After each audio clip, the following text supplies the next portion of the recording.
Dracula by Bram Stoker. Chapter 1. Jonathan Harker's Journal. Kept in shorthand. The 3rd of May. Bistritz. Left Munich at 8:35 p.m. on the 1st of May, arriving at Vienna early next morning, should have arrived at 6:46, but train was an hour late. Budapest seems a wonderful place, from the glimpse which I got of it from the train and the little I could walk through the streets. I feared to go very far from the station, as we had arrived late and would start as near the correct time as possible.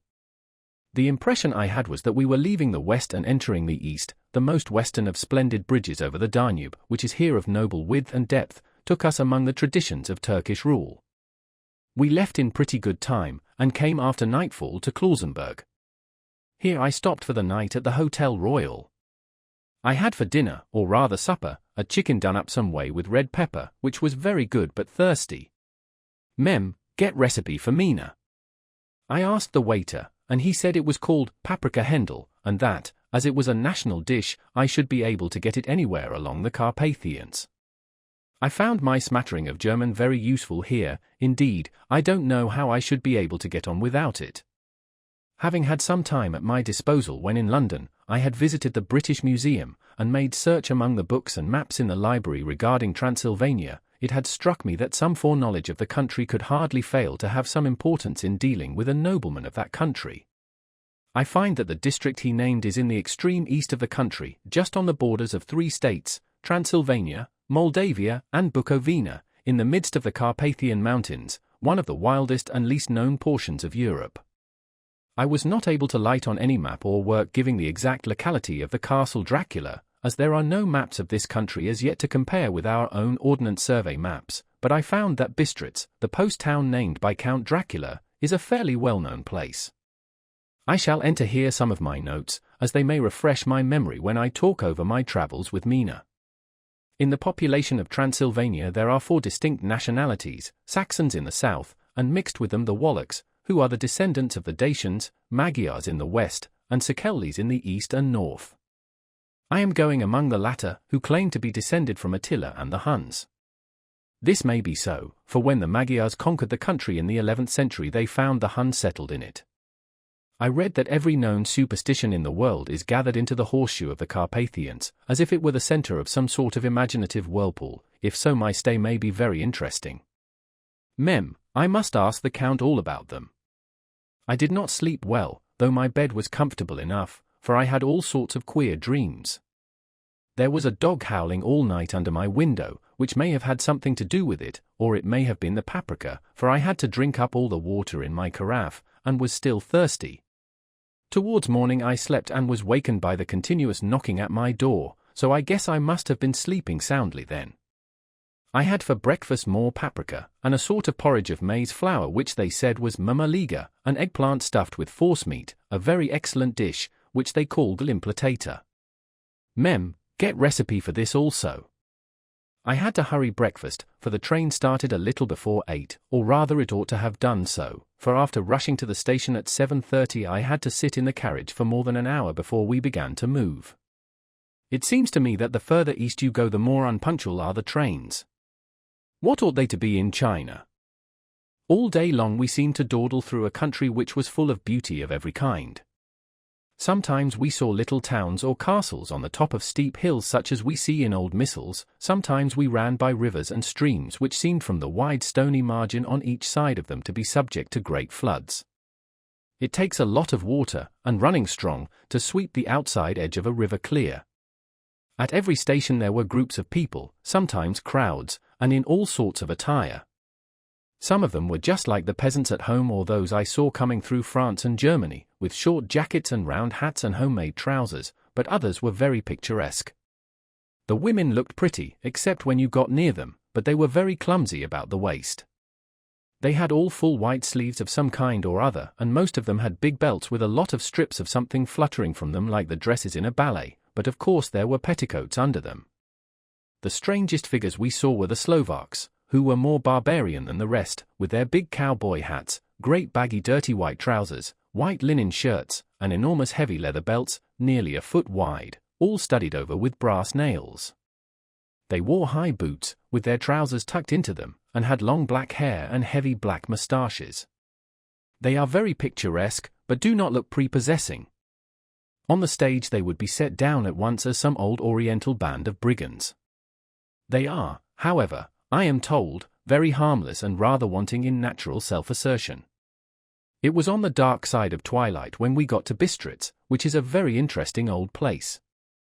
Being practically on the frontier, for the Borgo Pass leads from it into Bukovina, it has had a very stormy existence, and it certainly shows marks of it.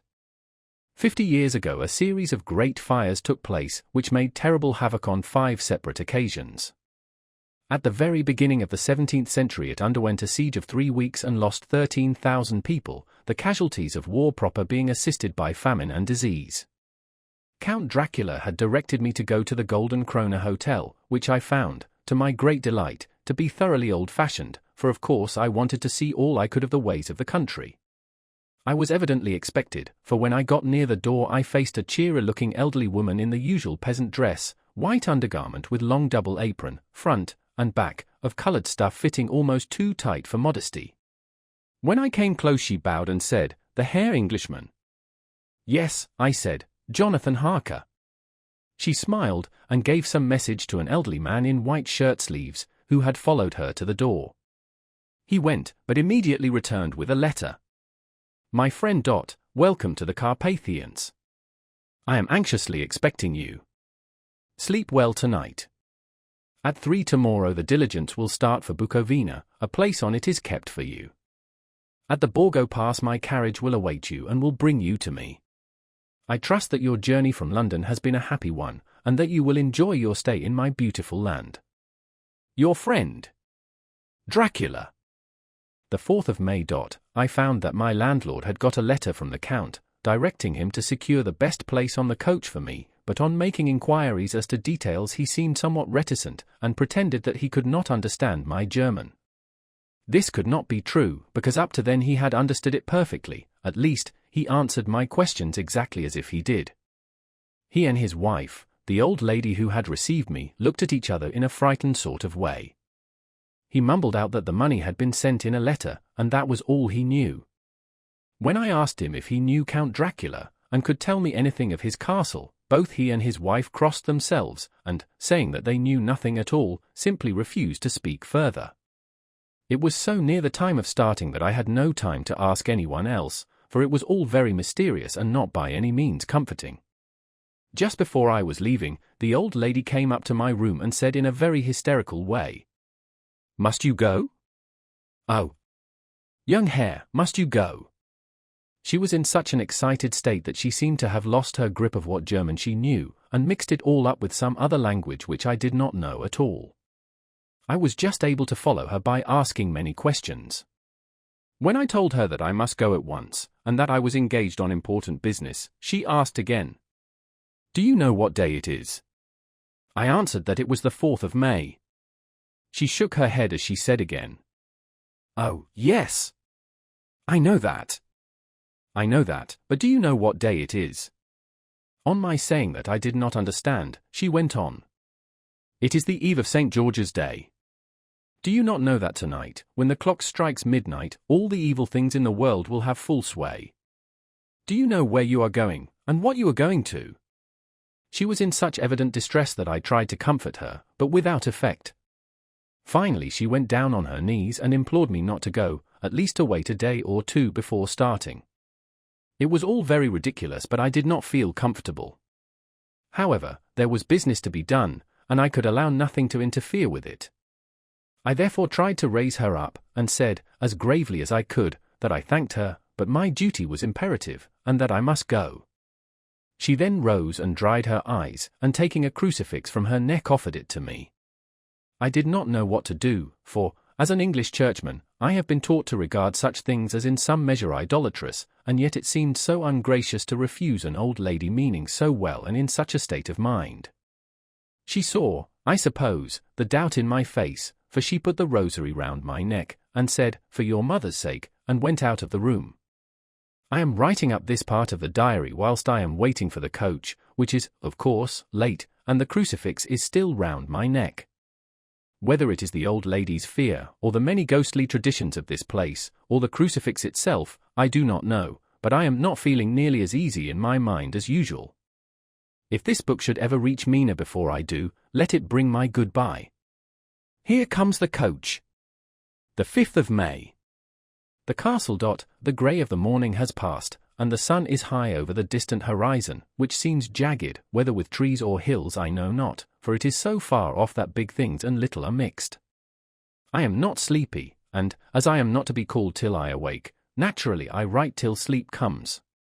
There are many odd things to put down, and, lest who reads them may fancy that I dined too well before I left Bistritz, let me put down my dinner exactly. I dined on what they called robber steak, bits of bacon, onion, and beef, seasoned with red pepper, and strung on sticks and roasted over the fire, in the simple style of the London cat's meat. The wine was golden mediash, which produces a queer sting on the tongue, which is, however, not disagreeable. I had only a couple of glasses of this, and nothing else. When I got on the coach the driver had not taken his seat, and I saw him talking with the landlady. They were evidently talking of me, for every now and then they looked at me, and some of the people who were sitting on the bench outside the door, which they called by a name meaning word-bearer, came and listened, and then looked at me, most of them pityingly. I could hear a lot of words often repeated, queer words, for there were many nationalities in the crowd, so I quietly got my polyglot dictionary from my bag and looked them out. I must say they were not cheering to me, for amongst them were Ordog, Satan, Pokel, Hell, Stragoica, Witch, Vrolok, and of Kostlag, both of which mean the same thing, one being Slovak and the other Servian for something that is either werewolf or vampire. I must ask the Count about these superstitions. When we started, the crowd round the inn door, which had by this time swelled to a considerable size, all made the sign of the cross and pointed 2 fingers towards me. With some difficulty I got a fellow passenger to tell me what they meant. He would not answer at first, but on learning that I was English, he explained that it was a charm or guard against the evil eye. This was not very pleasant for me, just starting for an unknown place to meet an unknown man, but everyone seemed so kind-hearted, and so sorrowful, and so sympathetic that I could not but be touched. I shall never forget the last glimpse which I had of the inn-yard and its crowd of picturesque figures, all crossing themselves, as they stood round the wide archway, with its background of rich foliage of oleander and orange trees in green tubs clustered in the centre of the yard. Then our driver, whose wide linen drawers covered the whole front of the box seat, Gotzer they call them, cracked his big whip over his for small horses, which ran abreast, and we set off on our journey. I soon lost sight and recollection of ghostly fears in the beauty of the scene as we drove along, although had I known the language, or rather languages, which my fellow passengers were speaking, I might not have been able to throw them off so easily. Before us lay a green sloping land full of forests and woods, with here and there steep hills, crowned with clumps of trees or with farmhouses, the blank gable end to the road. There was everywhere a bewildering mass of fruit blossom, apple, plum, pear, cherry, and as we drove by I could see the green grass under the trees spangled with the fallen petals. In and out amongst these green hills of what they call here the Mittelland ran the road, losing itself as it swept round the grassy curve, or was shut out by the straggling ends of pine woods, which here and there ran down the hillsides like tongues of flame. The road was rugged, but still we seemed to fly over it with a feverish haste. I could not understand then what the haste meant, but the driver was evidently bent on losing no time in reaching Borgo-Prund. I was told that this road is in summertime excellent, but that it had not yet been put in order after the winter snows. In this respect it is different from the general run of roads in the Carpathians, for it is an old tradition that they are not to be kept in too good order. Of old the hospodars would not repair them, lest the Turks should think that they were preparing to bring in foreign troops, and so hasten the war which was always really at loading point. Beyond the green swelling hills of the Mittelland rose mighty slopes of forest up to the lofty steeps of the Carpathians themselves. Right and left of us they towered, with the afternoon sun falling full upon them and bringing out all the glorious colours of this beautiful range, deep blue and purple in the shadows of the peaks, green and brown where grass and rock mingled, and an endless perspective of jagged rock and pointed crags, till these were themselves lost in the distance, where the snowy peaks rose grandly. Here and there seemed mighty rifts in the mountains, through which, as the sun began to sink, we saw now and again the white gleam of falling water. One of my companions touched my arm as we swept round the base of a hill and opened up the lofty, snow-covered peak of a mountain, which seemed, as we wound on our serpentine way, to be right before us. "Look!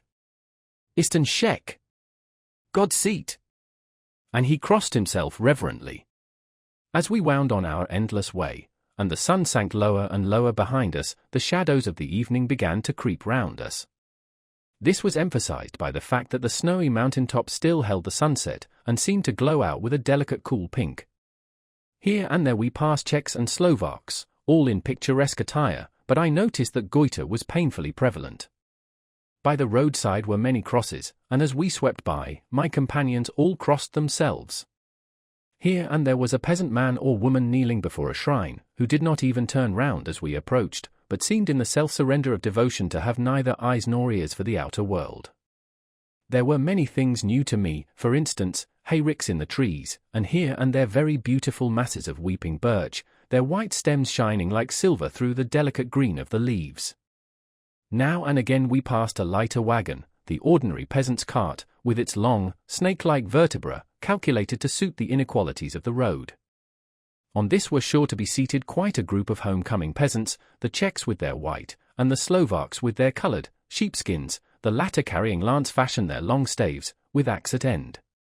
As the evening fell it began to get very cold, and the growing twilight seemed to merge into one dark mistiness, the gloom of the trees, oak, beech, and pine, though in the valleys which ran deep between the spurs of the hills, as we ascended through the pass, the dark firs stood out here and there against the background of late-lying snow.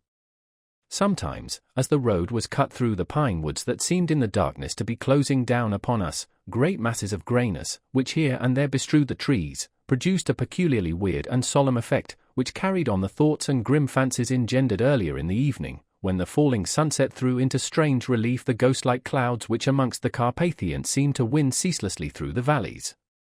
Sometimes the hills were so steep that, despite our driver's haste, the horses could only go slowly. I wished to get down and walk up them, as we do at home, but the driver would not hear of it. "No, no," he said, "you must not walk here, the dogs are too fierce," and then he added, with what he evidently meant for grim pleasantry, for he looked round to catch the approving smile of the rest, "and you may have enough of such matters before you go to sleep." The only stop he would make was a moment's pause to light his lamps. When it grew dark there seemed to be some excitement amongst the passengers, and they kept speaking to him, one after the other, as though urging him to further speed. He lashed the horses unmercifully with his long whip, and with wild cries of encouragement urged them on to further exertions. Then through the darkness I could see a sort of patch of grey light ahead of us, as though there were a cleft in the hills. The excitement of the passengers grew greater, the crazy coach rocked on its great leather springs, and swayed like a boat tossed on a stormy sea. I had to hold on. The road grew more level, and we appeared to fly along. Then the mountains seemed to come nearer to us on each side and to frown down upon us. We were entering on the Borgo Pass.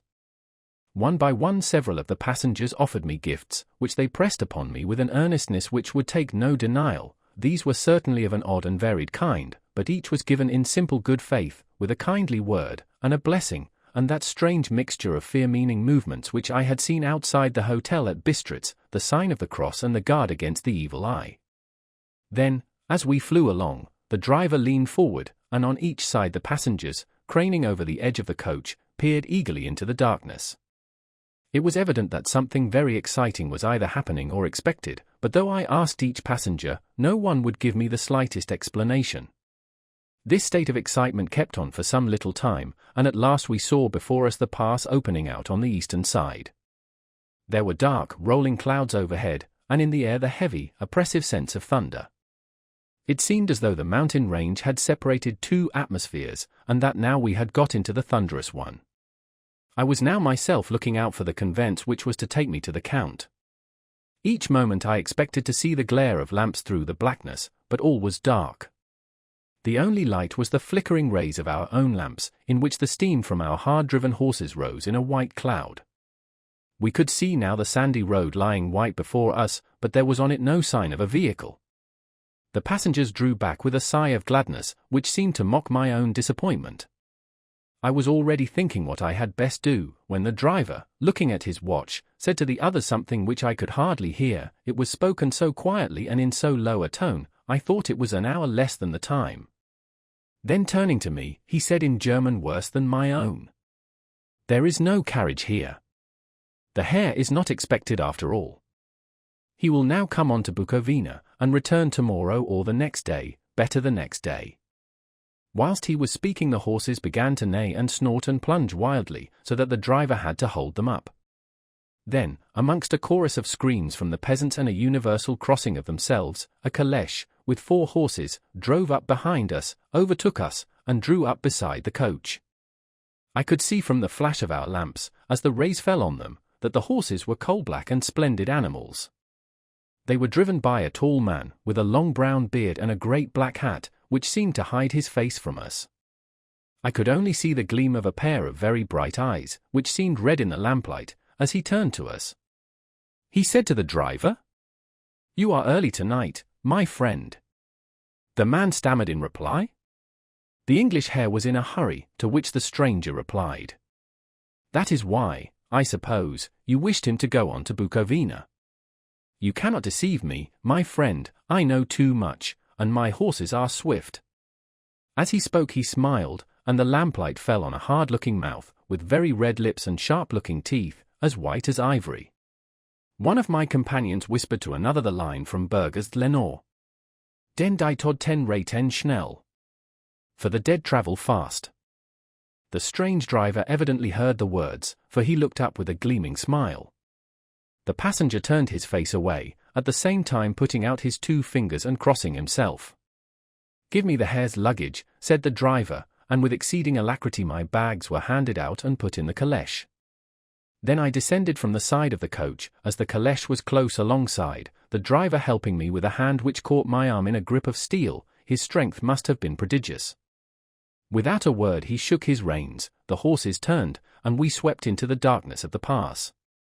As I looked back I saw the steam from the horses of the coach by the light of the lamps, and projected against it the figures of my late companions crossing themselves. Then the driver cracked his whip and called to his horses, and off they swept on their way to Bukovina.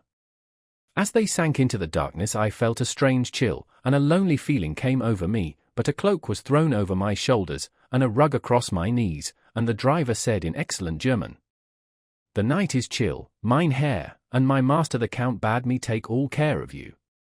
There is a flask of Slivovitz, the plum brandy of the country, underneath the seat, if you should require it."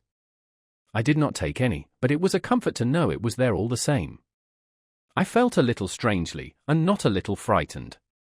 I think had there been any alternative I should have taken it, instead of prosecuting that unknown night journey. The carriage went at a hard pace straight along, then we made a complete turn and went along another straight road. It seemed to me that we were simply going over and over the same ground again, and so I took note of some salient point, and found that this was so. I would have liked to have asked the driver what this all meant, but I really feared to do so, for I thought that, placed as I was, any protest would have had no effect in case there had been an intention to delay. By and by, however, as I was curious to know how time was passing, I struck a match, and by its flame looked at my watch. It was within a few minutes of midnight. This gave me a sort of shock, for I suppose the general superstition about midnight was increased by my recent experiences. I waited with a sick feeling of suspense. Then a dog began to howl somewhere in a farmhouse far down the road, a long, agonized wailing, as if from fear. The sound was taken up by another dog, and then another and another, till, borne on the wind which now sighed softly through the pass, a wild howling began, which seemed to come from all over the country, as far as the imagination could grasp it through the gloom of the night. At the first howl the horses began to strain and rear, but the driver spoke to them soothingly, and they quieted down, but shivered and sweated as though after a runaway from sudden fright. Then, far off in the distance, from the mountains on each side of us began a louder and a sharper howling, that of wolves, which affected both the horses and myself in the same way, for I was minded to jump from the caleche and run, whilst they reared again and plunged madly, so that the driver had to use all his great strength to keep them from bolting. In a few minutes, however, my own ears got accustomed to the sound, and the horses so far became quiet that the driver was able to descend and to stand before them. He petted and soothed them, and whispered something in their ears, as I have heard of horse-tamers doing, and with extraordinary effect, for under his caresses they became quite manageable again, though they still trembled. The driver again took his seat, and shaking his reins, started off at a great pace. This time, after going to the far side of the pass, he suddenly turned down a narrow roadway which ran sharply to the right. Soon we were hemmed in with trees, which in places arched right over the roadway till we passed as through a tunnel, and again great frowning rocks guarded us boldly on either side. Though we were in shelter, we could hear the rising wind, for it moaned and whistled through the rocks, and the branches of the trees crashed together as we swept along. It grew colder and colder still, and fine, powdery snow began to fall, so that soon we and all around us were covered with a white blanket. The keen wind still carried the howling of the dogs, though this grew fainter as we went on our way. The baying of the wolves sounded nearer and nearer, as though they were closing round on us from every side. I grew dreadfully afraid, and the horses shared my fear. The driver, however, was not in the least disturbed. He kept turning his head to left and right, but I could not see anything through the darkness. Suddenly, away on our left, I saw a faint flickering blue flame. The driver saw it at the same moment. He at once checked the horses, and, jumping to the ground, disappeared into the darkness. I did not know what to do, the less as the howling of the wolves grew closer, but while I wondered the driver suddenly appeared again, and without a word took his seat, and we resumed our journey. I think I must have fallen asleep and kept dreaming of the incident, for it seemed to be repeated endlessly, and now looking back, it is like a sort of awful nightmare. Once the flame appeared so near the road, that even in the darkness around us I could watch the driver's motions. He went rapidly to where the blue flame arose. It must have been very faint, for it did not seem to illumine the place around it at all, and gathering a few stones, formed them into some device. Once there appeared a strange optical effect. When he stood between me and the flame he did not obstruct it, for I could see its ghostly flicker all the same. This startled me, but as the effect was only momentary, I took it that my eyes deceived me straining through the darkness. Then for a time there were no blue flames, and we sped onwards through the gloom, with the howling of the wolves around us, as though they were following in a moving circle. At last there came a time when the driver went further afield than he had yet gone, and during his absence, the horses began to tremble worse than ever and to snort and scream with fright. I could not see any cause for it, for the howling of the wolves had ceased altogether, but just then the moon, sailing through the black clouds, appeared behind the jagged crest of a beetling, pine-clad rock, and by its light I saw around us a ring of wolves, with white teeth and lolling red tongues, with long, sinewy limbs and shaggy hair. They were 100 times more terrible in the grim silence which held them than even when they howled. For myself, I felt a sort of paralysis of fear. It is only when a man feels himself face to face with such horrors that he can understand their true import. All at once the wolves began to howl as though the moonlight had had some peculiar effect on them. The horses jumped about and reared, and looked helplessly round with eyes that rolled in a way painful to see, but the living ring of terror encompassed them on every side, and they had perforce to remain within it. I called to the coachman to come, for it seemed to me that our only chance was to try to break out through the ring and to aid his approach. I shouted and beat the side of the caleche, hoping by the noise to scare the wolves from that side, so as to give him a chance of reaching the trap. How he came there, I know not, but I heard his voice raised in a tone of imperious command, and looking towards the sound, saw him stand in the roadway. As he swept his long arms, as though brushing aside some impalpable obstacle, the wolves fell back and back further still. Just then a heavy cloud passed across the face of the moon, so that we were again in darkness. When I could see again, the driver was climbing into the caleche, and the wolves had disappeared. This was all so strange and uncanny that a dreadful fear came upon me, and I was afraid to speak or move. The time seemed interminable as we swept on our way, now in almost complete darkness, for the rolling clouds obscured the moon. We kept on ascending, with occasional periods of quick descent, but in the main always ascending. Suddenly, I became conscious of the fact that the driver was in the act of pulling up the horses in the courtyard of a vast ruined castle, from whose tall black windows came no ray of light, and whose broken battlement showed a jagged line against the moonlit sky. Chapter 2. Jonathan Harker's Journal, continued. The 5th of May. I must have been asleep, for certainly if I had been fully awake I must have noticed the approach of such a remarkable place. In the gloom the courtyard looked of considerable size, and as several dark ways led from it under great round arches, it perhaps seemed bigger than it really is. I have not yet been able to see it by daylight. When the caleche stopped, the driver jumped down and held out his hand to assist me to alight. Again I could not but notice his prodigious strength. His hand actually seemed like a steel vice that could have crushed mine if he had chosen. Then he took out my traps, and placed them on the ground beside me as I stood close to a great door, old and studded with large iron nails, and set in a projecting doorway of massive stone.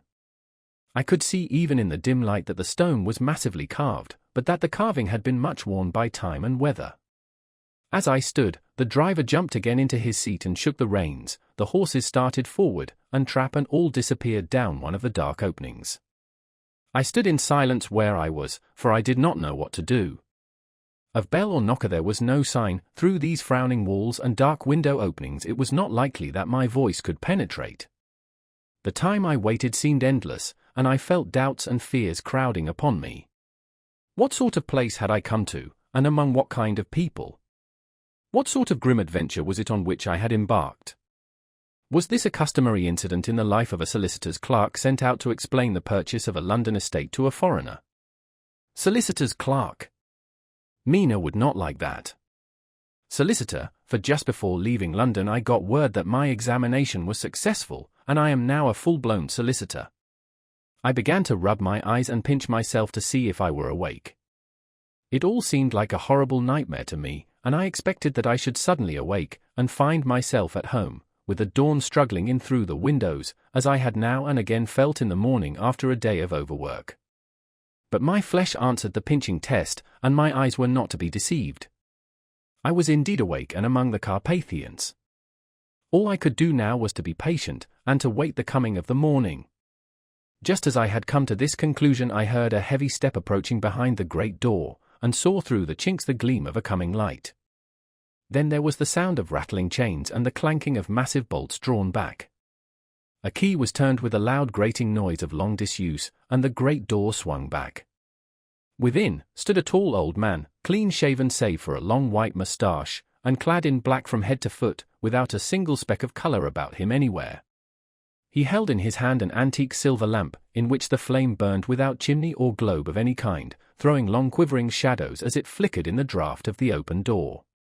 The old man motioned me in with his right hand with a courtly gesture, saying in excellent English, but with a strange intonation, "Welcome to my house. Enter freely and of your own will." He made no motion of stepping to meet me, but stood like a statue, as though his gesture of welcome had fixed him into stone.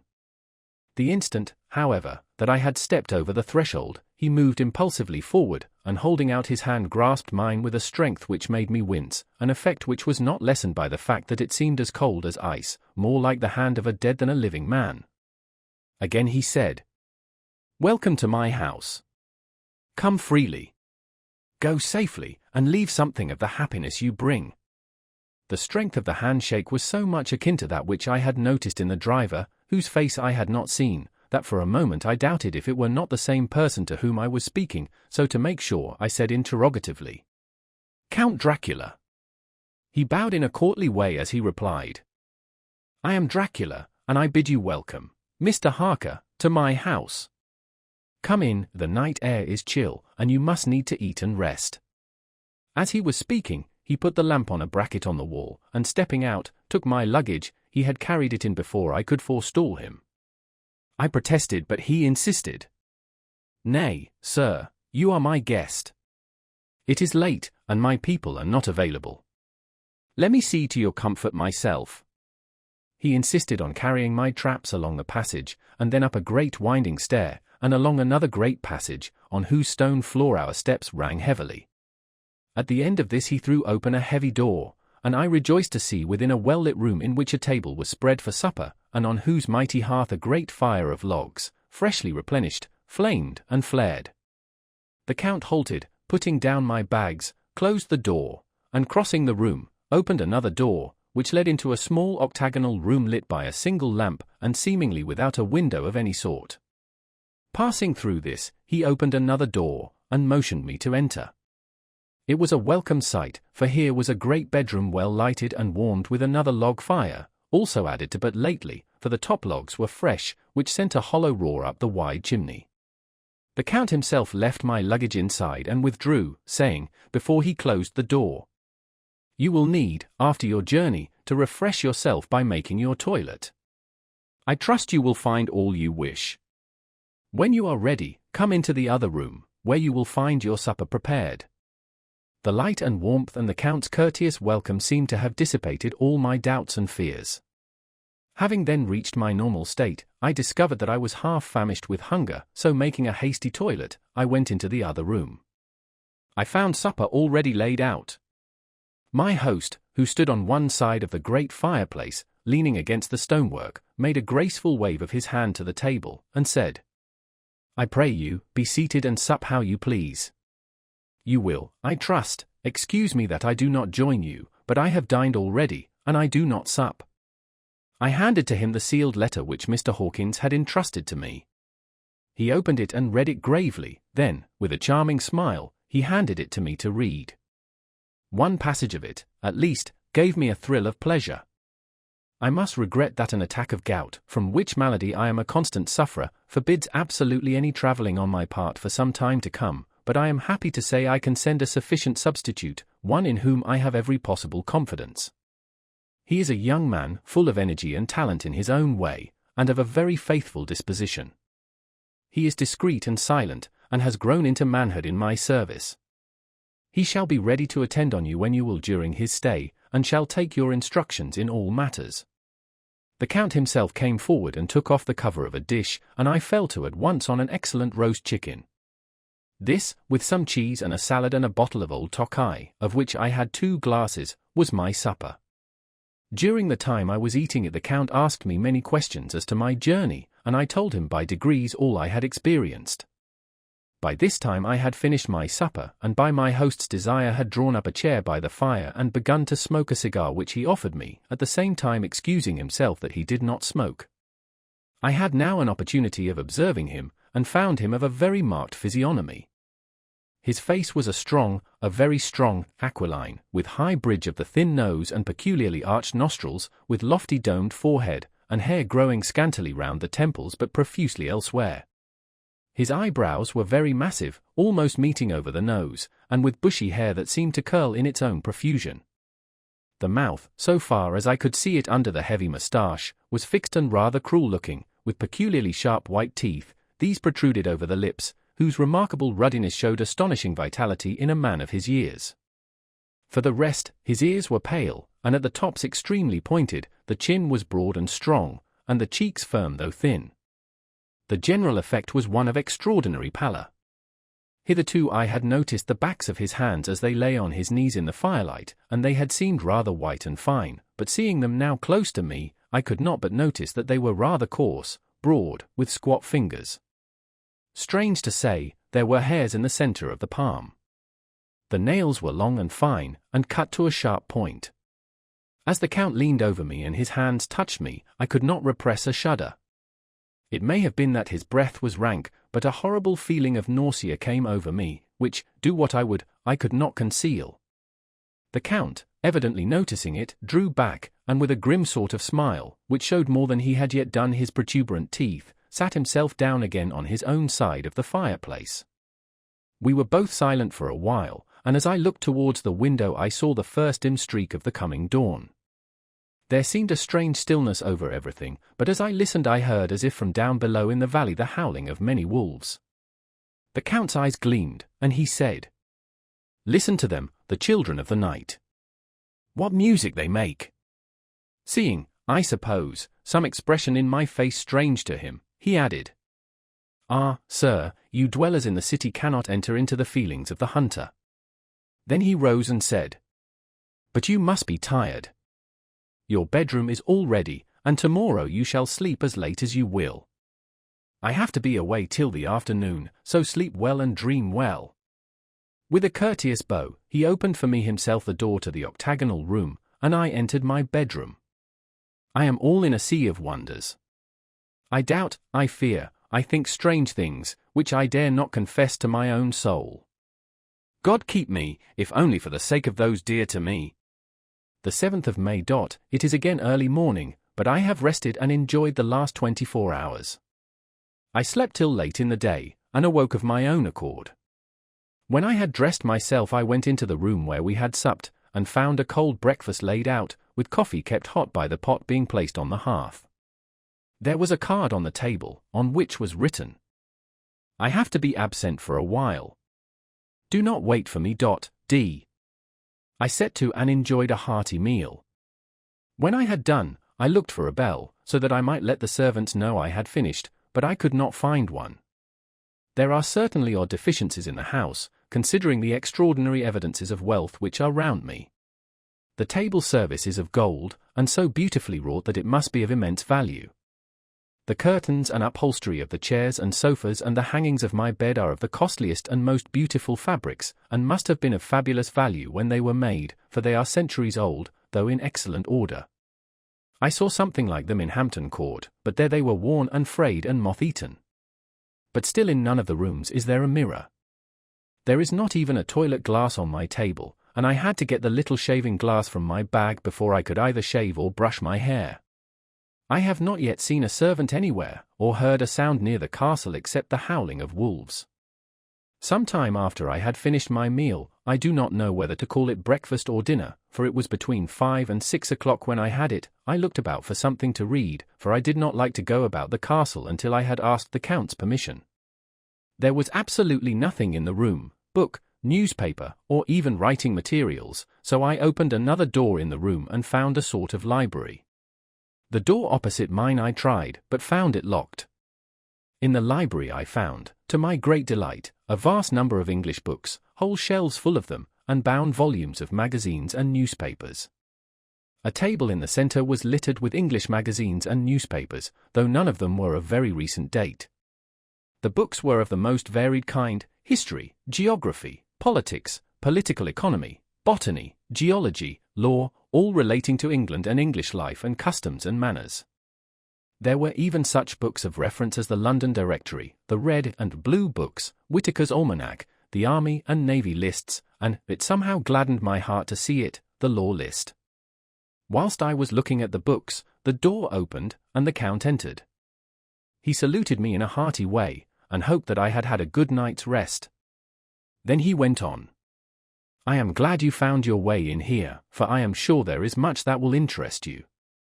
These companions," and he laid his hand on some of the books, "have been good friends to me, and for some years past, ever since I had the idea of going to London, have given me many, many hours of pleasure. Through them I have come to know your great England, and to know her is to love her. I long to go through the crowded streets of your mighty London, to be in the midst of the whirl and rush of humanity, to share its life, its change, its death, and all that makes it what it is. But alas! As yet I only know your tongue through books. To you, my friend, I look that I know it to speak." "But, Count," I said, "you know and speak English thoroughly." He bowed gravely. "I thank you, my friend, for your all too flattering estimate, but yet I fear that I am but a little way on the road I would travel. True, I know the grammar and the words, but yet I know not how to speak them." "Indeed," I said, "you speak excellently." "Not so," he answered. "Well, I know that, did I move and speak in your London, none there are who would not know me for a stranger. That is not enough for me. Here I am noble, I am boyar, the common people know me, and I am master. But a stranger in a strange land, he is no one, men know him not, and to know not is to care not for. I am content if I am like the rest, so that no man stops if he see me, or pause in his speaking if he hear my words. Ha, ha! A stranger! I have been so long master that I would be master still, or at least that none other should be master of me. You come to me not alone as agent of my friend Peter Hawkins, of Exeter, to tell me all about my new estate in London. You shall, I trust, rest here with me a while, so that by our talking I may learn the English intonation, and I would that you tell me when I make error, even of the smallest, in my speaking. I am sorry that I had to be away so long today, but you will, I know, forgive one who has so many important affairs in hand." Of course I said all I could about being willing, and asked if I might come into that room when I chose. He answered, "Yes, certainly," and added, "You may go anywhere you wish in the castle, except where the doors are locked, where of course you will not wish to go. There is reason that all things are as they are, and did you see with my eyes and know with my knowledge, you would perhaps better understand." I said I was sure of this, and then he went on. "We are in Transylvania, and Transylvania is not England. Our ways are not your ways, and there shall be to you many strange things. Nay, from what you have told me of your experiences already, you know something of what strange things there may be." This led to much conversation, and as it was evident that he wanted to talk, if only for talking's sake, I asked him many questions regarding things that had already happened to me or come within my notice. Sometimes he sheered off the subject, or turned the conversation by pretending not to understand, but generally he answered all I asked most frankly. Then as time went on, and I had got somewhat bolder, I asked him of some of the strange things of the preceding night, as, for instance, why the coachman went to the places where he had seen the blue flames. He then explained to me that it was commonly believed that on a certain night of the year, last night, in fact, when all evil spirits are supposed to have unchecked sway, a blue flame is seen over any place where treasure has been concealed. That treasure has been hidden, he went on, in the region through which you came last night. There can be but little doubt, for it was the ground fought over for centuries by the Wallachian, the Saxon, and the Turk. Why, there is hardly a foot of soil in all this region that has not been enriched by the blood of men, patriots or invaders. In old days there were stirring times, when the Austrian and the Hungarian came up in hordes, and the patriots went out to meet them, men and women, the aged and the children too, and waited their coming on the rocks above the passes, that they might sweep destruction on them with their artificial avalanches. When the invader was triumphant he found but little, for whatever there was had been sheltered in the friendly soil. But how, said I, can it have remained so long undiscovered, when there is a sure index to it if men will but take the trouble to look? The Count smiled, and as his lips ran back over his gums, the long, sharp, canine teeth showed out strangely, he answered, "Because your peasant is at heart a coward and a fool. Those flames only appear on one night, and on that night no man of this land will, if he can help it, stir without his doors. And, dear sir, even if he did he would not know what to do. Why, even the peasant that you tell me of who marked the place of the flame would not know where to look in daylight even for his own work. Even you would not, I dare be sworn, be able to find these places again." "There you are right," I said. "I know no more than the dead where even to look for them." Then we drifted into other matters. "Come," he said at last, "tell me of London and of the house which you have procured for me." With an apology for my remissness, I went into my own room to get the papers from my bag. Whilst I was placing them in order I heard a rattling of china and silver in the next room, and as I passed through, noticed that the table had been cleared and the lamp lit, for it was by this time deep into the dark. The lamps were also lit in the study or library, and I found the Count lying on the sofa, reading, of all things in the world, an English Bradshaw's Guide. When I came in he cleared the books and papers from the table, and with him I went into plans and deeds and figures of all sorts. He was interested in everything, and asked me a myriad questions about the place and its surroundings. He clearly had studied beforehand all he could get on the subject of the neighborhood, for he evidently at the end knew very much more than I did. When I remarked this, he answered, "Well, but, my friend, is it not needful that I should? When I go there I shall be all alone, and my friend Harker Jonathan, nay, pardon me, I fall into my country's habit of putting your patronymic first, my friend Jonathan Harker will not be by my side to correct and aid me. He will be in Exeter, miles away, probably working at papers of the law with my other friend, Peter Hawkins." So, we went thoroughly into the business of the purchase of the estate at Purfleet. When I had told him the facts and got his signature to the necessary papers, and had written a letter with them ready to post to Mr. Hawkins, he began to ask me how I had come across so suitable a place. I read to him the notes which I had made at the time, and which I inscribe here. At Purfleet, on a by-road, I came across just such a place as seemed to be required, and where was displayed a dilapidated notice that the place was for sale. It is surrounded by a high wall, of ancient structure, built of heavy stones, and has not been repaired for a large number of years. The closed gates are of heavy old oak and iron, all eaten with rust. The estate is called Carfax, no doubt a corruption of the old quatre face, as the house is four-sided, agreeing with the cardinal points of the compass. It contains in all some 20 acres, quite surrounded by the solid stone wall above mentioned. There are many trees on it, which make it in places gloomy, and there is a deep, dark-looking pond or small lake, evidently fed by some springs, as the water is clear and flows away in a fair-sized stream.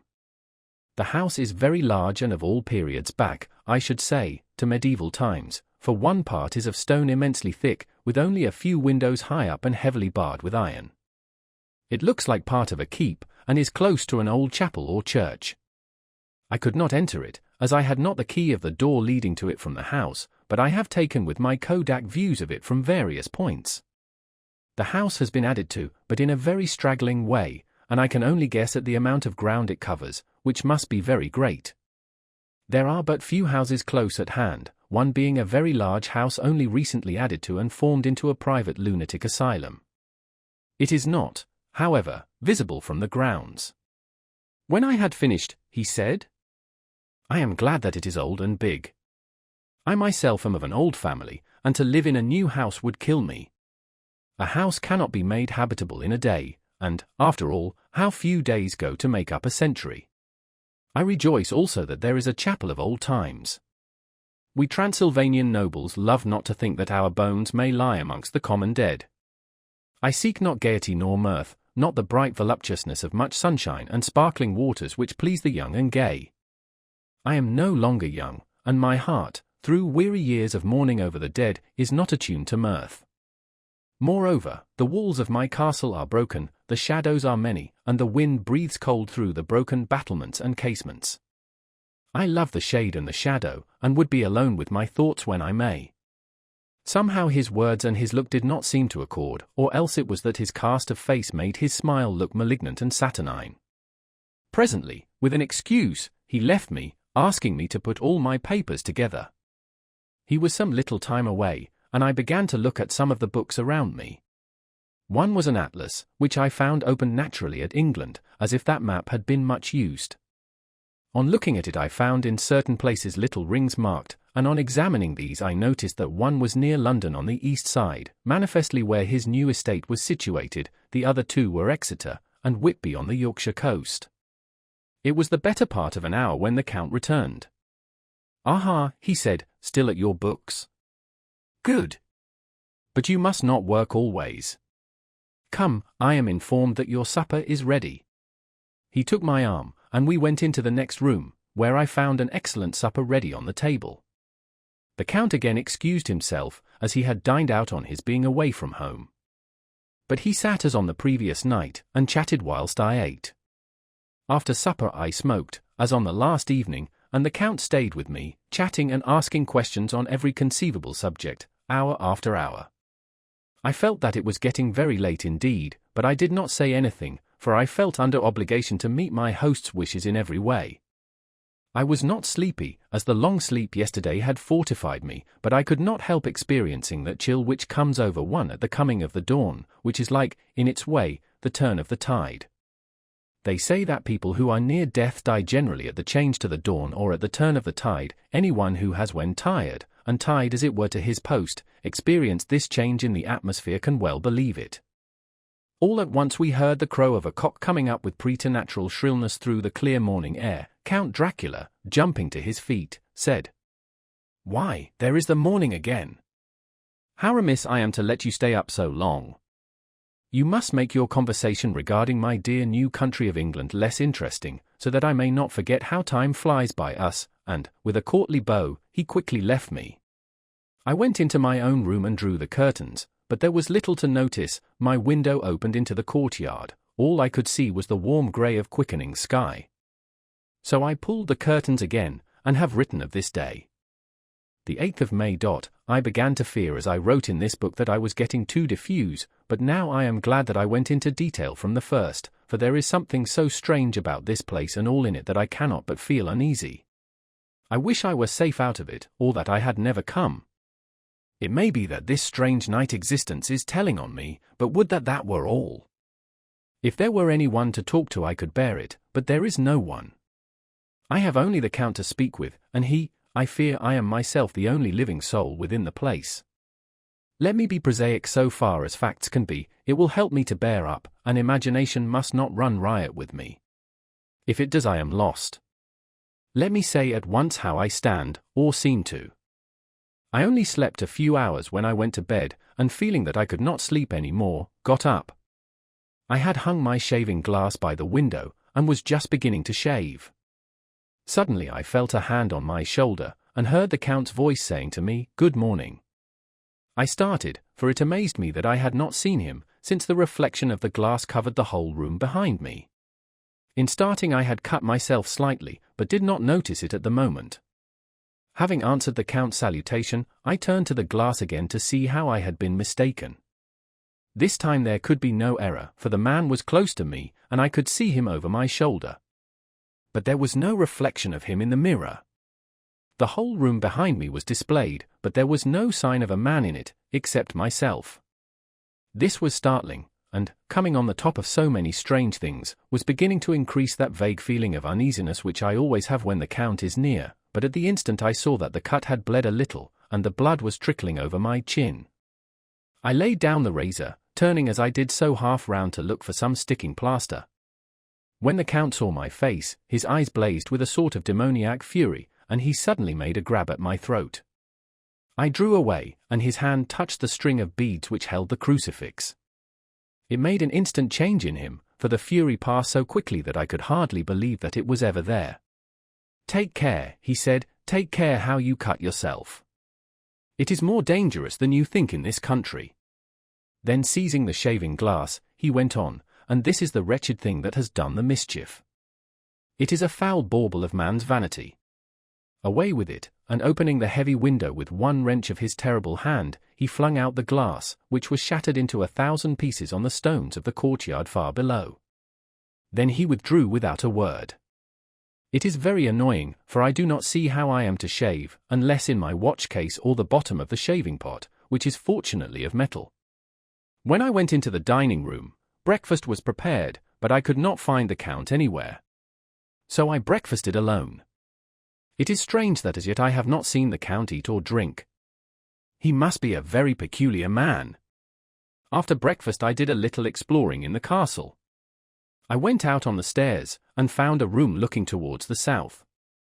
The view was magnificent, and from where I stood there was every opportunity of seeing it. The castle is on the very edge of a terrible precipice. A stone falling from the window would fall 1,000 feet without touching anything. As far as the eye can reach is a sea of green tree tops, with occasionally a deep rift where there is a chasm. Here and there are silver threads where the rivers wind in deep gorges through the forests. But I am not in heart to describe beauty, for when I had seen the view I explored further, doors, doors, doors everywhere, and all locked and bolted. In no place save from the windows in the castle walls is there an available exit. The castle is a veritable prison, and I am a prisoner. Chapter 3. Jonathan Harker's Journal, continued. When I found that I was a prisoner, a sort of wild feeling came over me. I rushed up and down the stairs, trying every door and peering out of every window I could find, but after a little the conviction of my helplessness overpowered all other feelings. When I look back after a few hours I think I must have been mad for the time, for I behaved much as a rat does in a trap. When, however, the conviction had come to me that I was helpless, I sat down quietly as I have ever done anything in my life, and began to think over what was best to be done. I am thinking still, and as yet have come to no definite conclusion. Of one thing only am I certain, that it is no use making my ideas known to the Count. He knows well that I am imprisoned, and as he has done it himself, and has doubtless his own motives for it, he would only deceive me if I trusted him fully with the facts. So far as I can see, my only plan will be to keep my knowledge and my fears to myself, and my eyes open. I am, I know, either being deceived, like a baby, by my own fears, or else I am in desperate straits, and if the latter be so, I need, and shall need, all my brains to get through. I had hardly come to this conclusion when I heard the great door below shut, and knew that the Count had returned. He did not come at once into the library, so I went cautiously to my own room and found him making the bed. This was odd, but only confirmed what I had all along thought, that there were no servants in the house. When later I saw him through the chink of the hinges of the door laying the table in the dining room, I was assured of it, for if he does himself all these menial offices, surely it is proof that there is no one else to do them. This gave me a fright, for if there is no one else in the castle, it must have been the Count himself who was the driver of the coach that brought me here. This is a terrible thought, for if so, what does it mean that he could control the wolves, as he did, by only holding up his hand in silence? How was it that all the people at Bistritz and on the coach had some terrible fear for me? What meant the giving of the crucifix, of the garlic, of the wild rose, of the mountain ash? Bless that good woman who hung the crucifix round my neck. For it is a comfort and a strength to me whenever I touch it. It is odd that a thing which I have been taught to regard with disfavor and as idolatrous should in a time of loneliness and trouble be of help. Is it that there is something in the essence of the thing itself, or that it is a medium, a tangible help, in conveying memories of sympathy and comfort? Sometime, if it may be, I must examine this matter and try to make up my mind about it. In the meantime I must find out all I can about Count Dracula, as it may help me to understand. Tonight he may talk of himself, if I turn the conversation that way. I must be very careful, however, not to awake his suspicion. Midnight. I have had a long talk with the Count. I asked him a few questions on Transylvania history, and he warmed up to the subject wonderfully. In his speaking of things and people, and especially of battles, he spoke as if he had been present at them all. This he afterwards explained by saying that to a boyar the pride of his house and name is his own pride, that their glory is his glory, that their fate is his fate. Whenever he spoke of his house he always said we, and spoke almost in the plural, like a king speaking. I wish I could put down all he said exactly as he said it, for to me it was most fascinating. It seemed to have in it a whole history of the country. He grew excited as he spoke, and walked about the room pulling his great white moustache and grasping anything on which he laid his hands as though he would crush it by main strength. One thing he said which I shall put down as nearly as I can, for it tells in its way the story of his race. We Szekelys have a right to be proud, for in our veins flows the blood of many brave races who fought as the lion fights, for lordship. Here, in the whirlpool of European races, the Ugric tribe bore down from Iceland the fighting spirit which Thor and Woden gave them, which their berserkers displayed to such fell intent on the seaboards of Europe, and of Asia and Africa too, till the peoples thought that the werewolves themselves had come. Here, too, when they came, they found the Huns, whose warlike fury had swept the earth like a living flame, till the dying peoples held that in their veins ran the blood of those old witches, who, expelled from Scythia, had mated with the devils in the desert. Fools, fools! What devil or what witch was ever so great as Attila, whose blood is in these veins? He held up his arms. Is it a wonder that we were a conquering race, that we were proud, that when the Magyar, the Lombard, the Avar, the Bulgar, or the Turk poured his thousands on our frontiers, we drove them back? Is it strange that when Arpad and his legion swept through the Hungarian fatherland he found us here when he reached the frontier, that the Honfoglalas was completed there? And when the Hungarian flood swept eastward, the Szekelys were claimed as kindred by the victorious Magyars, and to us for centuries was trusted the guarding of the frontier of Turkeland, and more than that, endless duty of the frontier guard, for, as the Turks say, water sleeps, an enemy is sleepless. Who more gladly than we throughout the four nations received the bloody sword, or at its warlike call flocked quicker to the standard of the king? When was redeemed that great shame of my nation, the shame of Kosovo, when the flags of the Wallach and the Magyar went down beneath the crescent? Who was it but one of my own race who as voivode crossed the Danube and beat the Turk on his own ground? This was a Dracula indeed. Woe was it that his own unworthy brother, when he had fallen, sold his people to the Turk and brought the shame of slavery on them.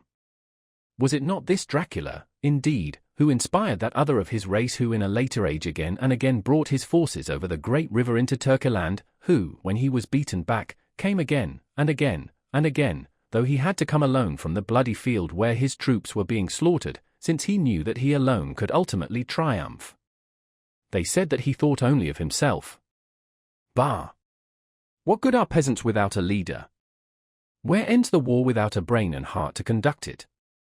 Again, when, after the Battle of Mohacs, we threw off the Hungarian yoke, we of the Dracula blood were amongst their leaders, for our spirit would not brook that we were not free.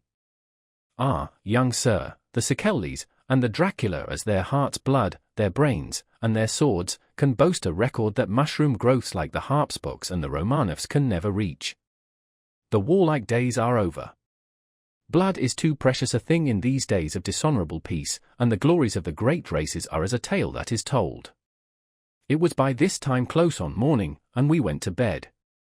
Mem, this diary seems horribly like the beginning of the Arabian Nights, for everything has to break off at cockcrow, or like the ghost of Hamlet's father.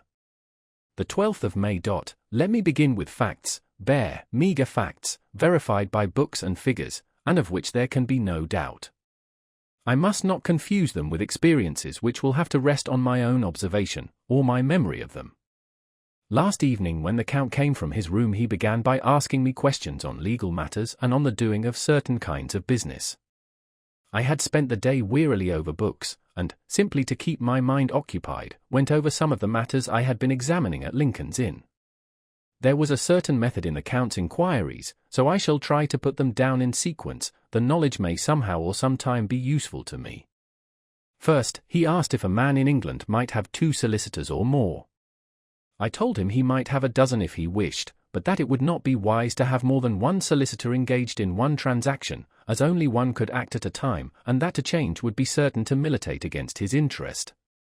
He seemed thoroughly to understand, and went on to ask if there would be any practical difficulty in having one man to attend, say, to banking, and another to look after shipping, in case local help were needed in a place far from the home of the banking solicitor. I asked him to explain more fully, so that I might not by any chance mislead him, so he said, "I shall illustrate. Your friend and mine, Mr. Peter Hawkins, from under the shadow of your beautiful cathedral at Exeter, which is far from London, buys for me through your good self my place at London." Good. Now here let me say frankly, lest you should think it strange that I have sought the services of one so far off from London instead of some one resident there, that my motive was that no local interest might be served save my wish only, and as one of London residents might, perhaps, have some purpose of himself or friend to serve, I went thus afield to seek my agent, whose labours should be only to my interest. Now, suppose I, who have much of affairs, wish to ship goods, say, to Newcastle, or Durham, or Harwich, or Dover, might it not be that it could with more ease be done by consigning to one in these ports? I answered that certainly it would be most easy, but that we solicitors had a system of agency one for the other, so that local work could be done locally on instruction from any solicitor, so that the client, simply placing himself in the hands of one man, could have his wishes carried out by him without further trouble. But, said he, I could be at liberty to direct myself. Is it not so? Of course, I replied, and such is often done by men of business, who do not like the whole of their affairs to be known by any one person. Good, he said, and then went on to ask about the means of making consignments and the forms to be gone through, and of all sorts of difficulties which might arise, but by forethought could be guarded against. I explained all these things to him to the best of my ability, and he certainly left me under the impression that he would have made a wonderful solicitor, for there was nothing that he did not think of or foresee. For a man who was never in the country, and who did not evidently do much in the way of business, his knowledge and acumen were wonderful. When he had satisfied himself on these points of which he had spoken, and I had verified all as well as I could by the books available, he suddenly stood up and said, "Have you written since your first letter to our friend Mr. Peter Hawkins, or to any other?" It was with some bitterness in my heart that I answered that I had not, that as yet I had not seen any opportunity of sending letters to anybody. "Then write now, my young friend," he said, laying a heavy hand on my shoulder, "write to our friend and to any other, and say, if it will please you, that you shall stay with me until a month from now." "Do you wish me to stay so long?" I asked, for my heart grew cold at the thought. "I desire it much, nay, I will take no refusal. When your master, employer, what you will, engaged that someone should come on his behalf, it was understood that my needs only were to be consulted. I have not stinted. Is it not so? What could I do but bow acceptance? It was Mr. Hawkins's interest, not mine, and I had to think of him, not myself, and besides, while Count Dracula was speaking, there was that in his eyes and in his bearing which made me remember that I was a prisoner, and that if I wished it I could have no choice. The Count saw his victory in my bow, and his mastery in the trouble of my face, for he began at once to use them, but in his own smooth, resistless way. I pray you, my good young friend, that you will not discourse of things other than business in your letters. It will doubtless please your friends to know that you are well, and that you look forward to getting home to them. Is it not so? As he spoke, he handed me 3 sheets of notepaper and 3 envelopes. They were all of the thinnest foreign post, and looking at them, then at him, and noticing his quiet smile, with the sharp, canine teeth lying over the red underlip, I understood as well as if he had spoken that I should be careful what I wrote, for he would be able to read it. So I determined to write only formal notes now, but to write fully to Mr. Hawkins in secret, and also to Mina, for to her I could write in shorthand, which would puzzle the Count, if he did see it.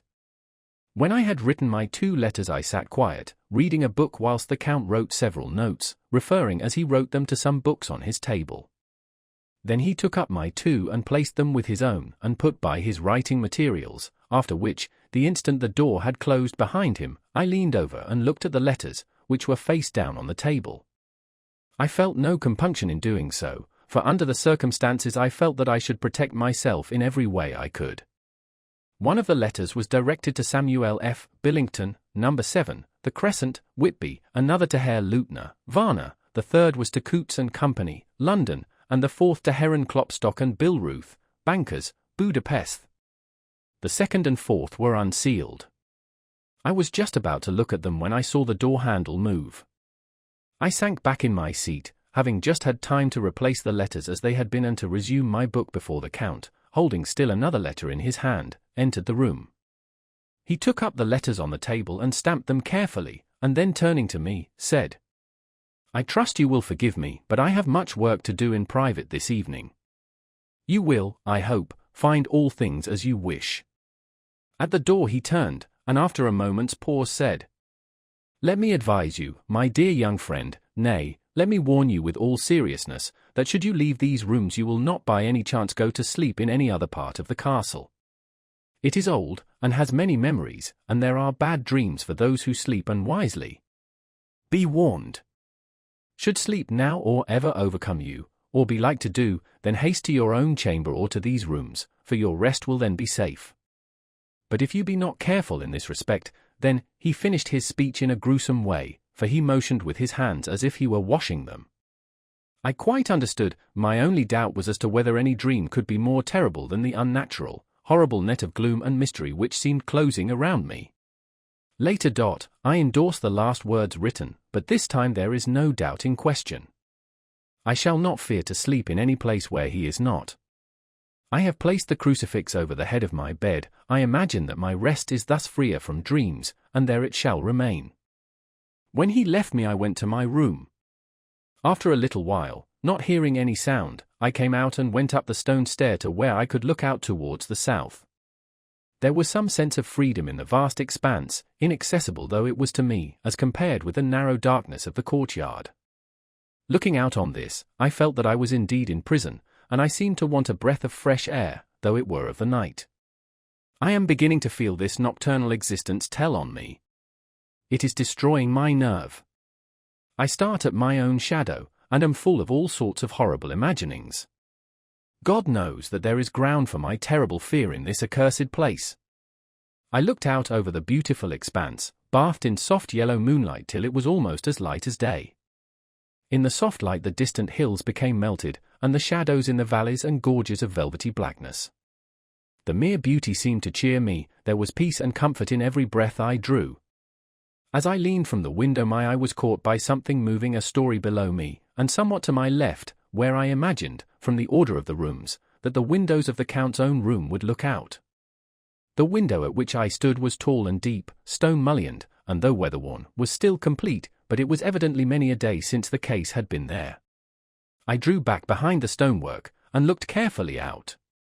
What I saw was the Count's head coming out from the window. I did not see the face, but I knew the man by the neck and the movement of his back and arms. In any case I could not mistake the hands which I had had so many opportunities of studying. I was at first interested and somewhat amused, for it is wonderful how small a matter will interest and amuse a man when he is a prisoner. But my very feelings changed to repulsion and terror when I saw the whole man slowly emerge from the window and begin to crawl down the castle wall over that dreadful abyss, face down with his cloak spreading out around him like great wings. At first I could not believe my eyes. I thought it was some trick of the moonlight, some weird effect of shadow, but I kept looking, and it could be no delusion. I saw the fingers and toes grasp the corners of the stones, worn clear of the mortar by the stress of years, and by thus using every projection and inequality move downwards with considerable speed, just as a lizard moves along a wall. What manner of man is this, or what manner of creature is it in the semblance of man? I feel the dread of this horrible place overpowering me. I am in fear, in awful fear, and there is no escape for me. I am encompassed about with terrors that I dare not think of. The 15th of May. Once more have I seen the Count go out in his lizard fashion. He moved downwards in a sidelong way, some 100 feet down, and a good deal to the left. He vanished into some hole or window.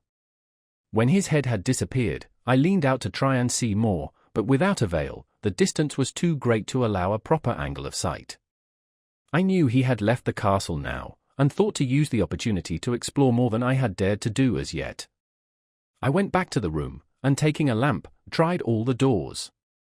They were all locked, as I had expected, and the locks were comparatively new, but I went down the stone stairs to the hall where I had entered originally. I found I could pull back the bolts easily enough and unhook the great chains, but the door was locked, and the key was gone. That key must be in the Count's room. I must watch should his door be unlocked, so that I may get it and escape. I went on to make a thorough examination of the various stairs and passages, and to try the doors that opened from them. 1 or 2 small rooms near the hall were open, but there was nothing to see in them except old furniture, dusty with age and moth-eaten.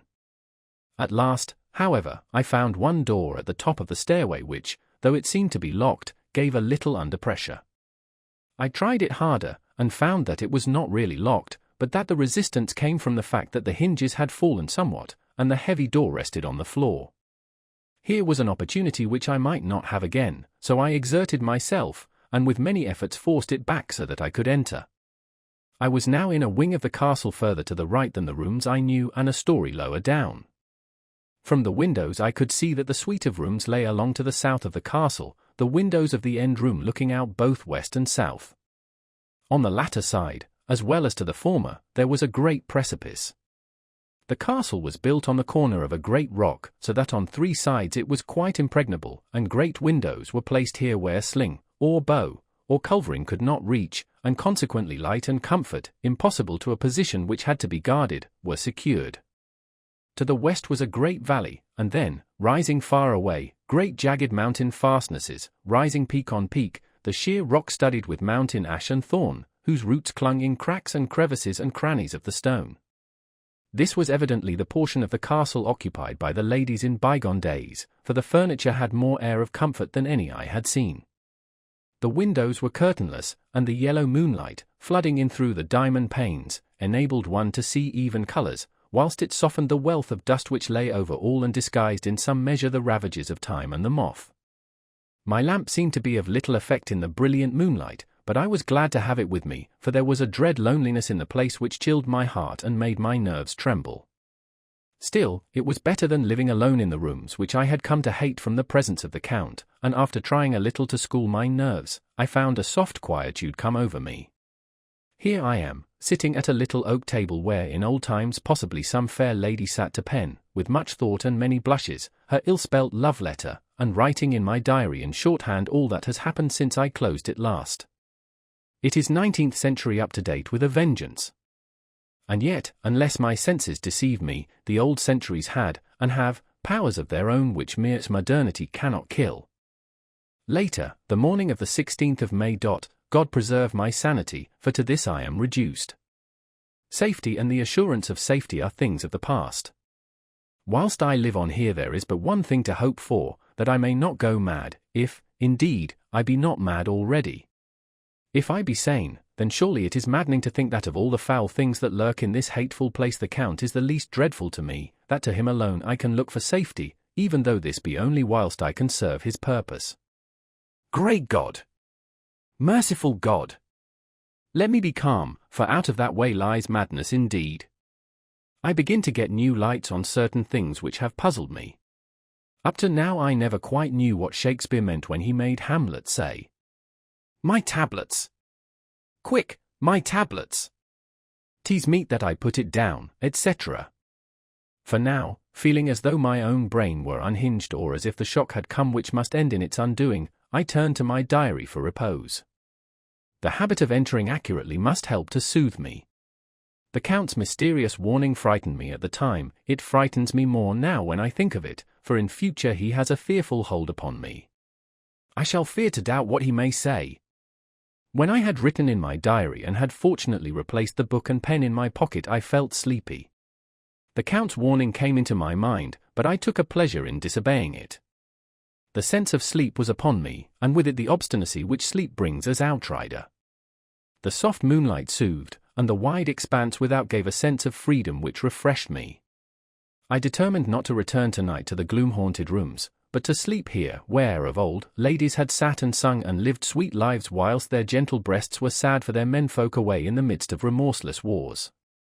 I drew a great couch out of its place near the corner, so that as I lay, I could look at the lovely view to east and south, and unthinking of and uncaring for the dust, composed myself for sleep.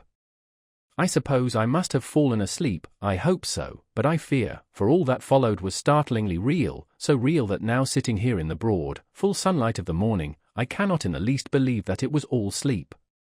I was not alone. The room was the same, unchanged in any way since I came into it. I could see along the floor, in the brilliant moonlight, my own footsteps marked where I had disturbed the long accumulation of dust. In the moonlight opposite me were 3 young women, ladies by their dress and manner. I thought at the time that I must be dreaming when I saw them, for, though the moonlight was behind them, they threw no shadow on the floor. They came close to me and looked at me for some time, and then whispered together. 2 were dark, and had high aquiline noses, like the Count, and great dark, piercing eyes that seemed to be almost red when contrasted with the pale yellow moon. The other was fair as can be, with great wavy masses of golden hair and eyes like pale sapphires. I seemed somehow to know her face, and to know it in connection with some dreamy fear, but I could not recollect at the moment how or where. All 3 had brilliant white teeth that shone like pearls against the ruby of their voluptuous lips. There was something about them that made me uneasy, some longing and at the same time some deadly fear. I felt in my heart a wicked, burning desire that they would kiss me with those red lips. It is not good to note this down, lest some day it should meet Mina's eyes and cause her pain, but it is the truth. They whispered together, and then they all 3 laughed, such a silvery, musical laugh, but as hard as though the sound never could have come through the softness of human lips. It was like the intolerable, tingling sweetness of water glasses when played on by a cunning hand. The fair girl shook her head coquettishly, and the other 2 urged her on. One said, "Go on. You are first, and we shall follow, yours is the right to begin." The other added, "He is young and strong, there are kisses for us all." I lay quiet, looking out under my eyelashes in an agony of delightful anticipation. The fair girl advanced and bent over me till I could feel the movement of her breath upon me. Sweet it was in one sense, honey-sweet, and sent the same tingling through the nerves as her voice, but with a bitter underlying the sweet, a bitter offensiveness, as one smells in blood. I was afraid to raise my eyelids, but looked out and saw perfectly under the lashes. The girl went on her knees, and bent over me, simply gloating. There was a deliberate voluptuousness which was both thrilling and repulsive, and as she arched her neck she actually licked her lips like an animal, till I could see in the moonlight the moisture shining on the scarlet lips and on the red tongue as it lapped the white sharp teeth. Lower and lower went her head as the lips went below the range of my mouth and chin and seemed about to fasten on my throat. Then she paused, and I could hear the churning sound of her tongue as it licked her teeth and lips, and could feel the hot breath on my neck. Then the skin of my throat began to tingle as one's flesh does when the hand that is to tickle it approaches nearer, nearer. I could feel the soft, shivering touch of the lips on the supersensitive skin of my throat, and the hard dents of 2 sharp teeth, just touching and pausing there. I closed my eyes in a languorous ecstasy and waited with beating heart. But at that instant, another sensation swept through me as quick as lightning. I was conscious of the presence of the Count, and of his being as if lapped in a storm of fury. As my eyes opened involuntarily, I saw his strong hand grasp the slender neck of the fair woman and with giant's power draw it back, the blue eyes transformed with fury, the white teeth champing with rage, and the fair cheeks blazing red with passion. But the Count! Never did I imagine such wrath and fury, even to the demons of the pit. His eyes were positively blazing. The red light in them was lurid, as if the flames of hellfire blazed behind them. His face was deathly pale, and the lines of it were hard like drawn wires. The thick eyebrows that met over the nose now seemed like a heaving bar of white-hot metal. With a fierce sweep of his arm, he hurled the woman from him, and then motioned to the others, as though he were beating them back. It was the same imperious gesture that I had seen used to the wolves. In a voice which, though low and almost in a whisper, seemed to cut through the air and then ring round the room, he said, "How dare you touch him, any of you? How dare you cast eyes on him when I had forbidden it? Back, I tell you all. This man belongs to me.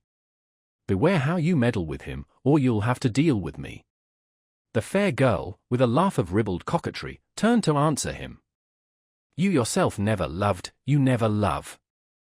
On this the other women joined, and such a mirthless, hard, soulless laughter rang through the room that it almost made me faint to hear. It seemed like the pleasure of fiends. Then the Count turned, after looking at my face attentively, and said in a soft whisper, "Yes, I too can love, you yourselves can tell it from the past. Is it not so? Well, now I promise you that when I am done with him you shall kiss him at your will. Now go. Go. I must awaken him, for there is work to be done." "Are we to have nothing tonight?" said one of them, with a low laugh, as she pointed to the bag which he had thrown upon the floor, and which moved as though there were some living thing within it. For answer he nodded his head. One of the women jumped forward and opened it. If my ears did not deceive me, there was a gasp and a low wail, as of a half-smothered child. The women closed round, whilst I was aghast with horror, but as I looked they disappeared, and with them the dreadful bag. There was no door near them, and they could not have passed me without my noticing. They simply seemed to fade into the rays of the moonlight and pass out through the window, for I could see outside the dim, shadowy forms for a moment before they entirely faded away. Then the horror overcame me, and I sank down unconscious. Chapter 4. Jonathan Harker's Journal, continued. I awoke in my own bed. If it be that I had not dreamt, the Count must have carried me here. I tried to satisfy myself on the subject, but could not arrive at any unquestionable result. To be sure, there were certain small evidences, such as that my clothes were folded and laid by in a manner which was not my habit. My watch was still unwound, and I am rigorously accustomed to wind it the last thing before going to bed, and many such details. But these things are no proof, for they may have been evidences that my mind was not as usual, and, from some cause or another, I had certainly been much upset. I must watch for proof. Of one thing I am glad, if it was that the Count carried me here and undressed me, he must have been hurried in his task, for my pockets are intact. I am sure this diary would have been a mystery to him which he would not have brooked. He would have taken or destroyed it. As I look round this room, although it has been to me so full of fear, it is now a sort of sanctuary, for nothing can be more dreadful than those awful women, who are, waiting to suck my blood. The 18th of May. I have been down to look at that room again in daylight, for I must know the truth. When I got to the doorway at the top of the stairs I found it closed. It had been so forcibly driven against the jamb that part of the woodwork was splintered. I could see that the bolt of the lock had not been shot, but the door is fastened from the inside. I fear it was no dream, and must act on this surmise. The 19th of May. I am surely in the toils.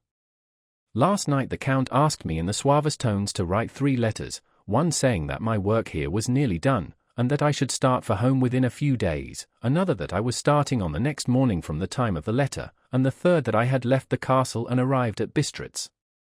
I would fain have rebelled, but felt that in the present state of things it would be madness to quarrel openly with the Count whilst I am so absolutely in his power, and to refuse would be to excite his suspicion and to arouse his anger. He knows that I know too much, and that I must not live, lest I be dangerous to him. My only chance is to prolong my opportunities. Something may occur which will give me a chance to escape. I saw in his eye something of that gathering wrath which was manifest when he hurled that fair woman from him. He explained to me that posts were few and uncertain, and that my writing now would ensure ease of mind to my friends, and he assured me with so much impressiveness that he would countermand the later letters, which would be held over at Bistritz until due time in case chance would admit of my prolonging my stay, that to oppose him would have been to create new suspicion. I therefore pretended to fall in with his views, and asked him what dates I should put on the letters. He calculated a minute, and then said, "The first should be June 12th, the second June 19th, and the third June 29th. I know now the span of my life. God help me. The 28th of May. There is a chance of escape, or at any rate of being able to send word home. A band of Scani have come to the castle, and are encamped in the courtyard. These Scani are gypsies. I have notes of them in my book. They are peculiar to this part of the world, though allied to the ordinary gypsies all the world over. There are thousands of them in Hungary and Transylvania, who are almost outside all law. They attach themselves as a rule to some great noble or boyar, and call themselves by his name. They are fearless and without religion, save superstition, and they talk only their own varieties of the Romany tongue. I shall write some letters home, and shall try to get them to have them posted. I have already spoken them through my window to begin acquaintanceship. They took their hats off and made obeisance and many signs, which, however, I could not understand any more than I could their spoken language. I have written the letters.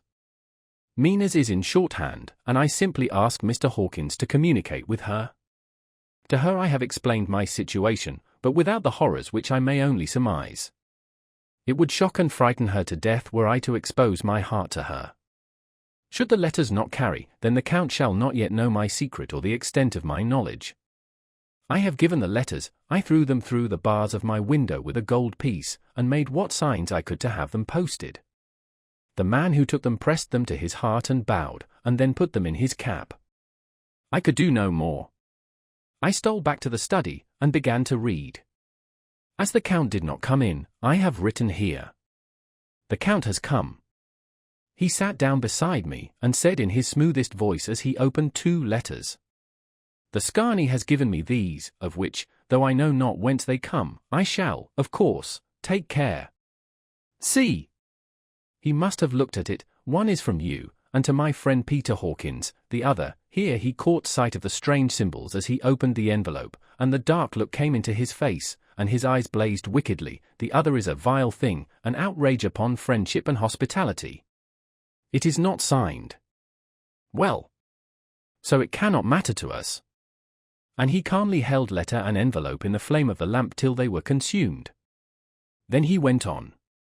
"The letter to Hawkins, that I shall, of course, send on, since it is yours. Your letters are sacred to me.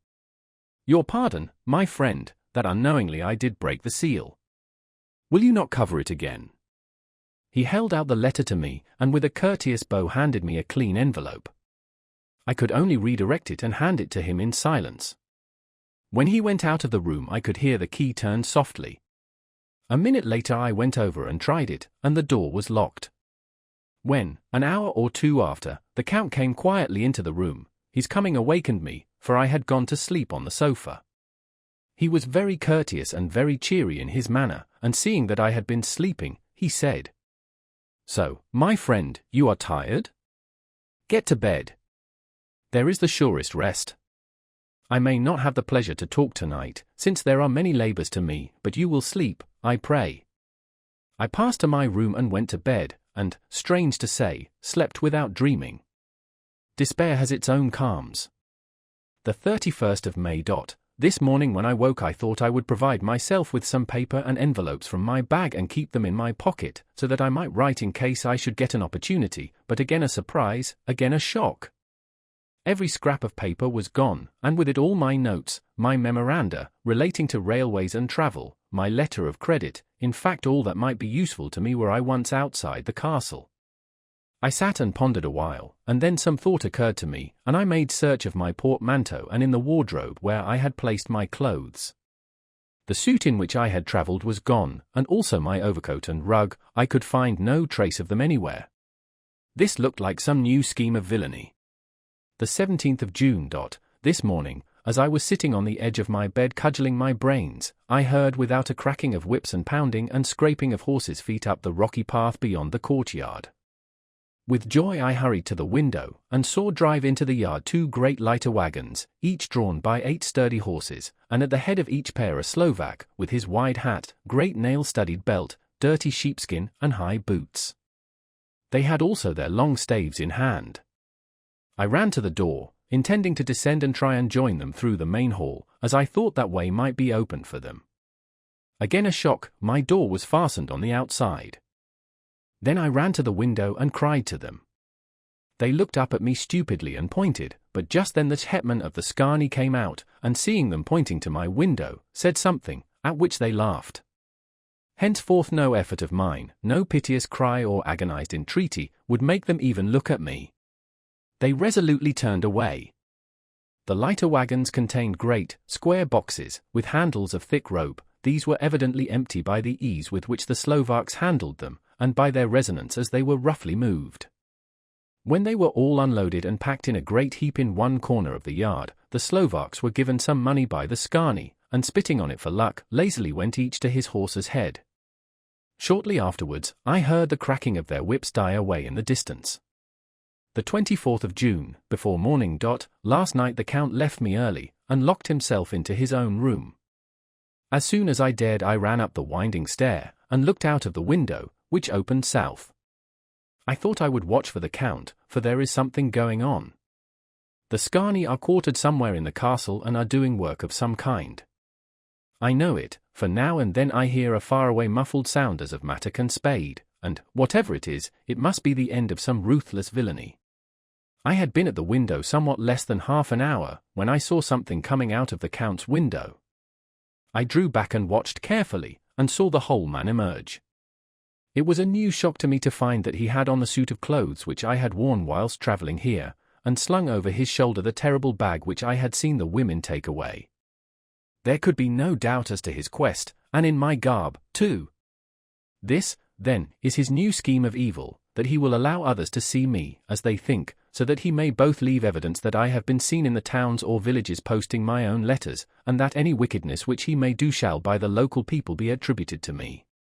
It makes me rage to think that this can go on, and whilst I am shut up here, a veritable prisoner, but without that protection of the law which is even a criminal's right and consolation. I thought I would watch for the Count's return, and for a long time sat doggedly at the window. Then I began to notice that there were some quaint little specks floating in the rays of the moonlight. They were like the tiniest grains of dust, and they whirled round and gathered in clusters in a nebulous sort of way. I watched them with a sense of soothing, and a sort of calm stole over me. I leaned back in the embrasure in a more comfortable position, so that I could enjoy more fully the aerial gambolling. Something made me start up, a low, piteous howling of dogs somewhere far below in the valley, which was hidden from my sight. Louder it seemed to ring in my ears, and the floating motes of dust to take new shapes to the sound as they danced in the moonlight. I felt myself struggling to awake to some call of my instincts, nay, my very soul was struggling, and my half-remembered sensibilities were striving to answer the call. I was becoming hypnotized. Quicker and quicker danced the dust, the moonbeams seemed to quiver as they went by me into the mass of gloom beyond. More and more they gathered till they seemed to take dim phantom shapes. And then I started, broad awake and in full possession of my senses, and ran screaming from the place. The phantom shapes, which were becoming gradually materialized from the moonbeams, were those of the 3 ghostly women to whom I was doomed. I fled, and felt somewhat safer in my own room, where there was no moonlight and where the lamp was burning brightly. When a couple of hours had passed I heard something stirring in the Count's room, something like a sharp wail quickly suppressed, and then there was silence, deep, awful silence, which chilled me. With a beating heart, I tried the door, but I was locked in my prison, and could do nothing. I sat down and simply cried. As I sat I heard a sound in the courtyard without, the agonized cry of a woman. I rushed to the window, and throwing it up, peered out between the bars. There, indeed, was a woman with dishevelled hair, holding her hands over her heart as one distressed with running. She was leaning against a corner of the gateway. When she saw my face at the window she threw herself forward, and shouted in a voice laden with menace. "Monster, give me my child!" She threw herself on her knees, and raising up her hands, cried the same words in tones which wrung my heart. Then she tore her hair and beat her breast, and abandoned herself to all the violences of extravagant emotion. Finally, she threw herself forward, and, though I could not see her, I could hear the beating of her naked hands against the door. Somewhere high overhead, probably on the tower, I heard the voice of the Count calling in his harsh, metallic whisper. His call seemed to be answered from far and wide by the howling of wolves.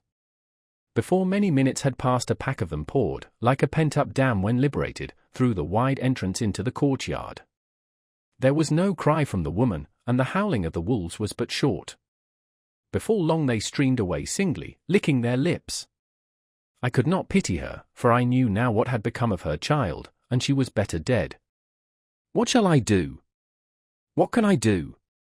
How can I escape from this dreadful thing of night and gloom and fear? The 25th of June, morning. No man knows till he has suffered from the night how sweet and how dear to his heart and either morning can be. When the sun grew so high this morning that it struck the top of the great gateway opposite my window, the high spot which it touched seemed to me as if the dove from the ark had lighted there. My fear fell from me as if it had been a vaporous garment which dissolved in the warmth. I must take action of some sort whilst the courage of the day is upon me.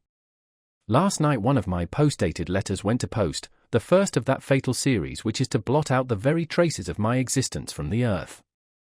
Let me not think of it. Action! It has always been at night time that I have been molested or threatened, or in some way in danger or in fear.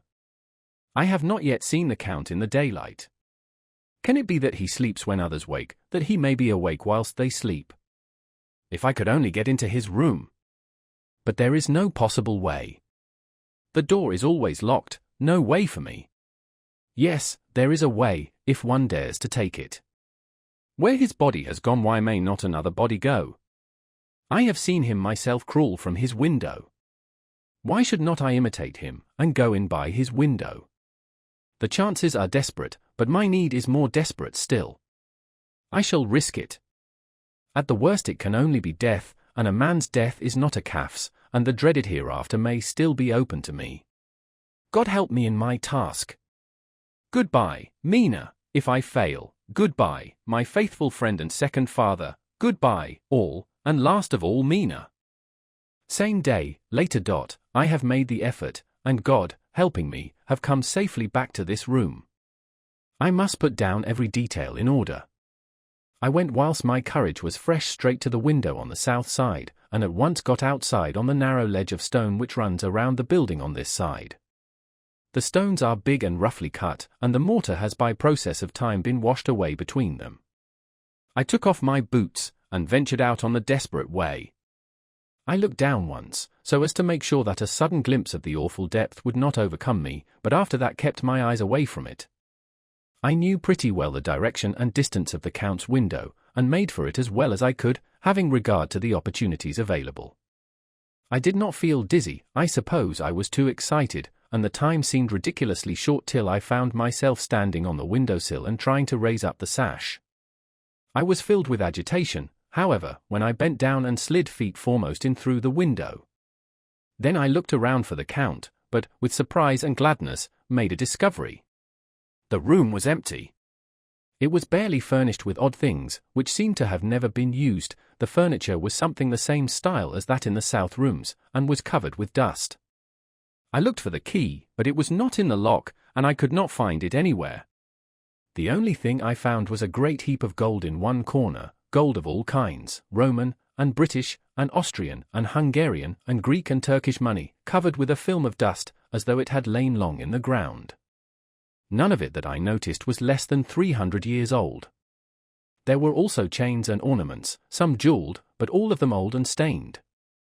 At one corner of the room was a heavy door. I tried it, for, since I could not find the key of the room or the key of the outer door, which was the main object of my search, I must make further examination, or all my efforts would be in vain. It was open, and led through a stone passage to a circular stairway, which went steeply down. I descended, minding carefully where I went, for the stairs were dark, being only lit by loopholes in the heavy masonry. At the bottom there was a dark, tunnel-like passage, through which came a deathly, sickly odor, the odor of old earth newly turned. As I went through the passage the smell grew closer and heavier. At last I pulled open a heavy door which stood ajar, and found myself in an old, ruined chapel, which had evidently been used as a graveyard. The roof was broken, and in 2 places were steps leading to vaults, but the ground had recently been dug over, and the earth placed in great wooden boxes, manifestly those which had been brought by the Slovaks. There was nobody about, and I made search for any further outlet, but there was none. Then I went over every inch of the ground, so as not to lose a chance. I went down even into the vaults, where the dim light struggled, although to do so was a dread to my very soul. Into 2 of these I went, but saw nothing except fragments of old coffins and piles of dust. In the 3rd, however, I made a discovery. There, in one of the great boxes, of which there were 50 in all, on a pile of newly dug earth, lay the Count. He was either dead or asleep, I could not say which, for the eyes were open and stony, but without the glassiness of death, and the cheeks had the warmth of life through all their pallor, the lips were as red as ever. But there was no sign of movement, no pulse, no breath, no beating of the heart. I bent over him, and tried to find any sign of life, but in vain. He could not have lain there long, for the earthy smell would have passed away in a few hours. By the side of the box was its cover, pierced with holes here and there. I thought he might have the keys on him, but when I went to search I saw the dead eyes, and in them, dead though they were, such a look of hate, though unconscious of me or my presence, that I fled from the place, and leaving the Count's room by the window, crawled again up the castle wall. Regaining my room, I threw myself panting upon the bed and tried to think. The 29th of June. Today is the date of my last letter, and the Count has taken steps to prove that it was genuine, for again I saw him leave the castle by the same window, and in my clothes. As he went down the wall, lizard fashion, I wished I had a gun or some lethal weapon, that I might destroy him, but I fear that no weapon wrought alone by man's hand would have any effect on him. I dared not wait to see him return, for I feared to see those weird sisters. I came back to the library, and read there till I fell asleep. I was awakened by the Count, who looked at me as grimly as a man can look as he said, "Tomorrow, my friend, we must part. You return to your beautiful England, I to some work which may have such an end that we may never meet. Your letter home has been despatched, tomorrow I shall not be here, but all shall be ready for your journey. In the morning come the Scarni, who have some labours of their own here, and also come some Slovaks. When they have gone, my carriage shall come for you, and shall bear you to the Borgo Pass to meet the diligence from Bukovina to Bistritz. But I am in hopes that I shall see more of you at Castle Dracula." I suspected him, and determined to test his sincerity. Sincerity! It seems like a profanation of the word to write it in connection with such a monster, so asked him point blank, "Why may I not go tonight?" "Because, dear sir, my coachman and horses are away on a mission. But I would walk with pleasure. I want to get away at once." He smiled, such a soft, smooth, diabolical smile that I knew there was some trick behind his smoothness. He said, "And your baggage?" "I do not care about it. I can send for it some other time." The Count stood up, and said, with a sweet courtesy which made me rub my eyes, it seemed so real, "You English have a saying which is close to my heart, for its spirit is that which rules our boyars, welcome the coming, speed the parting guest. Come with me, my dear young friend. Not an hour shall you wait in my house against your will, though sad am I at your going, and that you so suddenly desire it. Come." With a stately gravity, he, with the lamp, preceded me down the stairs and along the hall. Suddenly he stopped. Hark! Close at hand came the howling of many wolves. It was almost as if the sound sprang up at the rising of his hand, just as the music of a great orchestra seems to leap under the baton of the conductor. After a pause of a moment, he proceeded, in his stately way, to the door, drew back the ponderous bolts, unhooked the heavy chains, and began to draw it open. To my intense astonishment I saw that it was unlocked. Suspiciously, I looked all round, but could see no key of any kind. As the door began to open, the howling of the wolves without grew louder and angrier, their red jaws, with champing teeth, and their blunt-clawed feet as they leaped, came in through the opening door. I knew then that to struggle at the moment against the Count was useless. With such allies as these at his command, I could do nothing. But still the door continued slowly to open, and only the Count's body stood in the gap. Suddenly it struck me that this might be the moment and means of my doom. I was to be given to the wolves, and at my own instigation. There was a diabolical wickedness in the idea great enough for the Count, and as a last chance I cried out, "Shut the door, I shall wait till morning," and covered my face with my hands to hide my tears of bitter disappointment. With one sweep of his powerful arm, the Count threw the door shut, and the great bolts clanged and echoed through the hall as they shot back into their places. In silence we returned to the library, and after a minute or two I went to my own room. The last I saw of Count Dracula was his kissing his hand to me, with a red light of triumph in his eyes, and with a smile that Judas in hell might be proud of. When I was in my room and about to lie down, I thought I heard a whispering at my door. I went to it softly and listened. Unless my ears deceived me, I heard the voice of the Count. "Back, back, to your own place. Your time is not yet come. Wait. Have patience. Tonight is mine. Tomorrow night is yours."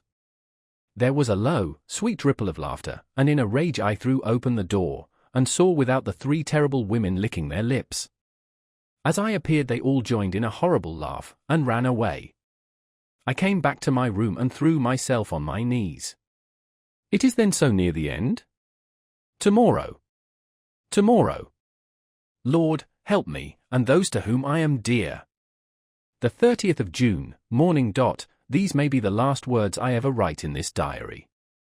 I slept till just before the dawn, and when I woke threw myself on my knees, for I determined that if death came he should find me ready. At last I felt that subtle change in the air, and knew that the morning had come. Then came the welcome cock-crow, and I felt that I was safe. With a glad heart, I opened my door and ran down to the hall.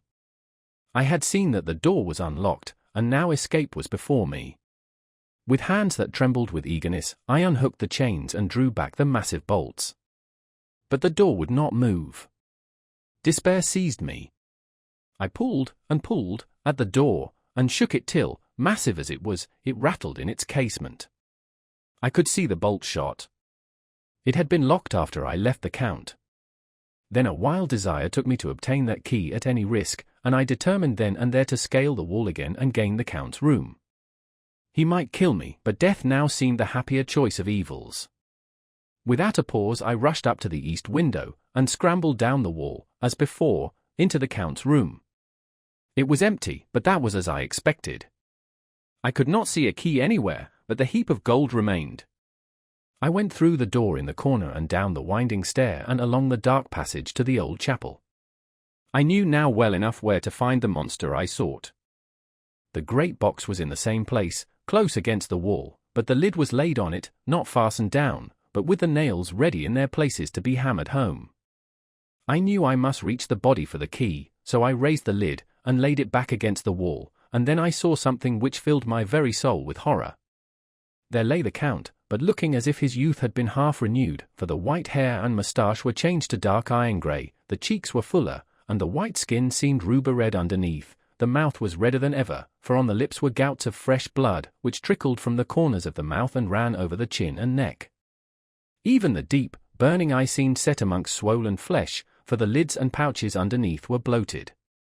It seemed as if the whole awful creature were simply gorged with blood. He lay like a filthy leech, exhausted with his repletion. I shuddered as I bent over to touch him, and every sense in me revolted at the contact, but I had to search, or I was lost. The coming night might see my own body a banquet in a similar way to those horrid three. I felt all over the body, but no sign could I find of the key. Then I stopped and looked at the Count. There was a mocking smile on the bloated face which seemed to drive me mad.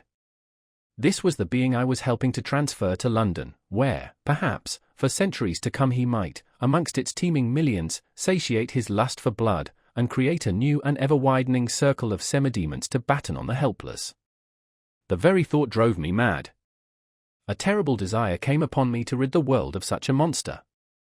There was no lethal weapon at hand, but I seized a shovel which the workmen had been using to fill the cases, and lifting it high, struck, with the edge downward, at the hateful face. But as I did so the head turned, and the eyes fell full upon me, with all their blaze of basilisk horror. The sight seemed to paralyze me, and the shovel turned in my hand and glanced from the face, merely making a deep gash above the forehead. The shovel fell from my hand across the box, and as I pulled it away the flange of the blade caught the edge of the lid, which fell over again, and hid the horrid thing from my sight.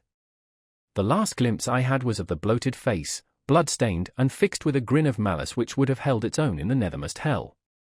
I thought and thought what should be my next move, but my brain seemed on fire, and I waited with a despairing feeling growing over me. As I waited I heard in the distance a gypsy song sung by merry voices coming closer, and through their song the rolling of heavy wheels and the cracking of whips, the Scani and the Slovaks of whom the Count had spoken were coming. With a last look around and at the box which contained the vile body, I ran from the place and gained the Count's room, determined to rush out at the moment the door should be opened. With strained ears, I listened, and heard downstairs the grinding of the key in the great lock and the falling back of the heavy door. There must have been some other means of entry, or some one had a key for one of the locked doors. Then there came the sound of many feet tramping and dying away in some passage which sent up a clanging echo. I turned to run down again towards the vault, where I might find the new entrance, but at the moment there seemed to come a violent puff of wind, and the door to the winding stair blew to with a shock that set the dust from the lintels flying.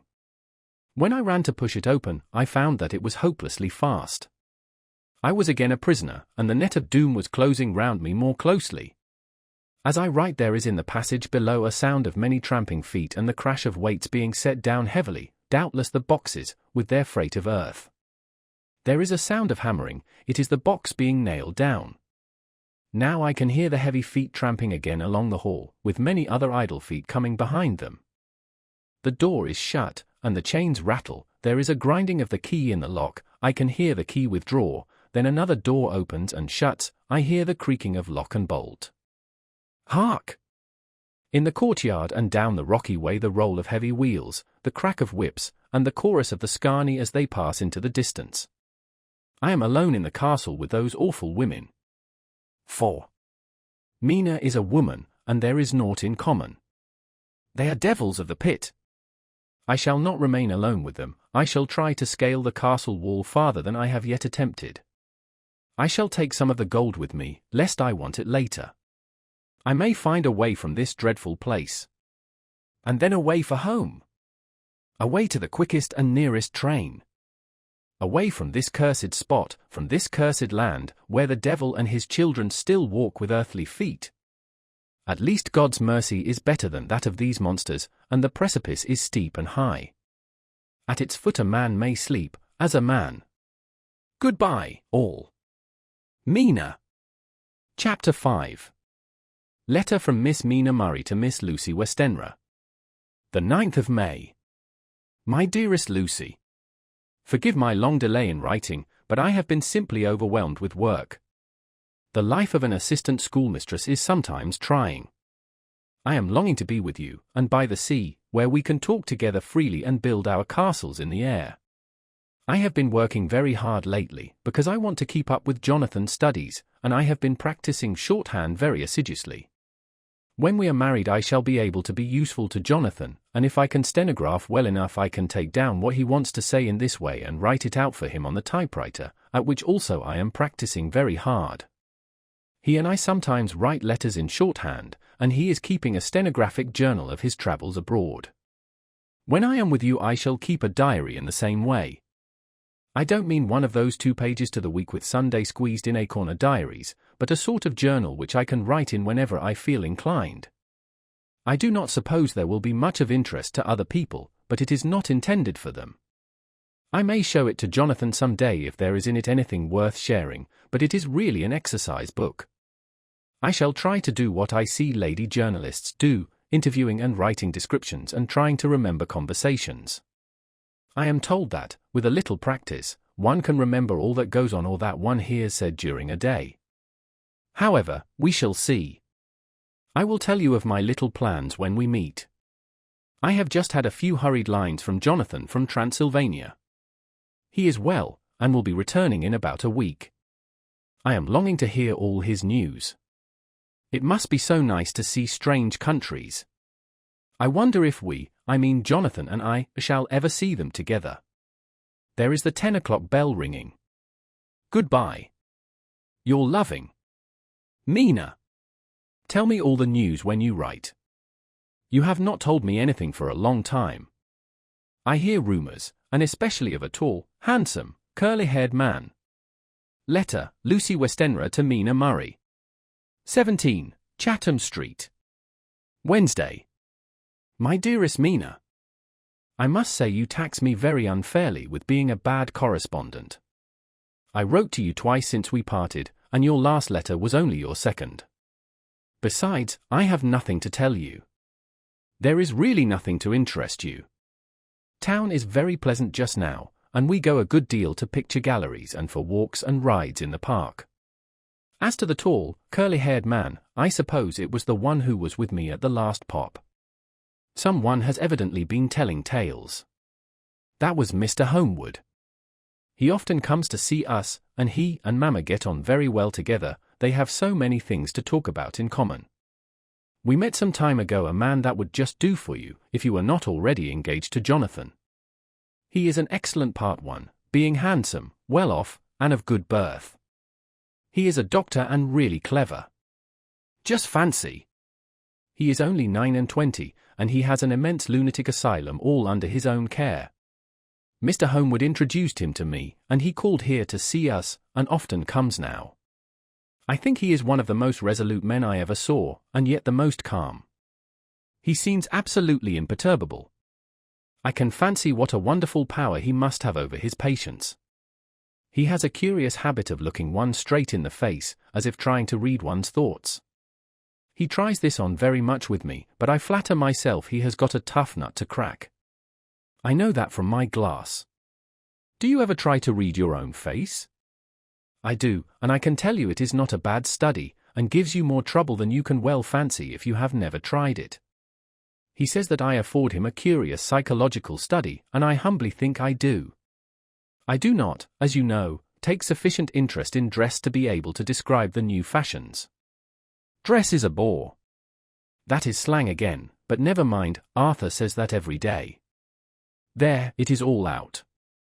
Mina, we have told all our secrets to each other since we were children, we have slept together and eaten together, and laughed and cried together, and now, though I have spoken, I would like to speak more.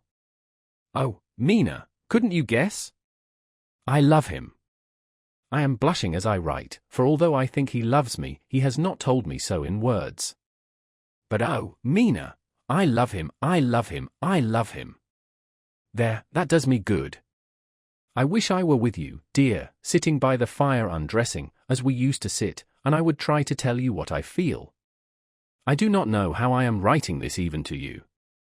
I am afraid to stop, or I should tear up the letter, and I don't want to stop, for I do so want to tell you all. Let me hear from you at once, and tell me all that you think about it. Mina, I must stop. Good night. Bless me in your prayers, and, Mina, pray for my happiness. Lucy. P.S. I need not tell you this is a secret. Good night again. L.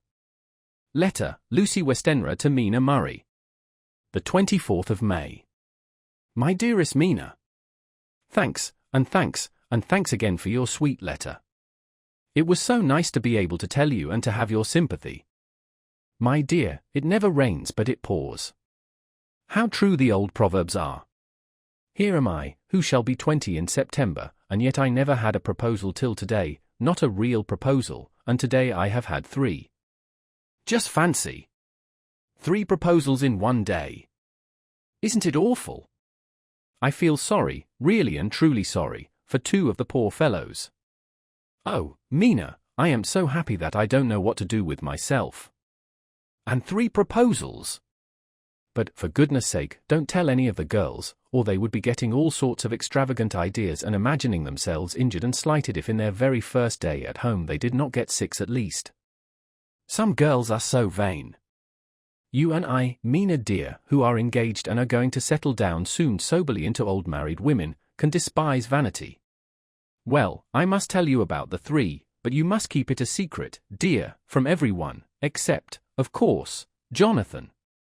You will tell him, because I would, if I were in your place, certainly tell Arthur. A woman ought to tell her husband everything, don't you think so, dear, and I must be fair. Men like women, certainly their wives, to be quite as fair as they are, and women, I am afraid, are not always quite as fair as they should be. Well, my dear, number one came just before lunch. I told you of him, Dr. John Seward, the lunatic asylum man, with the strong jaw and the good forehead. He was very cool outwardly, but was nervous all the same.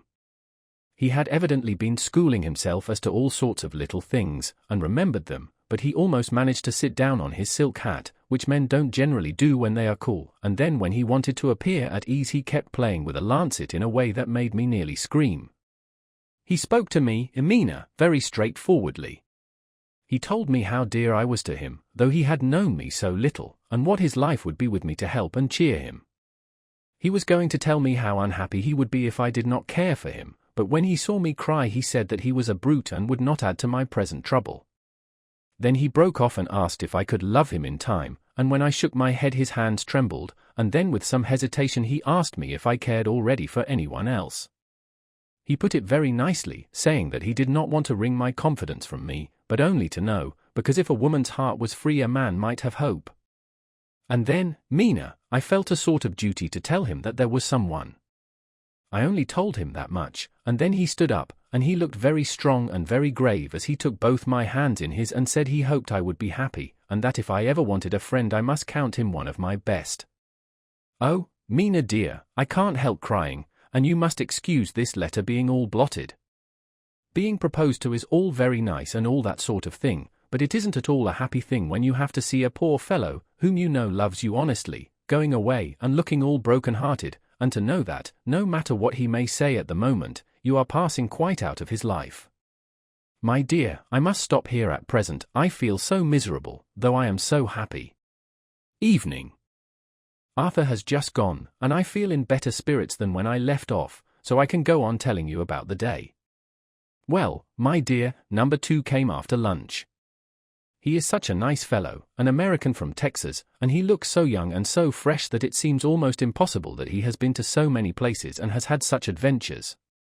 I sympathize with poor Desdemona when she had such a dangerous stream poured in her ear, even by a black man. I suppose that we women are such cowards that we think a man will save us from fears, and we marry him. I know now what I would do if I were a man and wanted to make a girl love me. No, I don't, for there was Mr. Morris telling us his stories, and Arthur never told any, and yet, my dear, I am somewhat previous. Mr. Quincy P. Morris found me alone. It seems that a man always does find a girl alone. No, he doesn't, for Arthur tried twice to make a chance, and I helping him all I could, I am not ashamed to say it now. I must tell you beforehand that Mr. Morris doesn't always speak slang, that is to say, he never does so to strangers or before them, for he is really well educated and has exquisite manners, but he found out that it amused me to hear him talk American slang, and whenever I was present, and there was no one to be shocked, he said such funny things. I am afraid, my dear, he has to invent it all, for it fits exactly into whatever else he has to say. But this is a way slang has. I do not know myself if I shall ever speak slang, I do not know if Arthur likes it, as I have never heard him use any as yet. Well, Mr. Morris sat down beside me and looked as happy and jolly as he could, but I could see all the same that he was very nervous. He took my hand in his, and said ever so sweetly, "Miss Lucy, I know I ain't good enough to regulate the fixins of your little shoes, but I guess if you wait till you find a man that is you will go join them 7 young women with the lamps when you quit. Won't you just hitch up alongside of me and let us go down the long road together, driving in double harness?" Well, he did look so good-humored and so jolly that it didn't seem half so hard to refuse him as it did poor Dr. Seward, so I said, as lightly as I could, that I did not know anything of hitching, and that I wasn't broken to harness at all yet. Then he said that he had spoken in a light manner, and he hoped that if he had made a mistake in doing so on so grave, so momentous, an occasion for him, I would forgive him.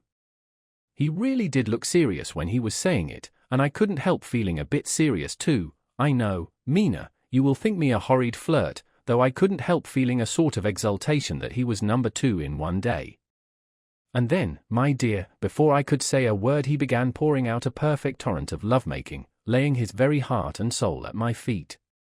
He looked so earnest over it that I shall never again think that a man must be playful always, and never earnest, because he is merry at times. I suppose he saw something in my face which checked him, for he suddenly stopped, and said with a sort of manly fervour that I could have loved him for if I had been free. "Lucy, you are an honest-hearted girl, I know. I should not be here speaking to you as I am now if I did not believe you clean grit, right through to the very depths of your soul. Tell me, like one good fellow to another, is there anyone else that you care for? And if there is, I'll never trouble you a hair's breadth again, but will be, if you will let me, a very faithful friend." My dear Mina, why are men so noble when we women are so little worthy of them? Here was I almost making fun of this great-hearted, true gentleman. I burst into tears. I am afraid, my dear, you will think this a very sloppy letter in more ways than one, and I really felt very badly. Why can't they let a girl marry 3 men, or as many as want her, and save all this trouble? But this is heresy, and I must not say it. I am glad to say that, though I was crying, I was able to look into Mr. Morris's brave eyes, and I told him out straight. Yes, there is someone I love, though he has not told me yet that he even loves me. I was right to speak to him so frankly, for quite a light came into his face, and he put out both his hands and took mine. I think I put them into his, and said in a hearty way, "That's my brave girl. It's better worth being late for a chance of winning you than being in time for any other girl in the world. Don't cry, my dear. If it's for me, I'm a hard nut to crack, and I take it standing up. If that other fellow doesn't know his happiness, well, he'd better look for it soon, or he'll have to deal with me. Little girl, your honesty and pluck have made me a friend, and that's rarer than a lover. It's more unselfish anyhow. My dear, I'm going to have a pretty lonely walk between this and Kingdom Come. Won't you give me one kiss? It'll be something to keep off the darkness now and then. You can, you know, if you like, for that other good fellow. He must be a good fellow, my dear, and a fine fellow, or you could not love him. Hasn't spoken yet." That quite won me, Mina, for it was brave and sweet of him, and noble, too, to a rival, wasn't it? And he's so sad, so I leant over and kissed him. He stood up with my 2 hands in his, and as he looked down into my face, I am afraid I was blushing very much, he said, "Little girl, I hold your hand, and you've kissed me, and if these things don't make us friends, nothing ever will. Thank you for your sweet honesty to me, and goodbye." He wrung my hand, and taking up his hat, went straight out of the room without looking back, without a tear or a quiver or a pause, and I am crying like a baby. Oh, why must a man like that be made unhappy when there are lots of girls about who would worship the very ground he trod on? I know I would if I were free, only I don't want to be free. My dear, this quite upset me, and I feel I cannot write of happiness just at once, after telling you of it, and I don't wish to tell of the number 3 until it can be all happy. Ever your loving Lucy. P.S. Though, about number 3, I needn't tell you of number 3, need I? Besides, it was all so confused, it seemed only a moment from his coming into the room till both his arms were round me, and he was kissing me. I am very, very happy, and I don't know what I have done to deserve it. I must only try in the future to show that I am not ungrateful to God for all his goodness to me in sending to me such a lover, such a husband, and such a friend. Goodbye. Dr. Seward's Diary. Kept in phonograph. The 25th of May. Ebb tide in appetite today. Cannot eat, cannot rest, so diary instead. Since my rebuff of yesterday I have a sort of empty feeling. Nothing in the world seems of sufficient importance to be worth the doing. As I knew that the only cure for this sort of thing was work, I went down amongst the patients. I picked out one who has afforded me a study of much interest. He is so quaint that I am determined to understand him as well as I can. Today I seem to get nearer than ever before to the heart of his mystery. I questioned him more fully than I had ever done, with a view to making myself master of the facts of his hallucination. In my manner of doing it there was, I now see, something of cruelty. I seemed to wish to keep him to the point of his madness, a thing which I avoid with the patients as I would the mouth of hell. Under what circumstances would I not avoid the pit of hell? Omnia Romi venalia sunt. Hell has its price. Verb. Sap. If there be anything behind this instinct, it will be valuable to trace it afterwards accurately, so I had better commence to do so, therefore. Arne M. Renfield, etat 59. Sanguine temperament, great physical strength, morbidly excitable, periods of gloom, ending in some fixed idea which I cannot make out. I presume that the sanguine temperament itself and the disturbing influence end in a mentally accomplished finish, a possibly dangerous man, probably dangerous if unselfish. In selfish men caution is as secure an armor for their foes as for themselves. What I think of on this point is, when self is the fixed point, the centripetal force is balanced with the centrifugal; when duty, a cause, etc., is the fixed point, the latter force is paramount, and only accident or a series of accidents can balance it. Letter, Quincy P. Morris to Honorable Arthur Homewood. The 25th of May.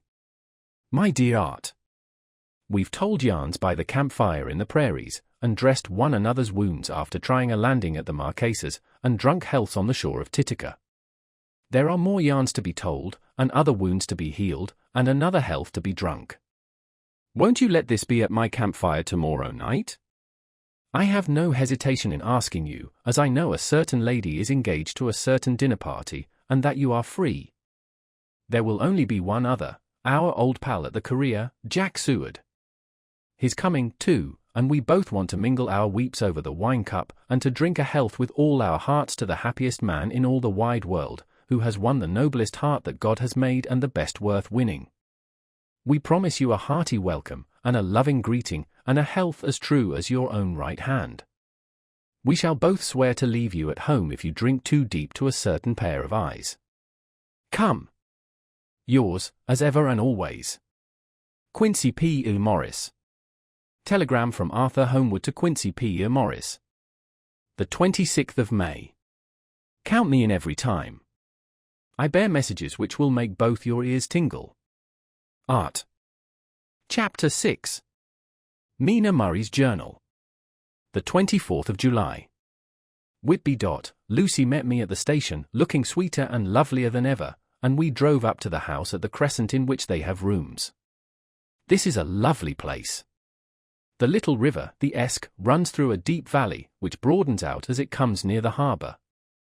A great viaduct runs across, with high piers, through which the view seems somehow further away than it really is.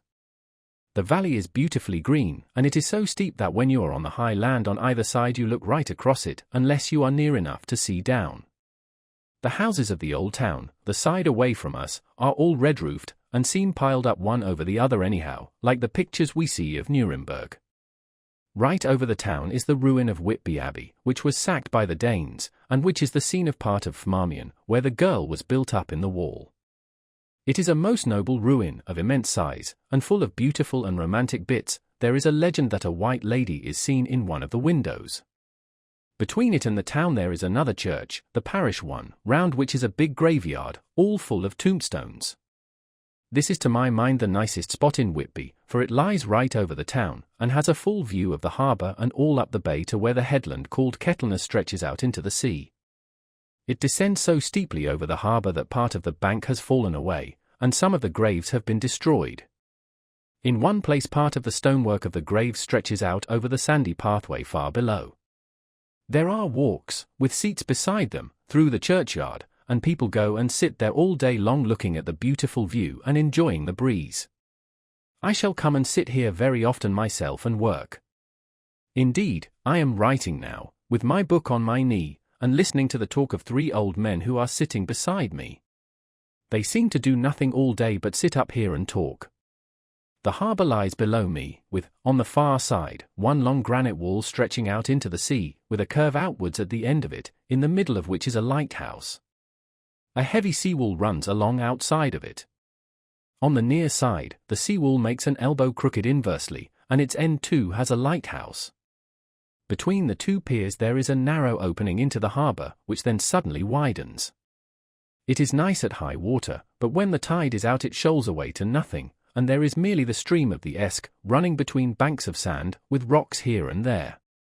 Outside the harbour on this side there rises for about half a mile a great reef, the sharp edge of which runs straight out from behind the south lighthouse. At the end of it is a buoy with a bell, which swings in bad weather, and sends in a mournful sound on the wind.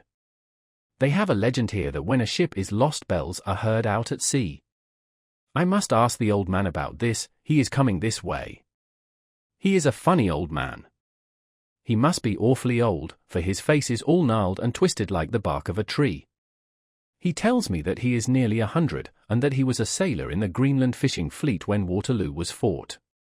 He is, I am afraid, a very sceptical person, for when I asked him about the bells at sea and the White Lady at the Abbey he said very brusquely, "I wouldn't fash marcelled about them, miss. Them things be all wore out.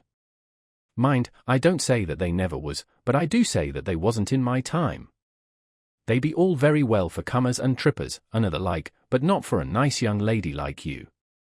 Them feet folks from York and Leeds that be always eating cured herrings and drinking tea and looking out to buy cheap jet would creed aught. I wonder marcelled who'd be bothered telling lies to them, even the newspapers, which is full of fool talk. I thought he would be a good person to learn interesting things from, so I asked him if he would mind telling me something about the whale fishing in the old days. He was just settling himself to begin when the clock struck 6, whereupon he laboured to get up, and said, "I must gang a Jeanwoods home now, miss. My granddaughter doesn't like to be kept waiting when the tea is ready, for it takes me time to cramly aboon the grease, for there be a many of and, miss, I lack bella timber sairly by the clock." He hobbled away, and I could see him hurrying, as well as he could, down the steps. The steps are a great feature on the place. They lead from the town up to the church, there are hundreds of them, I do not know how many, and they wind up in a delicate curve. The slope is so gentle that a horse could easily walk up and down them. I think they must originally have had something to do with the Abbey. I shall go home too. Lucy went out visiting with her mother, and as they were only duty calls, I did not go. They will be home by this. The 1st of August. I came up here an hour ago with Lucy, and we had a most interesting talk with my old friend and the 2 others who always come and join him. He is evidently the Sir Oracle of them, and I should think must have been in his time a most dictatorial person. He will not admit anything, and down faces everybody. If he can't out-argue them he bullies them, and then takes their silence for agreement with his views. Lucy was looking sweetly pretty in her white lawn frock, she has got a beautiful colour since she has been here. I noticed that the old men did not lose any time in coming up and sitting near her when we sat down. She is so sweet with old people, I think they all fell in love with her on the spot. Even my old man succumbed and did not contradict her, but gave me double share instead. I got him on the subject of the legends, and he went off at once into a sort of sermon. I must try to remember it and put it down. It be all fool talk, lock, stock, and barrel, that's what it be, and nought else. These bands and wafts and boghosts and barguests and bogles and all anent them is only fit to set bairns and dizzy women elderin. They be nowt but airblebs.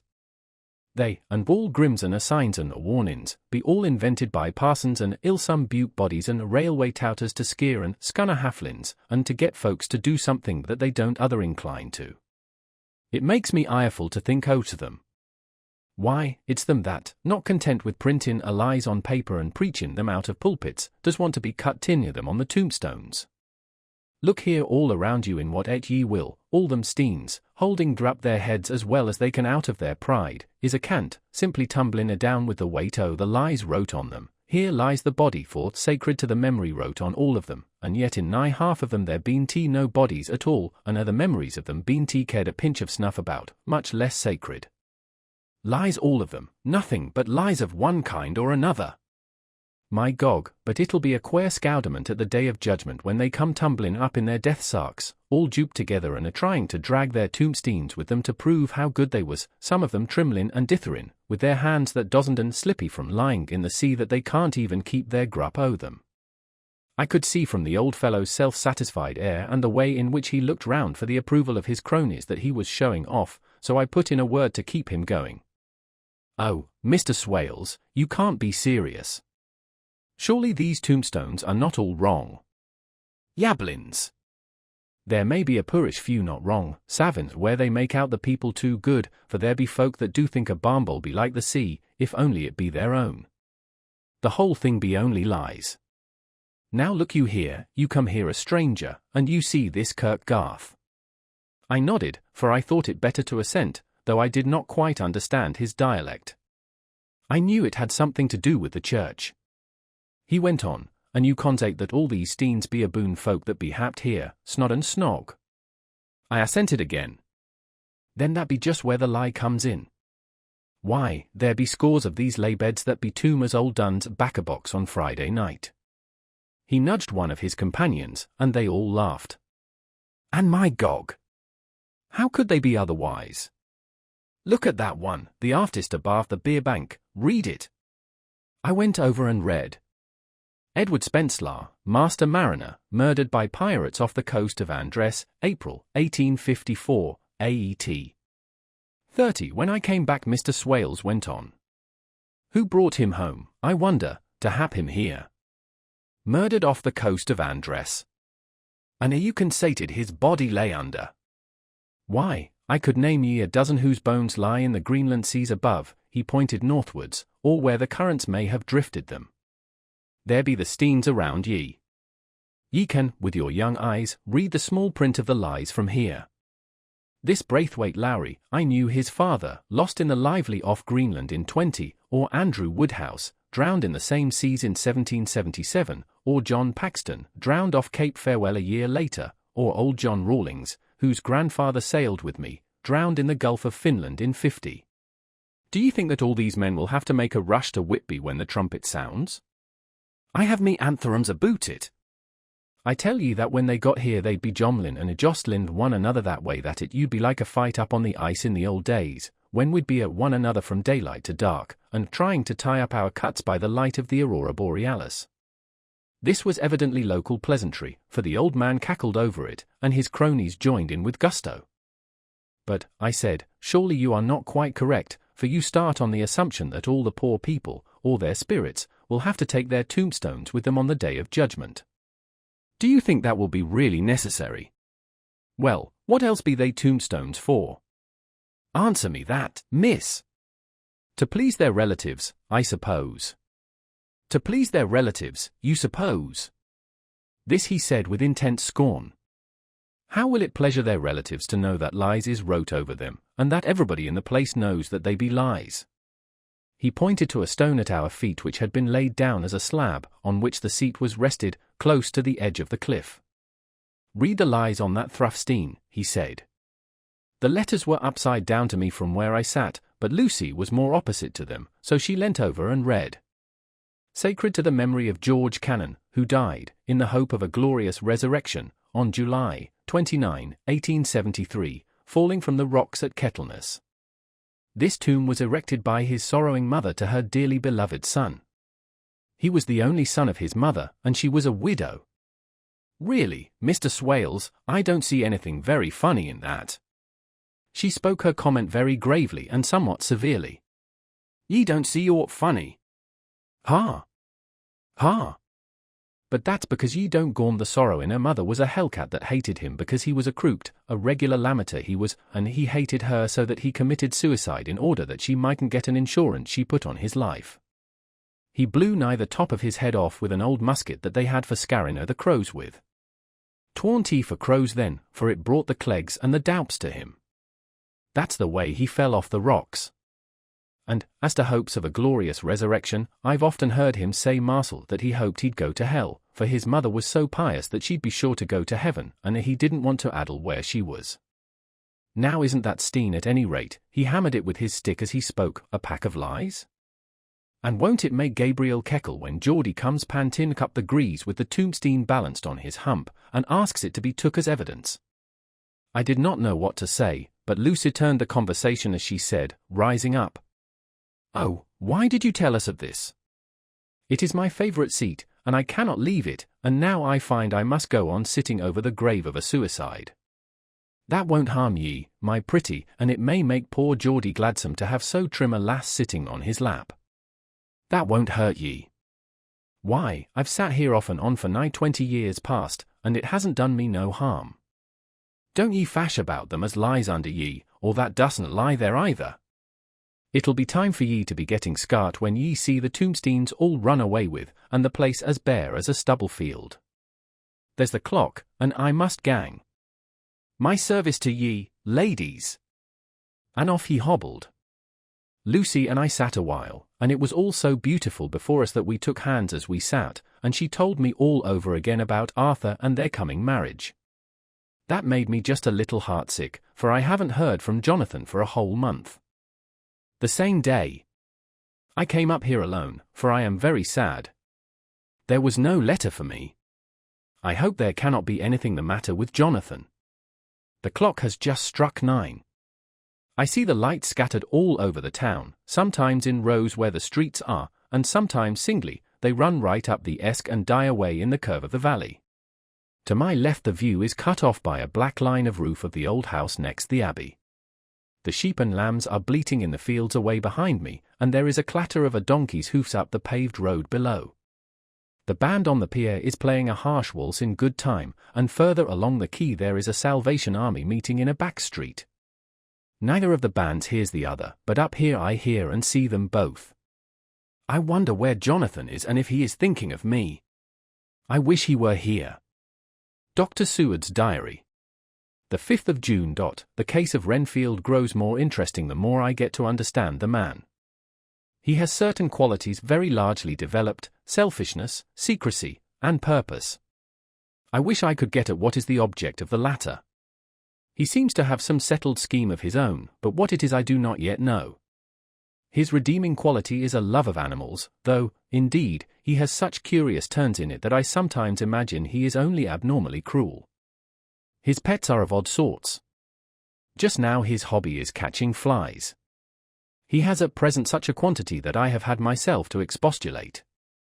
To my astonishment, he did not break out into a fury, as I expected, but took the matter in simple seriousness. He thought for a moment, and then said, "May I have 3 days? I shall clear them away." Of course, I said that would do. I must watch him. The 18th of June. He has turned his mind now to spiders, and has got several very big fellows in a box. He keeps feeding them with his flies, and the number of the latter is becoming sensibly diminished, although he has used half his food in attracting more flies from outside to his room. The 1st of July. His spiders are now becoming as great a nuisance as his flies, and today I told him that he must get rid of them. He looked very sad at this, so I said that he must clear out some of them, at all events. He cheerfully acquiesced in this, and I gave him the same time as before for reduction. He disgusted me much while with him, for when a horrid blowfly, bloated with some carrion food, buzzed into the room, he caught it, held it exultantly for a few moments between his finger and thumb, and, before I knew what he was going to do, put it in his mouth and ate it. I scolded him for it, but he argued quietly that it was very good and very wholesome, that it was life, strong life, and gave life to him. This gave me an idea, or the rudiment of one. I must watch how he gets rid of his spiders. He has evidently some deep problem in his mind, for he keeps a little notebook in which he is always jotting down something. Whole pages of it are filled with masses of figures, generally single numbers added up in batches, and then the totals added in batches again, as though he were focusing some account, as the auditors put it. The 8th of July. There is a method in his madness, and the rudimentary idea in my mind is growing. It will be a whole idea soon, and then, oh, unconscious cerebration. You will have to give the wall to your conscious brother. I kept away from my friend for a few days, so that I might notice if there were any change. Things remain as they were except that he has parted with some of his pets and got a new one. He has managed to get a sparrow, and has already partially tamed it. His means of taming is simple, for already the spiders have diminished. Those that do remain, however, are well fed, for he still brings in the flies by tempting them with his food. The 19th of July. We are progressing. My friend has now a whole colony of sparrows, and his flies and spiders are almost obliterated. When I came in he ran to me and said he wanted to ask me a great favor, a very, very great favor, and as he spoke he fawned on me like a dog. I asked him what it was, and he said, with a sort of rapture in his voice and bearing, "A kitten, a nice little, sleek playful kitten, that I can play with, and teach, and feed, and feed, and feed. I was not unprepared for this request, for I had noticed how his pets went on increasing in size and vivacity, but I did not care that his pretty family of tame sparrows should be wiped out in the same manner as the flies and the spiders, so I said I would see about it, and asked him if he would not rather have a cat than a kitten. His eagerness betrayed him as he answered, "Oh, yes, I would like a cat. I only asked for a kitten lest you should refuse me a cat." "No one would refuse me a kitten, would they?" I shook my head, and said that at present I feared it would not be possible, but that I would see about it. His face fell, and I could see a warning of danger in it, for there was a sudden fierce, sidelong look which meant killing. The man is an undeveloped homicidal maniac. I shall test him with his present craving and see how it will work out, then I shall know more. 10 p.m. I have visited him again and found him sitting in a corner brooding. When I came in he threw himself on his knees before me and implored me to let him have a cat, that his salvation depended upon it. I was firm, however, and told him that he could not have it, whereupon he went without a word, and sat down, gnawing his fingers, in the corner where I had found him. I shall see him in the morning early. The 20th of July. Visited Renfield very early, before the attendant went his rounds. Found him up and humming a tune. He was spreading out his sugar, which he had saved, in the window, and was manifestly beginning his fly-catching again, and beginning it cheerfully and with a good grace. I looked around for his birds, and not seeing them, asked him where they were. He replied, without turning round, that they had all flown away. There were a few feathers about the room and on his pillow a drop of blood. I said nothing, but went and told the keeper to report to me if there were anything odd about him during the day. 11 a.m. The attendant has just been to me to say that Renfield has been very sick and has disgorged a whole lot of feathers. My belief is, "Doctor," he said, "that he has eaten his birds, and that he just took and ate them raw." 11 p.m. I gave Renfield a strong opiate tonight, enough to make even him sleep, and took away his pocket-book to look at it. The thought that has been buzzing about my brain lately is complete, and the theory proved. My homicidal maniac is of a peculiar kind.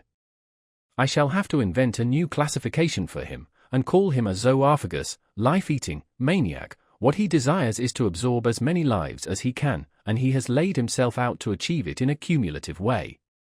He gave many flies to one spider and many spiders to one bird, and then wanted a cat to eat the many birds. What would have been his later steps? It would almost be worthwhile to complete the experiment. It might be done if there were only a sufficient cause. Men sneered at vivisection, and yet look at its results today. Why not advance science in its most difficult and vital aspect, the knowledge of the brain? Had I even the secret of one such mind, did I hold the key to the fancy of even one lunatic, I might advance my own branch of science to a pitch compared with which Burden Sanderson's physiology or Ferriar's brain knowledge would be as nothing. If only there were a sufficient cause.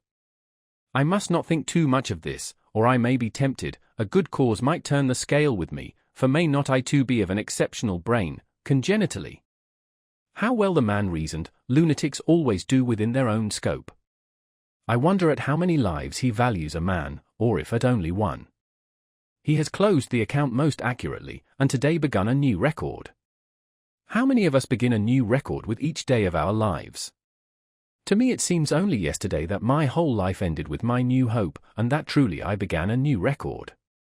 So it will be until the great recorder sums me up and closes my ledger account with a balance to profit or loss. Oh, Lucy, Lucy, I cannot be angry with you, nor can I be angry with my friend whose happiness is yours, but I must only wait on hopeless and work. Work! Work! If I only could have as strong a cause as my poor mad friend there, a good, unselfish cause to make me work, that would be indeed happiness. Mina Murray's Journal. The 26th of July. I am anxious, and it soothes me to express myself here. It is like whispering to oneself and listening at the same time. And there is also something about the shorthand symbols that makes it different from writing. I am unhappy about Lucy and about Jonathan. I had not heard from Jonathan for some time, and was very concerned, but yesterday dear Mr. Hawkins, who is always so kind, sent me a letter from him. I had written asking him if he had heard, and he said the enclosed had just been received.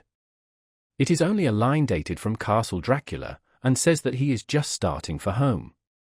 That is not like Jonathan. I do not understand it, and it makes me uneasy.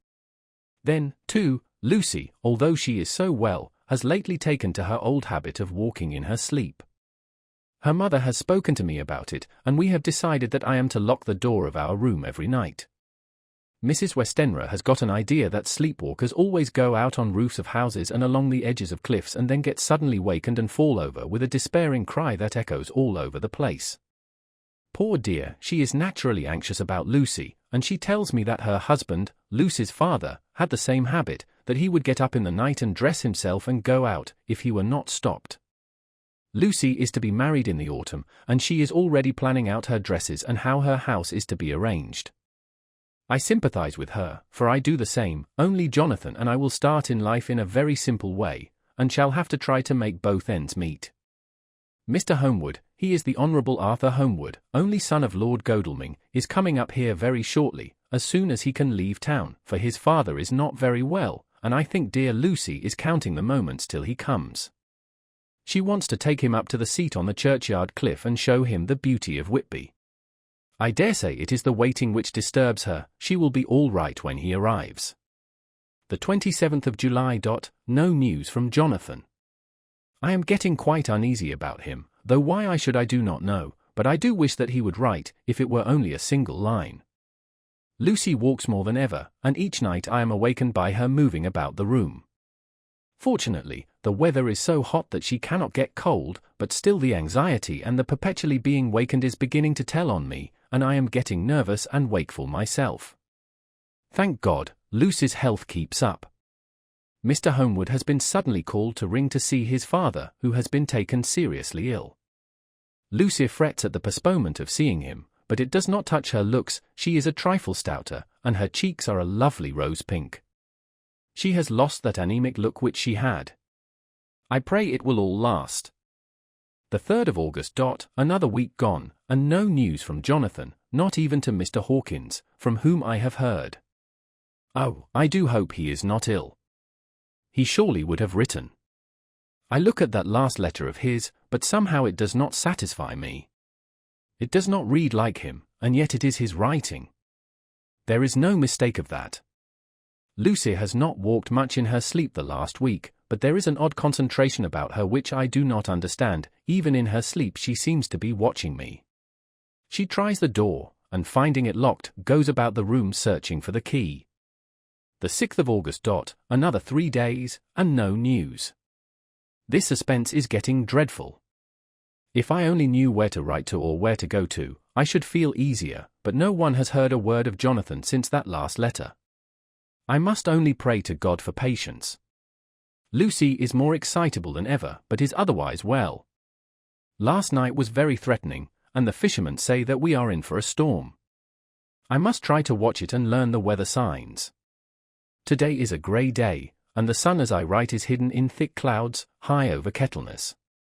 Everything is grey, except the green grass, which seems like emerald amongst it, grey earthy rock, grey clouds, tinged with the sunburst at the far edge, hang over the grey sea, into which the sand points stretch like grey fingers. The sea is tumbling in over the shallows and the sandy flats with a roar, muffled in the sea mists drifting inland. The horizon is lost in a grey mist. All is vastness, the clouds are piled up like giant rocks, and there is a brool over the sea that sounds like some presage of doom. Dark figures are on the beach here and there, sometimes half shrouded in the mist, and seems men like trees walking. The fishing boats are racing for home, and rise, and dip in the ground swell as they sweep into the harbour, bending to the scuppers. Here comes old Mr. Swales. He is making straight for me, and I can see, by the way he lifts his hat, that he wants to talk. I have been quite touched by the change in the poor old man. When he sat down beside me, he said in a very gentle way, "I want to say something to you, miss." I could see he was not at ease, so I took his poor old wrinkled hand in mine and asked him to speak fully, so he said, leaving his hand in mine, "I'm afraid, my dearie, that I must have shocked you by all the wicked things I've been saying about the dead, and such like, for weeks past, but I didn't mean them, and I want ye to remember that when I'm gone. We AUD folks that be daffled, and with 1 foot abaft the crock-hole, don't altogether like to think of it, and we don't want to feel scart of it, and that's why I've took to marking a light of it, so that I'd cheer up my own heart a bit. But, Lord love ye, miss, I ain't afraid of din, not a bit, only I don't want to die if I can help it. My time must be nigh at hand now, for I be AUD, and 100 years is too much for any man to expect, and I'm so nigh it that the AUD man is already wet in his scythe. Ye see, I can't get out the habit of calf-finch about it all at once, the shafts will wag as they be used to. Some day soon the angel of death will sound his trumpet for me. But don't ye duel and agreet, my dearie. For he saw that I was crying, if he should come this very night I'd not refuse to answer his call. For life be, after all, only a waiting for something else than what we're doing, and death be all that we can rightly depend on. But I'm content, for it's coming to me, my dearie, and coming quick. It may be coming while we be looking and wondering. Maybe it's in that wind out over the sea that's bringing with it loss and wreck, and sore distress, and sad hearts. Look!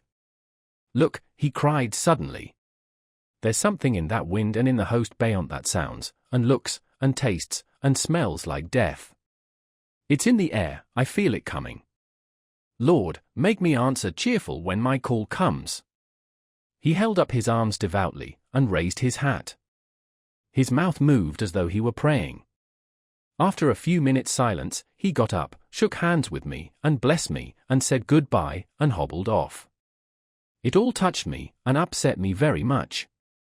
I was glad when the Coast Guard came along, with his spyglass under his arm. He stopped to talk with me, as he always does, but all the time kept looking at a strange ship. I can't make her out, he said, she's a Russian, by the look of her, but she's knocking about in the queerest way.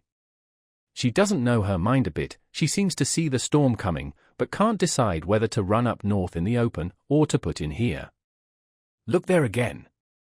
She is steered mighty strangely, for she doesn't mind the hand on the wheel, changes about with every puff of wind. We'll hear more of her before this time tomorrow. Chapter 7. Cutting from the Telegraph, the 8th of August. Pasted in Mina Murray's journal. From a correspondent. Whitby.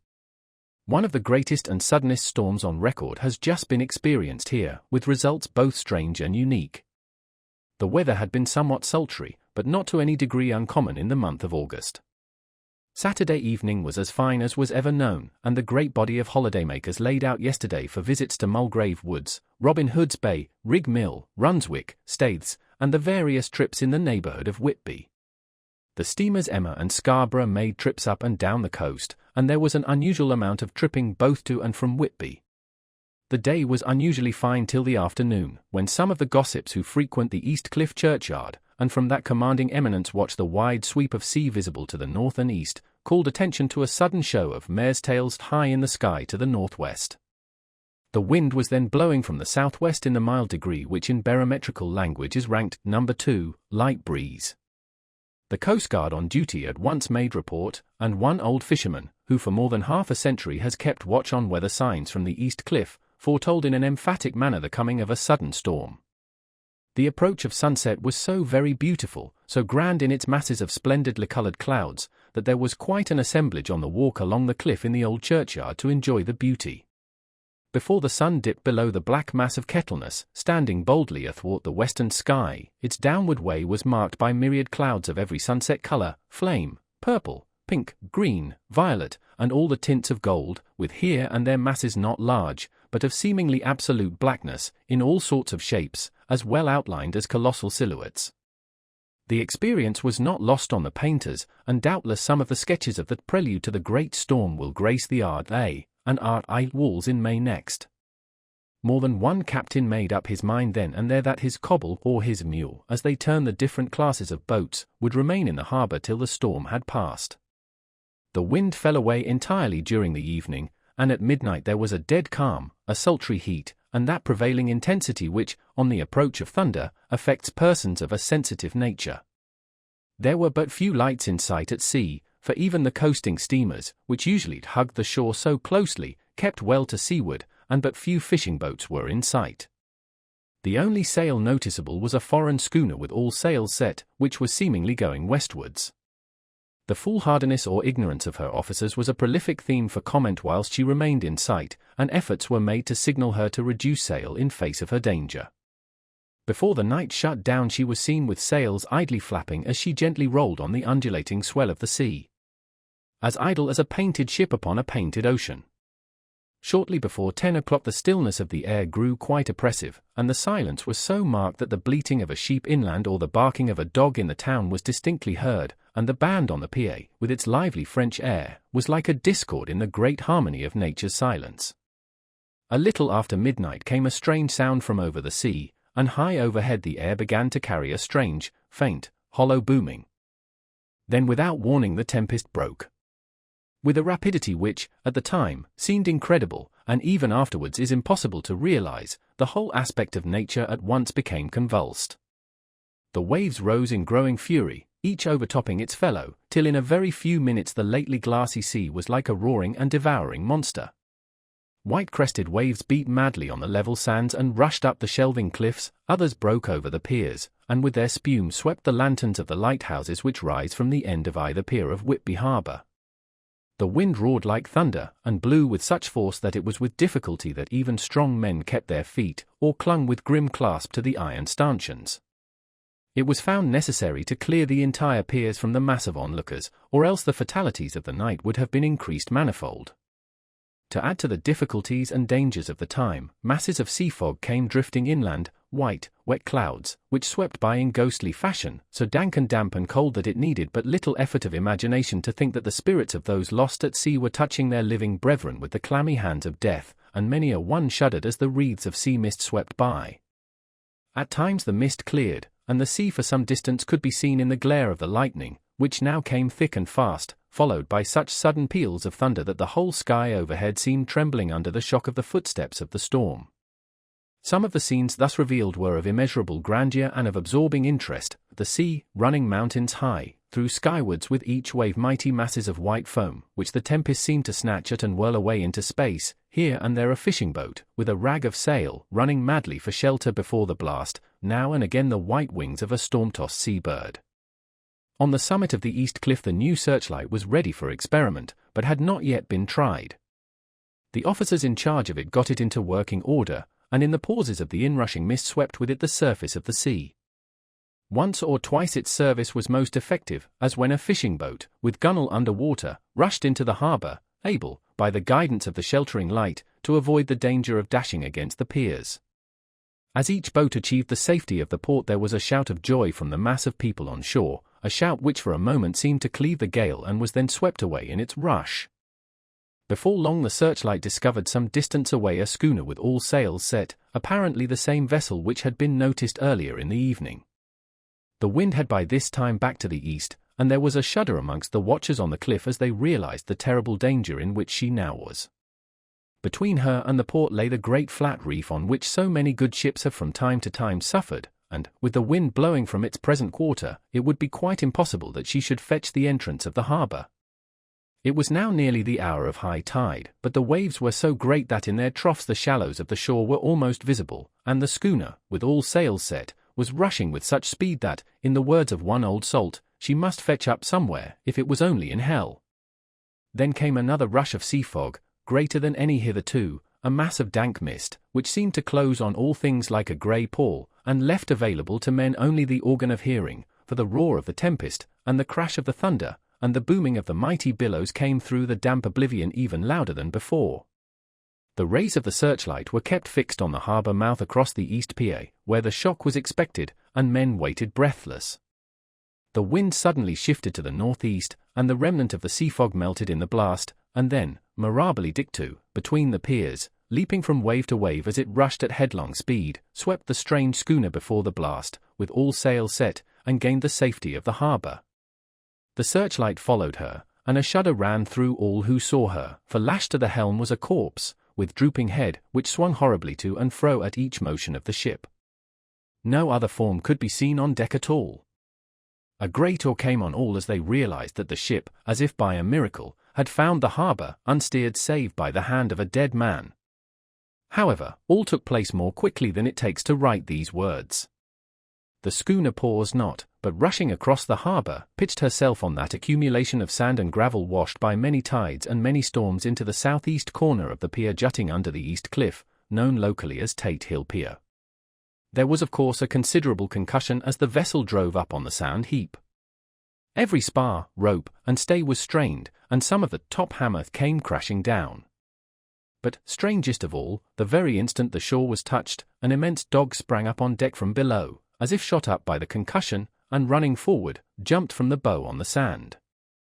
Making straight for the steep cliff, where the churchyard hangs over the laneway to the east pier so steeply that some of the flat tombstones, thruffsteins or through-stones, as they call them in the Whitby vernacular, actually project over where the sustaining cliff has fallen away, it disappeared in the darkness, which seemed intensified just beyond the focus of the searchlight. It so happened that there was no one at the moment on Tate Hill Pier, as all those whose houses are in close proximity were either in bed or were out on the heights above. Thus the Coast Guard on duty on the eastern side of the harbour, who at once ran down to the little pier, was the first to climb on board. The men working the searchlight, after scouring the entrance of the harbour without seeing anything, then turned the light on the derelict and kept it there. The Coast Guard ran aft, and when he came beside the wheel, bent over to examine it, and recoiled at once as though under some sudden emotion. This seemed to pique general curiosity, and quite a number of people began to run. It is a good way round from the west cliff by the drawbridge to Tate Hill Pier, but your correspondent is a fairly good runner, and came well ahead of the crowd.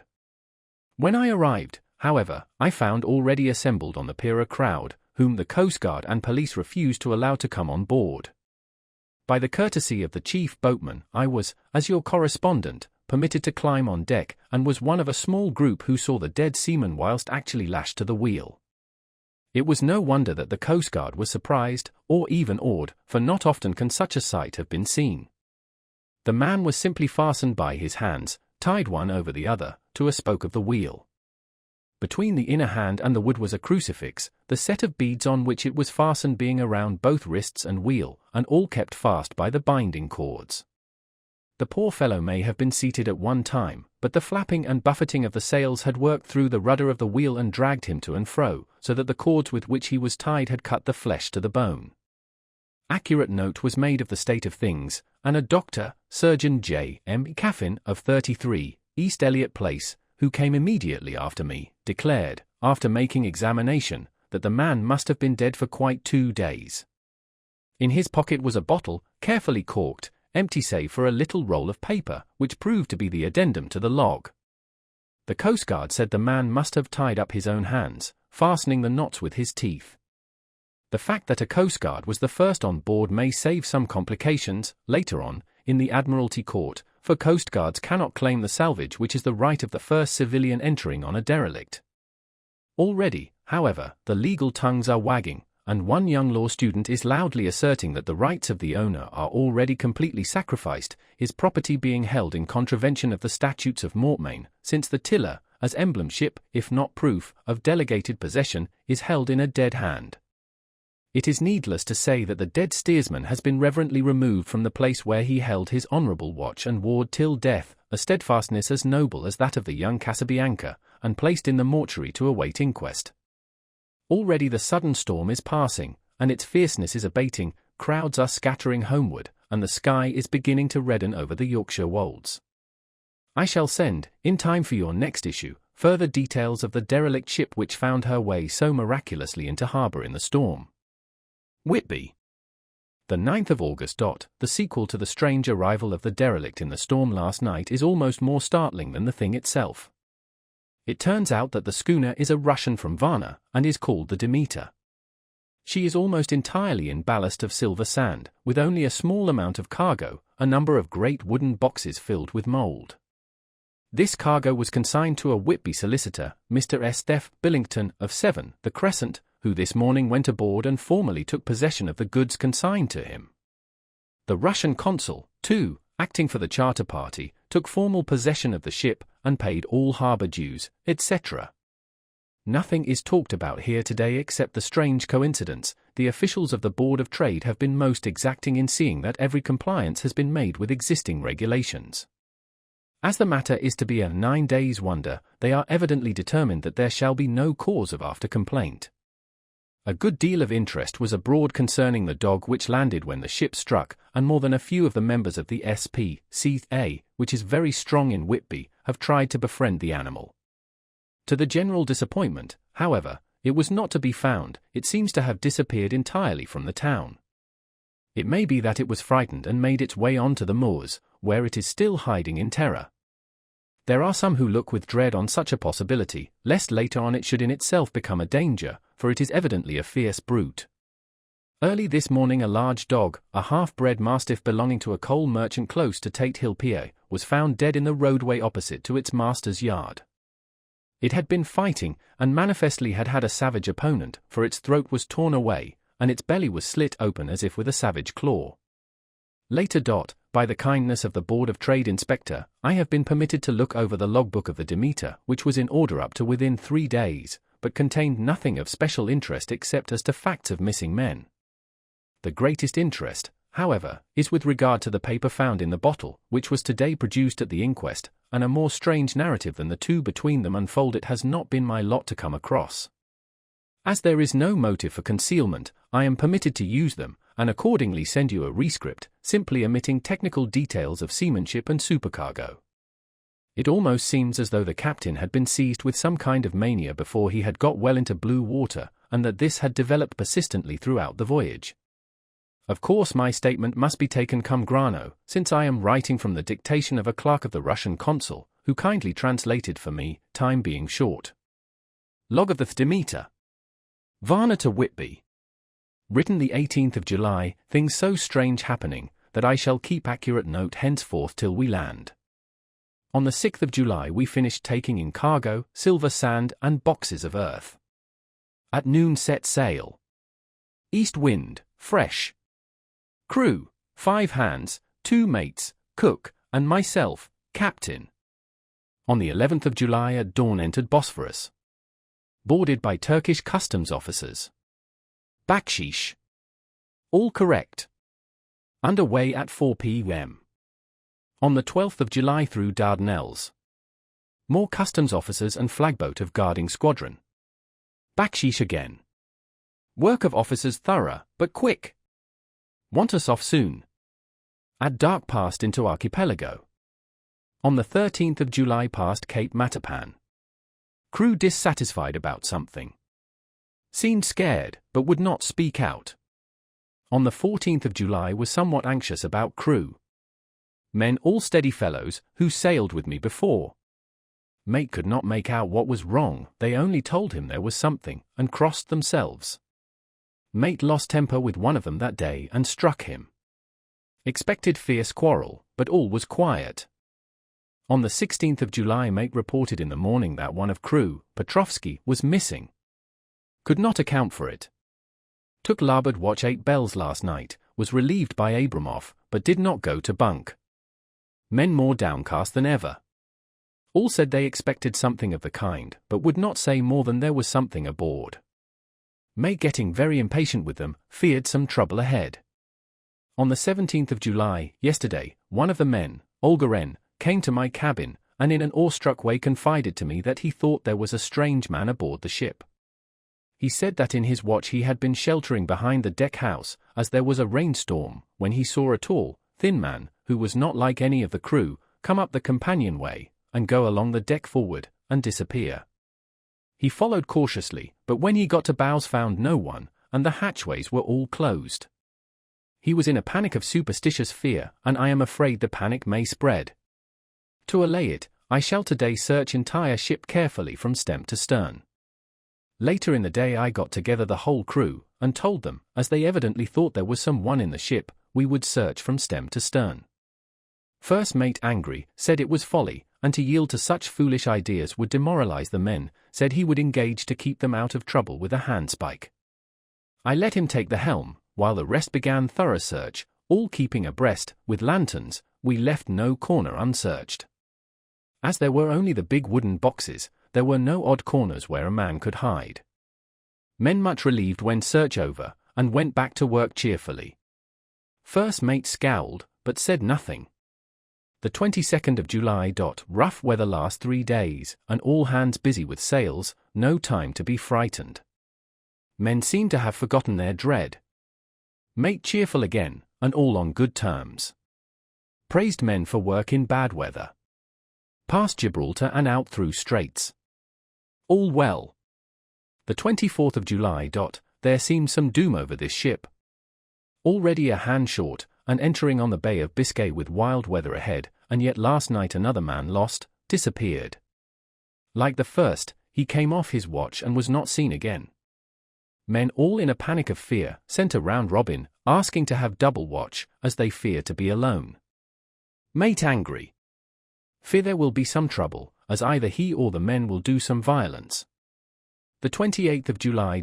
For days in hell, knocking about in a sort of maelstrom, and the wind a tempest. No sleep for anyone.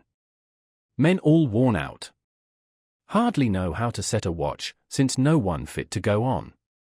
Second mate volunteered to steer and watch, and let men snatch a few hours' sleep.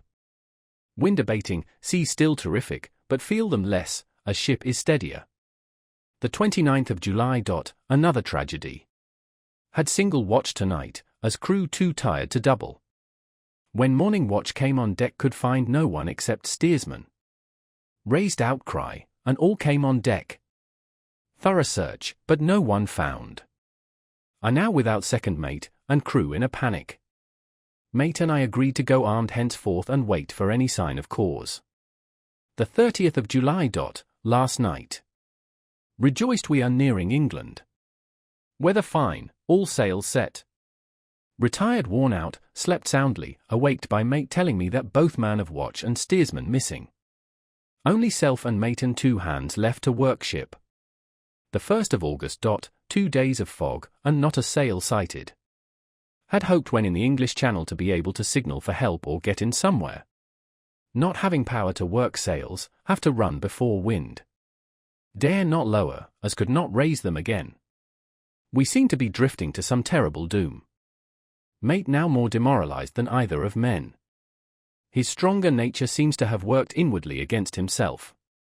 Men are beyond fear, working stolidly and patiently, with minds made up to worst. They are Russian, he Romanian. The 2nd of August, midnight. Woke up from few minutes' sleep by hearing a cry, seemingly outside my port. Could see nothing in fog. Rushed on deck, and ran against mate. Tells me heard cry and ran, but no sign of man on watch. One more gone. Lord, help us! Mate says we must be past Straits of Dover, as in a moment of fog lifting he saw North Foreland, just as he heard the man cry out. If so we are now off in the North Sea, and only God can guide us in the fog, which seems to move with us, and God seems to have deserted us. The 3rd of August. At midnight I went to relieve the man at the wheel, and when I got to it found no one there. The wind was steady, and as we ran before it there was no yawing. I dared not leave it, so shouted for the mate. After a few seconds he rushed up on deck in his flannels. He looked wild-eyed and haggard, and I greatly fear his reason has given way.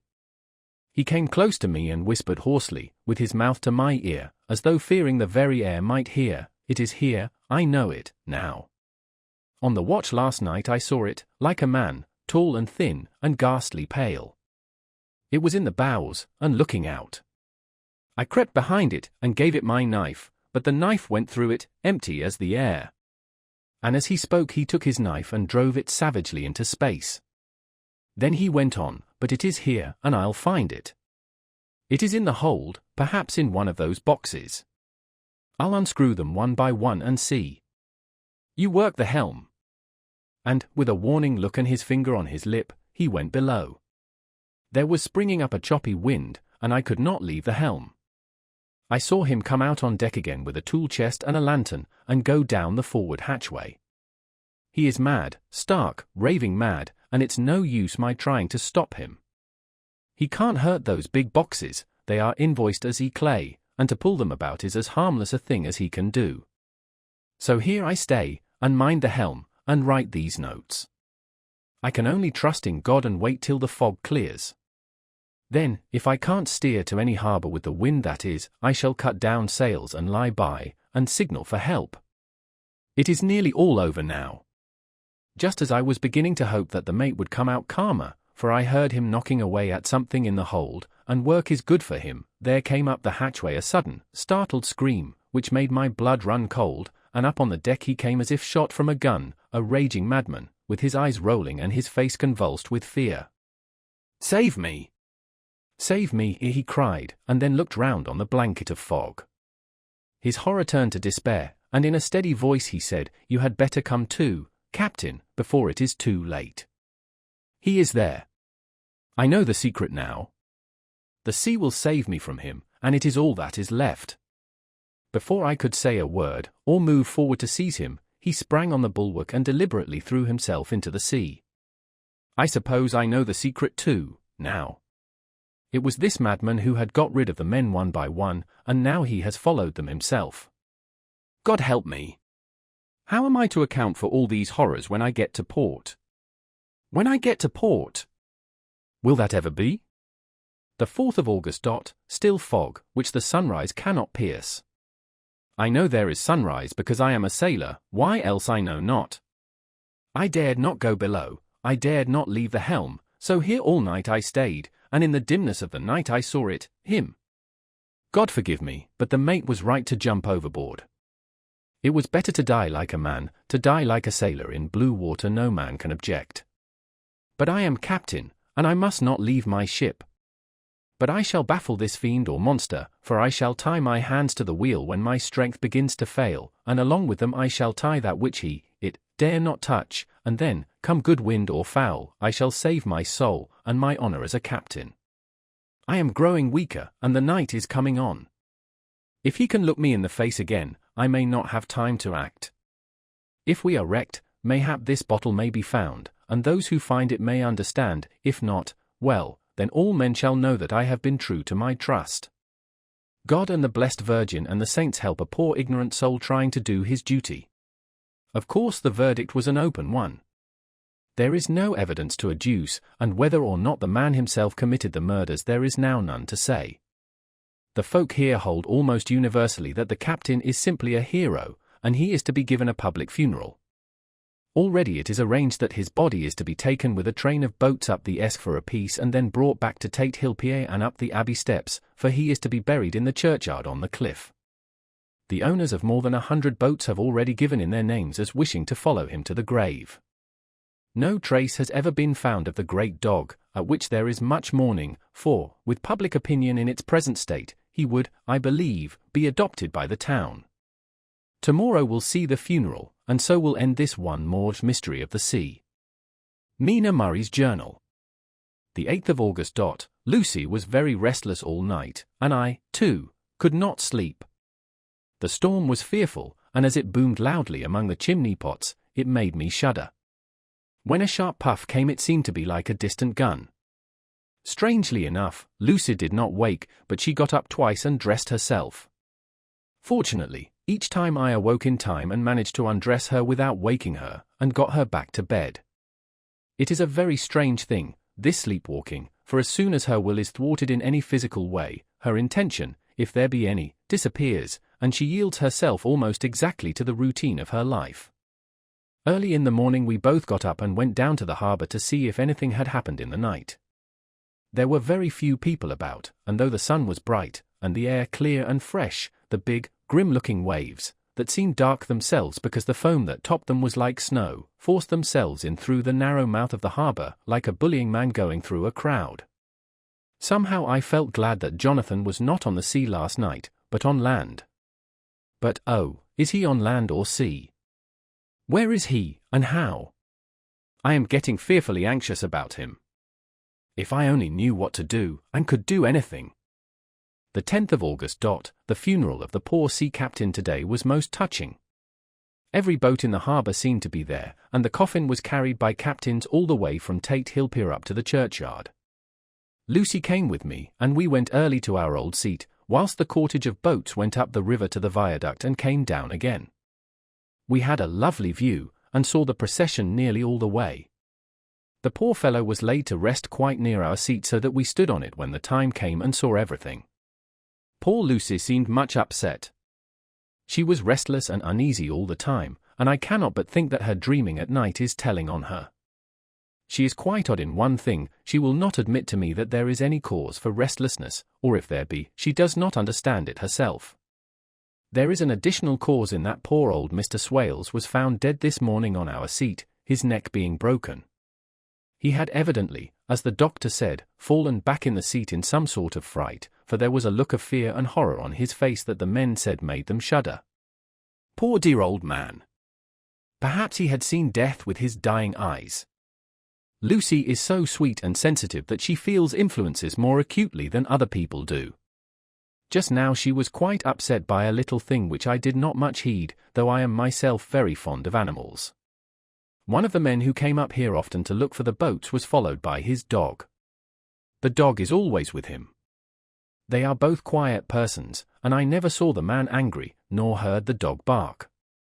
During the service the dog would not come to its master, who was on the seat with us, but kept a few yards off, barking and howling. Its master spoke to it gently, and then harshly, and then angrily, but it would neither come nor cease to make a noise. It was in a sort of fury, with its eyes savage, and all its hairs bristling out like a cat's tail when puss is on the war-path. Finally the man, too, got angry, and jumped down and kicked the dog, and then took it by the scruff of the neck and half dragged and half threw it on the tombstone on which the seat is fixed. The moment it touched the stone the poor thing became quiet and fell all into a tremble. It did not try to get away, but crouched down, quivering and cowering, and was in such a pitiable state of terror that I tried, though without effect, to comfort it. Lucy was full of pity, too, but she did not attempt to touch the dog, but looked at it in an agonized sort of way. I greatly fear that she is of too supersensitive a nature to go through the world without trouble. She will be dreaming of this tonight, I am sure. The whole agglomeration of things, the ship steered into port by a dead man, his attitude, tied to the wheel with a crucifix and beads, the touching funeral, the dog, now furious and now in terror, will all afford material for her dreams. I think it will be best for her to go to bed tired out physically, so I shall take her for a long walk by the cliffs to Robin Hood's Bay and back. She ought not to have much inclination for sleepwalking then. Chapter 8. Mina Murray's Journal. Same day, 11 o'clock p.m.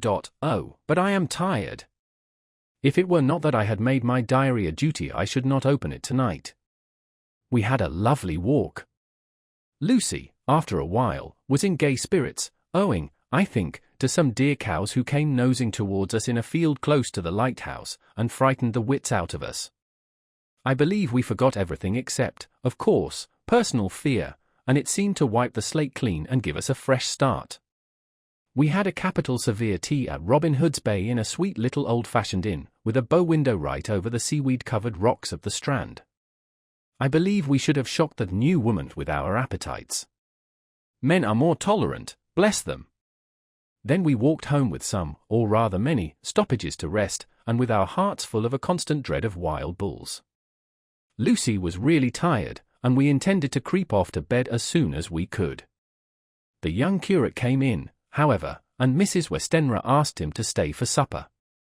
Lucy and I had both a fight for it with the dusty miller. I know it was a hard fight on my part, and I am quite heroic.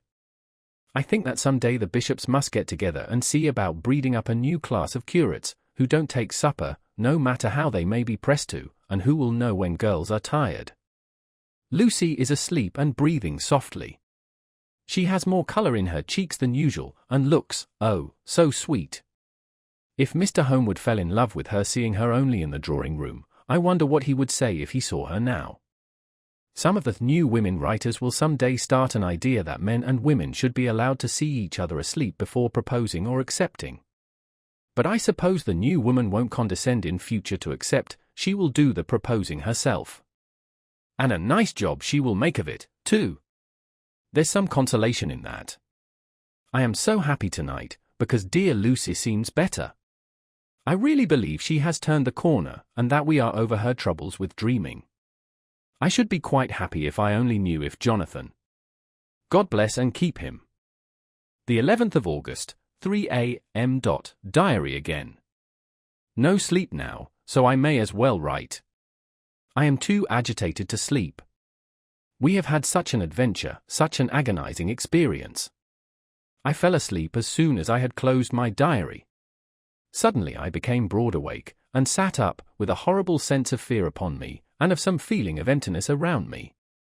The room was dark, so I could not see Lucy's bed. I stole across and felt for her. The bed was empty. I lit a match and found that she was not in the room. The door was shut, but not locked, as I had left it. I feared to wake her mother, who has been more than usually ill lately, so threw on some clothes and got ready to look for her. As I was leaving the room, it struck me that the clothes she wore might give me some clue to her dreaming intention. Dressing gown would mean house, dress, outside. Dressing gown and dress were both in their places. Thank God, I said to myself, she cannot be far, as she is only in her nightdress. I ran downstairs and looked in the sitting room. Not there.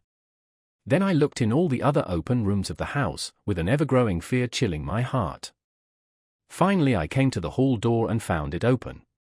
It was not wide open, but the catch of the lock had not caught. The people of the house are careful to lock the door every night, so I feared that Lucy must have gone out as she was. There was no time to think of what might happen. A vague, overmastering fear obscured all details. I took a big, heavy shawl and ran out. The clock was striking 1 as I was in the crescent, and there was not a soul in sight. I ran along the north terrace, but could see no sign of the white figure which I expected. At the edge of the west cliff above the pier I looked across the harbour to the east cliff, in the hope or fear, I don't know which, of seeing Lucy in our favourite seat. There was a bright full moon, with heavy black, driving clouds, which threw the whole scene into a fleeting diorama of light and shade as they sailed across. For a moment or two I could see nothing, as the shadow of a cloud obscured St. Mary's Church and all around it. Then as the cloud passed I could see the ruins of the abbey coming into view, and as the edge of a narrow band of light as sharp as a sword cut moved along, the church and the churchyard became gradually visible. Whatever my expectation was, it was not disappointed, for there, on our favourite seat, the silver light of the moon struck a half-reclining figure, snowy white. The coming of the cloud was too quick for me to see much, for shadow shut down on light almost immediately, but it seemed to me as though something dark stood behind the seat where the white figure shone, and bent over it. What it was, whether man or beast, I could not tell. I did not wait to catch another glance, but flew down the steep steps to the pier and along by the fish market to the bridge, which was the only way to reach the east cliff. The town seemed as dead, for not a soul did I see. I rejoiced that it was so, for I wanted no witness of poor Lucy's condition. The time and distance seemed endless, and my knees trembled and my breath came laboured as I toiled up the endless steps to the abbey. I must have gone fast, and yet it seemed to me as if my feet were weighted with lead, and as though every joint in my body were rusty.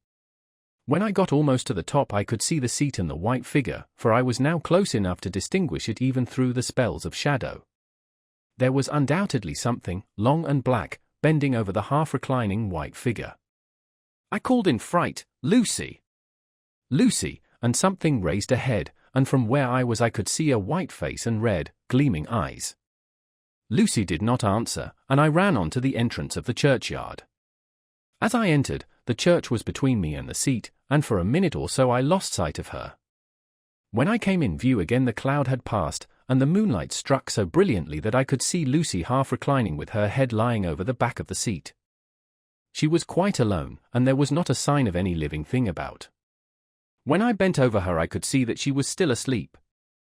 Her lips were parted, and she was breathing, not softly as usual with her, but in long, heavy gasps, as though striving to get her lungs full at every breath. As I came close, she put up her hand in her sleep and pulled the collar of her nightdress close around her throat. Whilst she did so there came a little shudder through her, as though she felt the cold. I flung the warm shawl over her, and drew the edges tight round her neck, for I dreaded lest she should get some deadly chill from the night air, unclad as she was. I feared to wake her all at once, so, in order to have my hands free that I might help her, I fastened the shawl at her throat with a big safety pin, but I must have been clumsy in my anxiety and pinched or pricked her with it, for by and by, when her breathing became quieter, she put her hand to her throat again and moaned. When I had her carefully wrapped up I put my shoes on her feet and then began very gently to wake her. At first she did not respond, but gradually she became more and more uneasy in her sleep, moaning and sighing occasionally. At last, as time was passing fast, and, for many other reasons, I wished to get her home at once, I shook her more forcibly, till finally she opened her eyes and awoke. She did not seem surprised to see me, as, of course, she did not realize all at once where she was. Lucy always wakes prettily, and even at such a time, when her body must have been chilled with cold, and her mind somewhat appalled at waking unclad in a churchyard at night, she did not lose her grace. She trembled a little, and clung to me. When I told her to come at once with me home, she rose without a word, with the obedience of a child. As we passed along, the gravel hurt my feet, and Lucy noticed me wince. She stopped and wanted to insist upon my taking my shoes, but I would not. However, when we got to the pathway outside the churchyard, where there was a puddle of water remaining from the storm, I daubed my feet with mud, using each foot in turn on the other, so that as we went home, no one, in case we should meet anyone, should notice my bare feet. Fortune favored us, and we got home without meeting a soul.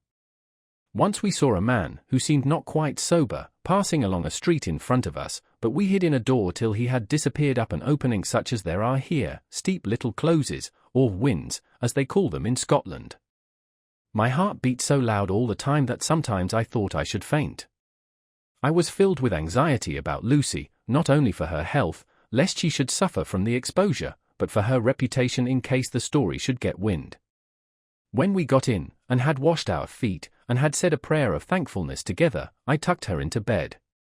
Before falling asleep she asked, even implored, me not to say a word to anyone, even her mother, about her sleepwalking adventure. I hesitated at first to promise, but on thinking of the state of her mother's health, and how the knowledge of such a thing would fret her, and thinking, too, of how such a story might become distorted, nay, infallibly would, in case it should leak out, I thought it wiser to do so. I hope I did right. I have locked the door, and the key is tied to my wrist, so perhaps I shall not be again disturbed. Lucy is sleeping soundly, the reflex of the dawn is high and far over the sea. Same day, noon. All goes well. Lucy slept till I woke her and seemed not to have even changed her side. The adventure of the night does not seem to have harmed her, on the contrary, it has benefited her, for she looks better this morning than she has done for weeks. I was sorry to notice that my clumsiness with the safety pin hurt her. Indeed, it might have been serious, for the skin of her throat was pierced. I must have pinched up a piece of loose skin and have transfixed it, for there are 2 little red points like pinpricks, and on the band of her nightdress was a drop of blood. When I apologized and was concerned about it, she laughed and petted me, and said she did not even feel it.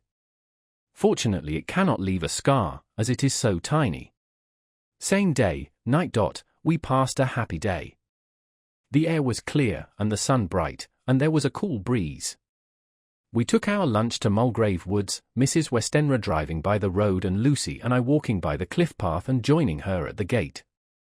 I felt a little sad myself, for I could not but feel how absolutely happy it would have been had Jonathan been with me. But there! I must only be patient. In the evening we strolled in the casino terrace, and heard some good music by Spoer and Mackenzie, and went to bed early. Lucy seems more restful than she has been for some time, and fell asleep at once. I shall lock the door and secure the key the same as before, though I do not expect any trouble tonight. The 12th of August. My expectations were wrong, for twice during the night I was wakened by Lucy trying to get out. She seemed, even in her sleep, to be a little impatient at finding the door shut, and went back to bed under a sort of protest. I woke with the dawn, and heard the birds chirping outside of the window. Lucy woke, too, and, I was glad to see, was even better than on the previous morning. All her old gaiety of manner seemed to have come back, and she came and snuggled in beside me and told me all about Arthur. I told her how anxious I was about Jonathan, and then she tried to comfort me. Well, she succeeded somewhat, for, though sympathy can't alter facts, it can help to make them more bearable. The 13th of August. Another quiet day, and to bed with the key on my wrist as before. Again I awoke in the night, and found Lucy sitting up in bed, still asleep, pointing to the window. I got up quietly, and pulling aside the blind, looked out. It was brilliant moonlight, and the soft effect of the light over the sea and sky, merged together in one great, silent mystery, was beautiful beyond words. Between me and the moonlight flitted a great bat, coming and going in great whirling circles. Once or twice it came quite close, but was, I suppose, frightened at seeing me, and flitted away across the harbour towards the abbey. When I came back from the window, Lucy had lain down again, and was sleeping peacefully. She did not stir again all night. The 14th of August. On the East Cliff, reading and writing all day. Lucy seems to have become as much in love with the spot as I am, and it is hard to get her away from it when it is time to come home for lunch or tea or dinner. This afternoon she made a funny remark. We were coming home for dinner, and had come to the top of the steps up from the West Pier and stopped to look at the view, as we generally do. The setting sun, low down in the sky, was just dropping behind Kettleness. The red light was thrown over on the East Cliff and the old abbey, and seemed to bathe everything in a beautiful rosy glow. We were silent for a while, and suddenly Lucy murmured as if to herself, "His red eyes again. They are just the same." It was such an odd expression, coming apropos of nothing, that it quite startled me. I slewed round a little, so as to see Lucy well without seeming to stare at her, and saw that she was in a half-dreamy state, with an odd look on her face that I could not quite make out, so I said nothing, but followed her eyes. She appeared to be looking over at our own seat, whereon was a dark figure seated alone. I was a little startled myself, for it seemed for an instant as if the stranger had great eyes like burning flames, but a second look dispelled the illusion. The red sunlight was shining on the windows of St. Mary's Church behind our seat, and as the sun dipped there was just sufficient change in the refraction and reflection to make it appear as if the light moved. I called Lucy's attention to the peculiar effect, and she became herself with a start, but she looked sad all the same. It may have been that she was thinking of that terrible night up there. We never refer to it, so I said nothing, and we went home to dinner. Lucy had a headache and went early to bed. I saw her asleep, and went out for a little stroll myself. I walked along the cliffs to the westward, and was full of sweet sadness, for I was thinking of Jonathan. When coming home, it was then bright moonlight, so bright that, though the front of our part of the crescent was in shadow, everything could be well seen. I threw a glance up at our window, and saw Lucy's head leaning out. I thought that perhaps she was looking out for me, so I opened my handkerchief and waved it. She did not notice or make any movement whatever. Just then, the moonlight crept round an angle of the building, and the light fell on the window. There distinctly was Lucy with her head lying up against the side of the windowsill and her eyes shut. She was fast asleep, and by her, seated on the windowsill, was something that looked like a good-sized bird. I was afraid she might get a chill, so I ran upstairs, but as I came into the room she was moving back to her bed, fast asleep, and breathing heavily. She was holding her hand to her throat, as though to protect it from cold. I did not wake her, but tucked her up warmly. I have taken care that the door is locked and the window securely fastened. She looks so sweet as she sleeps, but she is paler than is her wont, and there is a drawn, haggard look under her eyes which I do not like. I fear she is fretting about something. I wish I could find out what it is. The 15th of August. Rose later than usual. Lucy was languid and tired, and slept on after we had been called. We had a happy surprise at breakfast. Arthur's father is better, and wants the marriage to come off soon. Lucy is full of quiet joy, and her mother is glad and sorry at once. Later on in the day she told me the cause. She is grieved to lose Lucy as her very own, but she is rejoiced that she is soon to have some one to protect her. Poor dear, sweet lady! She confided to me that she has got her death warrant. She has not told Lucy, and made me promise secrecy. Her doctor told her that within a few months, at most, she must die, for her heart is weakening.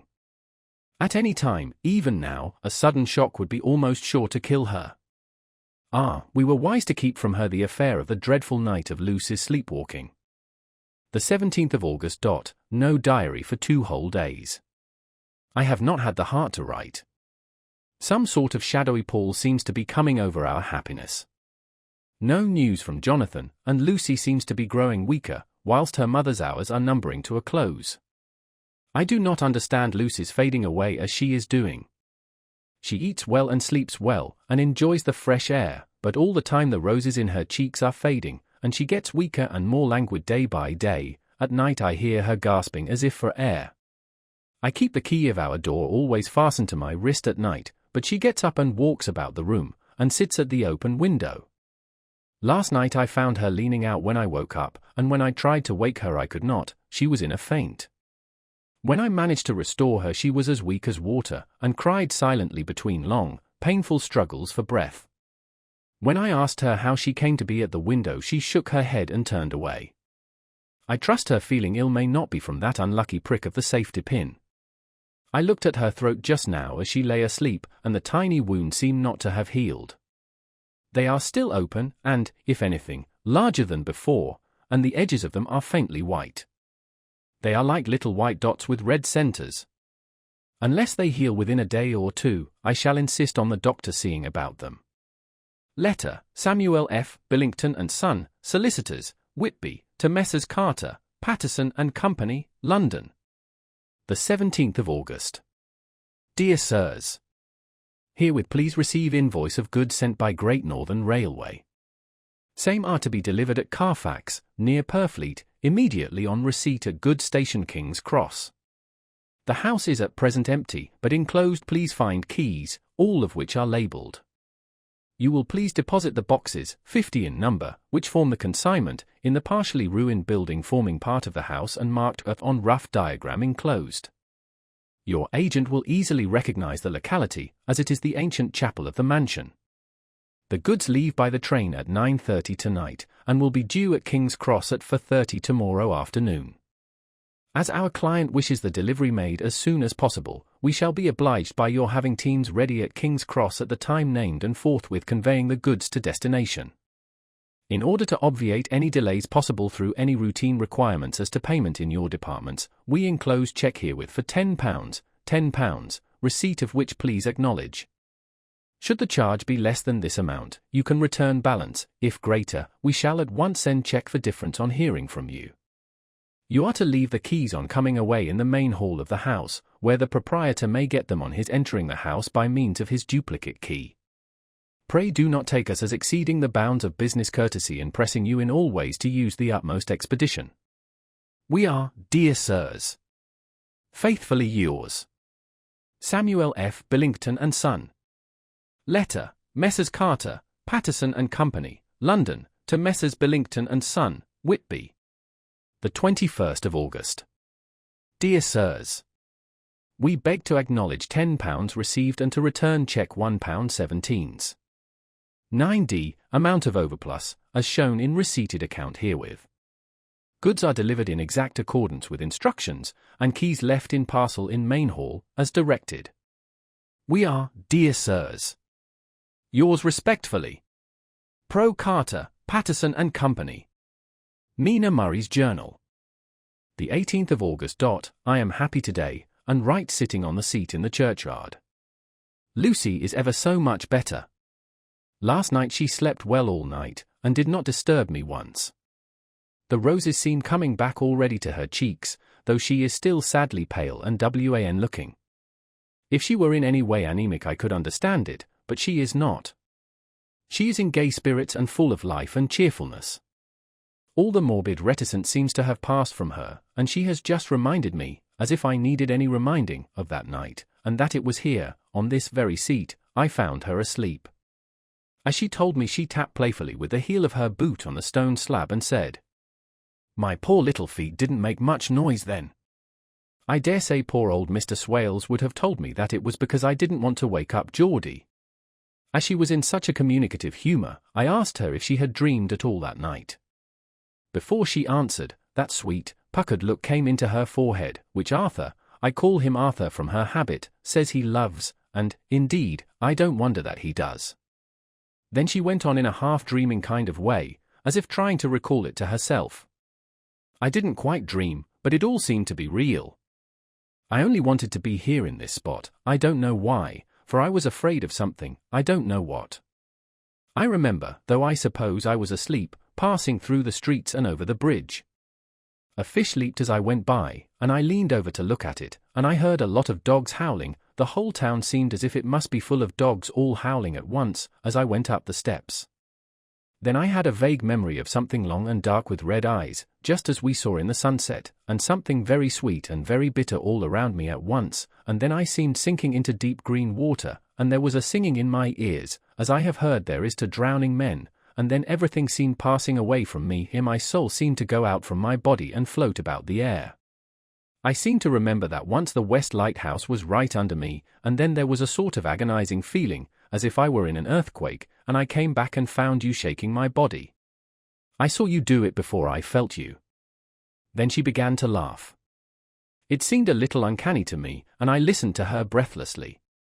I did not quite like it, and thought it better not to keep her mind on the subject, so we drifted on to other subjects, and Lucy was like her old self again. When we got home the fresh breeze had braced her up, and her pale cheeks were really more rosy. Her mother rejoiced when she saw her, and we all spent a very happy evening together. The 19th of August. The joy, joy, joy. Although not all joy. At last, news of Jonathan. The dear fellow has been ill, that is why he did not write. I am not afraid to think it or say it, now that I know. Mr. Hawkins sent me on the letter, and wrote himself, oh, so kindly. I am to leave in the morning and go over to Jonathan, and to help to nurse him if necessary, and to bring him home. Mr. Hawkins says it would not be a bad thing if we were to be married out there. I have cried over the good sister's letter till I can feel it wet against my bosom, where it lies. It is of Jonathan, and must be next my heart, for he is in my heart. My journey is all mapped out, and my luggage ready. I am only taking one change of dress. Lucy will bring my trunk to London and keep it till I send for it may be that. I must write no more, I must keep it to say to Jonathan, my husband. The letter that he has seen and touched must comfort me till we meet. Letter, Sister Agatha, Hospital of St. Joseph and Ste Mary, Budapest, to Miss Wilhelmina Murray. The 12th of August. Dear Madam, I write by desire of Mr. Jonathan Harker, who is himself not strong enough to write, though progressing well, thanks to God and St. Joseph and Ste Mary. He has been under our care for nearly 6 weeks, suffering from a violent brain fever. He wishes me to convey his love, and to say that by this post I write for him to Mr. Peter Hawkins, Exeter, to say, with his dutiful respects, that he is sorry for his delay, and that all of his work is completed. He will require some few weeks' rest in our sanatorium in the hills, but will then return. He wishes me to say that he has not sufficient money with him, and that he would like to pay for his staying here, so that others who need shall not be wanting for help. Believe me, yours, with sympathy and all blessings, Sister Agatha. P.S. My patient being asleep, I open this to let you know something more. He has told me all about you, and that you are shortly to be his wife. All blessings to you both. He has had some fearful shock, so says our doctor, and in his delirium his ravings have been dreadful, of wolves and poison and blood, of ghosts and demons, and I fear to say of what. Be careful with him always that there may be nothing to excite him of this kind for a long time to come. The traces of such an illness as his do not lightly die away. We should have written long ago, but we knew nothing of his friends, and there was on him nothing that anyone could understand. He came in the train from Klausenburg, and the guard was told by the station master there that he rushed into the station shouting for a ticket for home. Seeing from his violent demeanor that he was English, they gave him a ticket for the furthest station on the way thither that the train reached. Be assured that he is well cared for. He has won all hearts by his sweetness and gentleness. He is truly getting on well, and I have no doubt will in a few weeks be all himself. But be careful of him for safety's sake. There are, I pray God and St. Joseph and Ste Mary, many, many happy years for you both. Dr. Seward's Diary. The 19th of August. Strange and sudden change in Renfield last night. About 8 o'clock he began to get excited and sniff about as a dog does when setting. The attendant was struck by his manner, and knowing my interest in him, encouraged him to talk. He is usually respectful to the attendant and at times servile, but tonight, the man tells me, he was quite haughty. Would not condescend to talk with him at all. All he would say was, "I don't want to talk to you, you don't count now, the master is at hand." The attendant thinks it is some sudden form of religious mania which has seized him. If so, we must look out for squalls, for a strong man with homicidal and religious mania at once might be dangerous. The combination is a dreadful one. At 9 o'clock I visited him myself. His attitude to me was the same as that to the attendant, in his sublime self feeling the difference between myself and attendant seemed to him as nothing. It looks like religious mania, and he will soon think that he himself is God. These infinitesimal distinctions between man and man are too paltry for an omnipotent being. How these madmen give themselves away! The real God taketh heed lest a sparrow fall, but the God created from human vanity sees no difference between an eagle and a sparrow. Oh, if men only knew! For half an hour or more Renfield kept getting excited in greater and greater degree. I did not pretend to be watching him, but I kept strict observation all the same. All at once that shifty look came into his eyes which we always see when a madman has seized an idea, and with it the shifty movement of the head and back which asylum attendants come to know so well. He became quite quiet, and went and sat on the edge of his bed resignedly, and looked into space with lackluster eyes. I thought I would find out if his apathy were real or only assumed, and tried to lead him to talk of his pets, a theme which had never failed to excite his attention. At first he made no reply, but at length said testily, "Bother them all. I don't care a pin about them." "What?" I said. "You don't mean to tell me you don't care about spiders?" Spiders at present are his hobby, and the notebook is filling up with columns of small figures. To this he answered enigmatically, "The bridemaidens rejoice the eyes that wait the coming of the bride, but when the bride draweth nigh, then the maidens shine not to the eyes that are filled." He would not explain himself, but remained obstinately seated on his bed all the time I remained with him. I am weary tonight and low in spirits. I cannot but think of Lucy, and how different things might have been. If I don't sleep at once, chloral, the modern Morpheus, C2HCl3O. H2O. I must be careful not to let it grow into a habit. No, I shall take none tonight. I have thought of Lucy, and I shall not dishonor her by mixing the two. If need be, tonight shall be sleepless. Later. Glad I made the resolution, gladder that I kept to it. I had lain tossing about, and had heard the clock strike only twice, when the night watchman came to me, sent up from the ward, to say that Renfield had escaped. I threw on my clothes and ran down at once. My patient is too dangerous a person to be roaming about. Those ideas of his might work out dangerously with strangers. The attendant was waiting for me. He said he had seen him not 10 minutes before, seemingly asleep in his bed, when he had looked through the observation trap in the door. His attention was called by the sound of the window being wrenched out. He ran back and saw his feet disappear through the window, and had at once sent up for me. He was only in his night gear, and cannot be far off. The attendant thought it would be more useful to watch where he should go than to follow him, as he might lose sight of him whilst getting out of the building by the door. He is a bulky man, and couldn't get through the window. I am thin, so, with his aid, I got out, but feet foremost, and, as we were only a few feet above ground, landed unhurt. The attendant told me the patient had gone to the left, and had taken a straight line, so I ran as quickly as I could. As I got through the belt of trees I saw a white figure scale the high wall which separates our grounds from those of the deserted house. I ran back at once, told the watchman to get 3 or 4 men immediately and follow me into the grounds of Carfax, in case our friend might be dangerous. I got a ladder myself, and crossing the wall, dropped down on the other side. I could see Renfield's figure just disappearing behind the angle of the house, so I ran after him. On the far side of the house I found him pressed close against the old iron-bound oak door of the chapel. He was talking, apparently to someone, but I was afraid to go near enough to hear what he was saying, lest I might frighten him, and he should run off.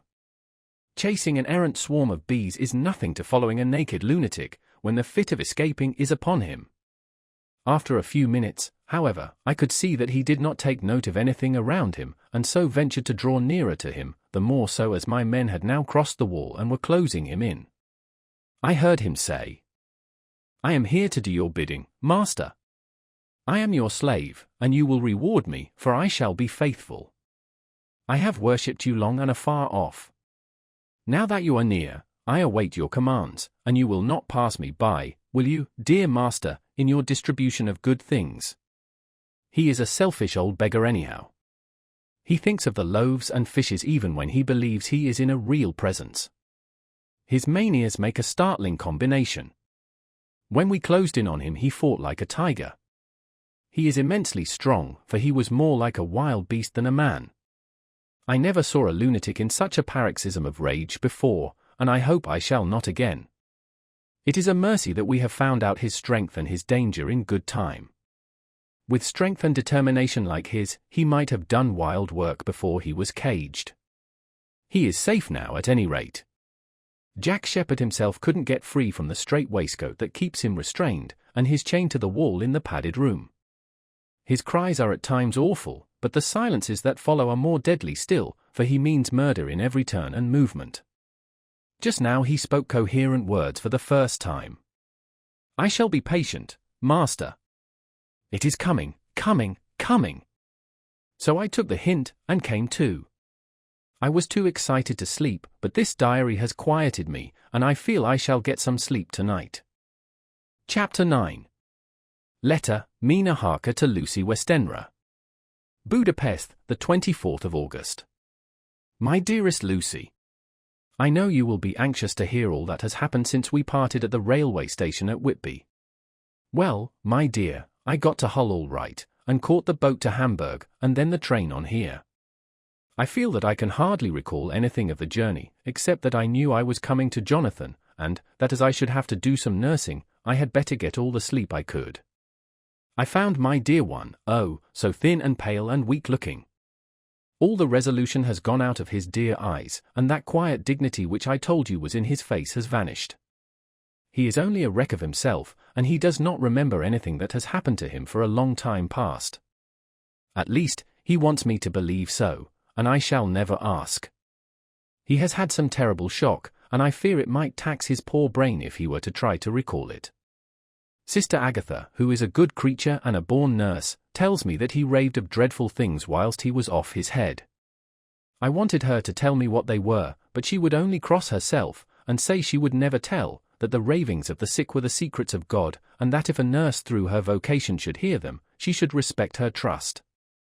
She is a sweet, good soul, and the next day, when she saw I was troubled, she opened up the subject again, and after saying that she could never mention what my poor dear raved about, added, "I can tell you this much, my dear, that it was not about anything which he has done wrong himself, and you, as his wife-to-be, have no cause to be concerned. He has not forgotten you or what he owes to you. His fear was of great and terrible things, which no mortal can treat of. I do believe the dear soul thought I might be jealous lest my poor dear should have fallen in love with any other girl. The idea of my being jealous about Jonathan!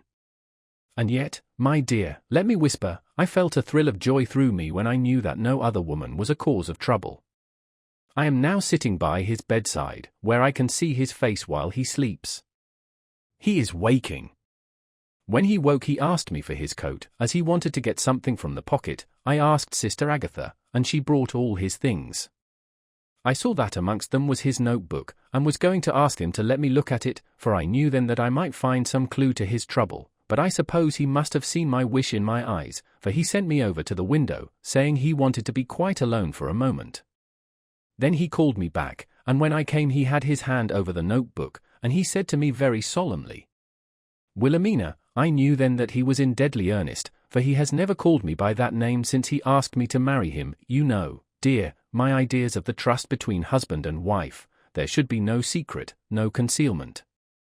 I have had a great shock, and when I try to think of what it is I feel my head spin round, and I do not know if it was all real or the dreaming of a madman.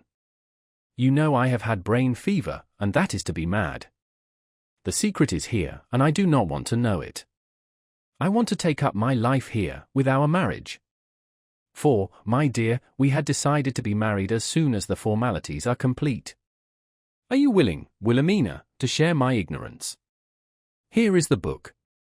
Take it and keep it, read it if you will, but never let me know, unless, indeed, some solemn duty should come upon me to go back to the bitter hours, asleep or awake, sane or mad, recorded here.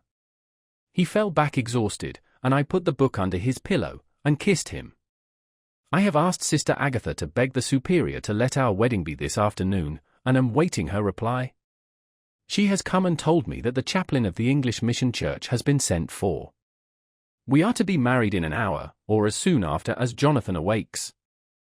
Lucy, the time has come and gone. I feel very solemn, but very, very happy. Jonathan woke a little after the hour, and all was ready, and he sat up in bed, propped up with pillows. He answered his "I will" firmly and strongly. I could hardly speak, my heart was so full that even those words seemed to choke me.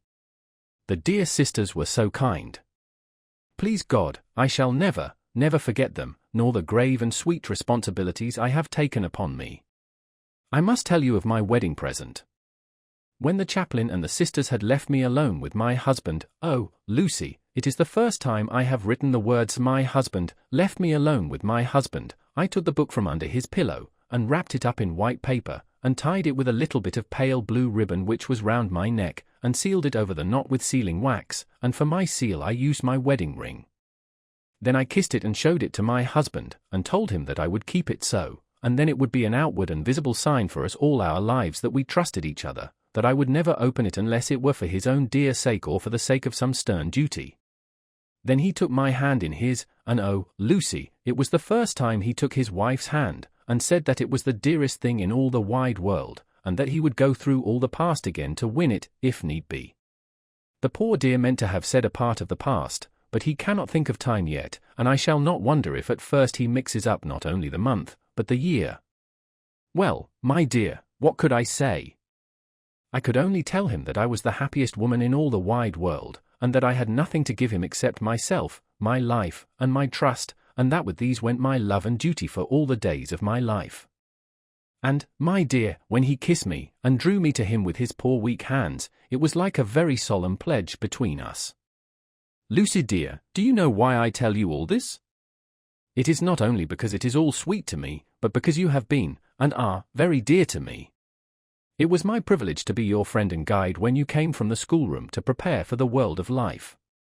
I want you to see now, and with the eyes of a very happy wife, whither duty has led me, so that in your own married life you too may be all happy as I am.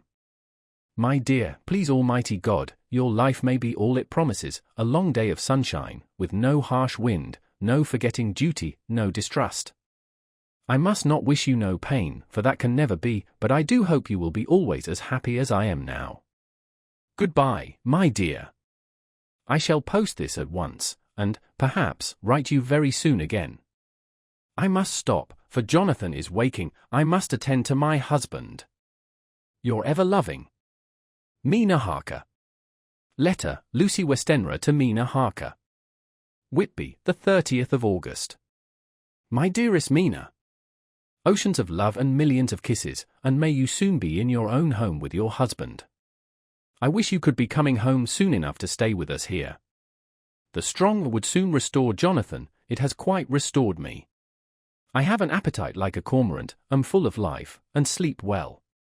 You will be glad to know that I have quite given up walking in my sleep. I think I have not stirred out of my bed for a week, that is when I once got into it at night. Arthur says I am getting fat. By the way, I forgot to tell you that Arthur is here. We have such walks and drives, and rides, and rowing, and tennis, and fishing together, and I love him more than ever. He tells me that he loves me more, but I doubt that, for at first he told me that he couldn't love me more than he did then. But this is nonsense. There he is, calling to me. So no more just at present from your loving Lucy. P.S. Mother sends her love. She seems better, poor dear. P.S. We are to be married on the 28th of September. Dr. Seward's diary. The 20th of August. The case of Renfield grows even more interesting.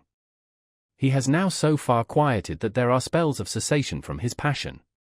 For the first week after his attack he was perpetually violent.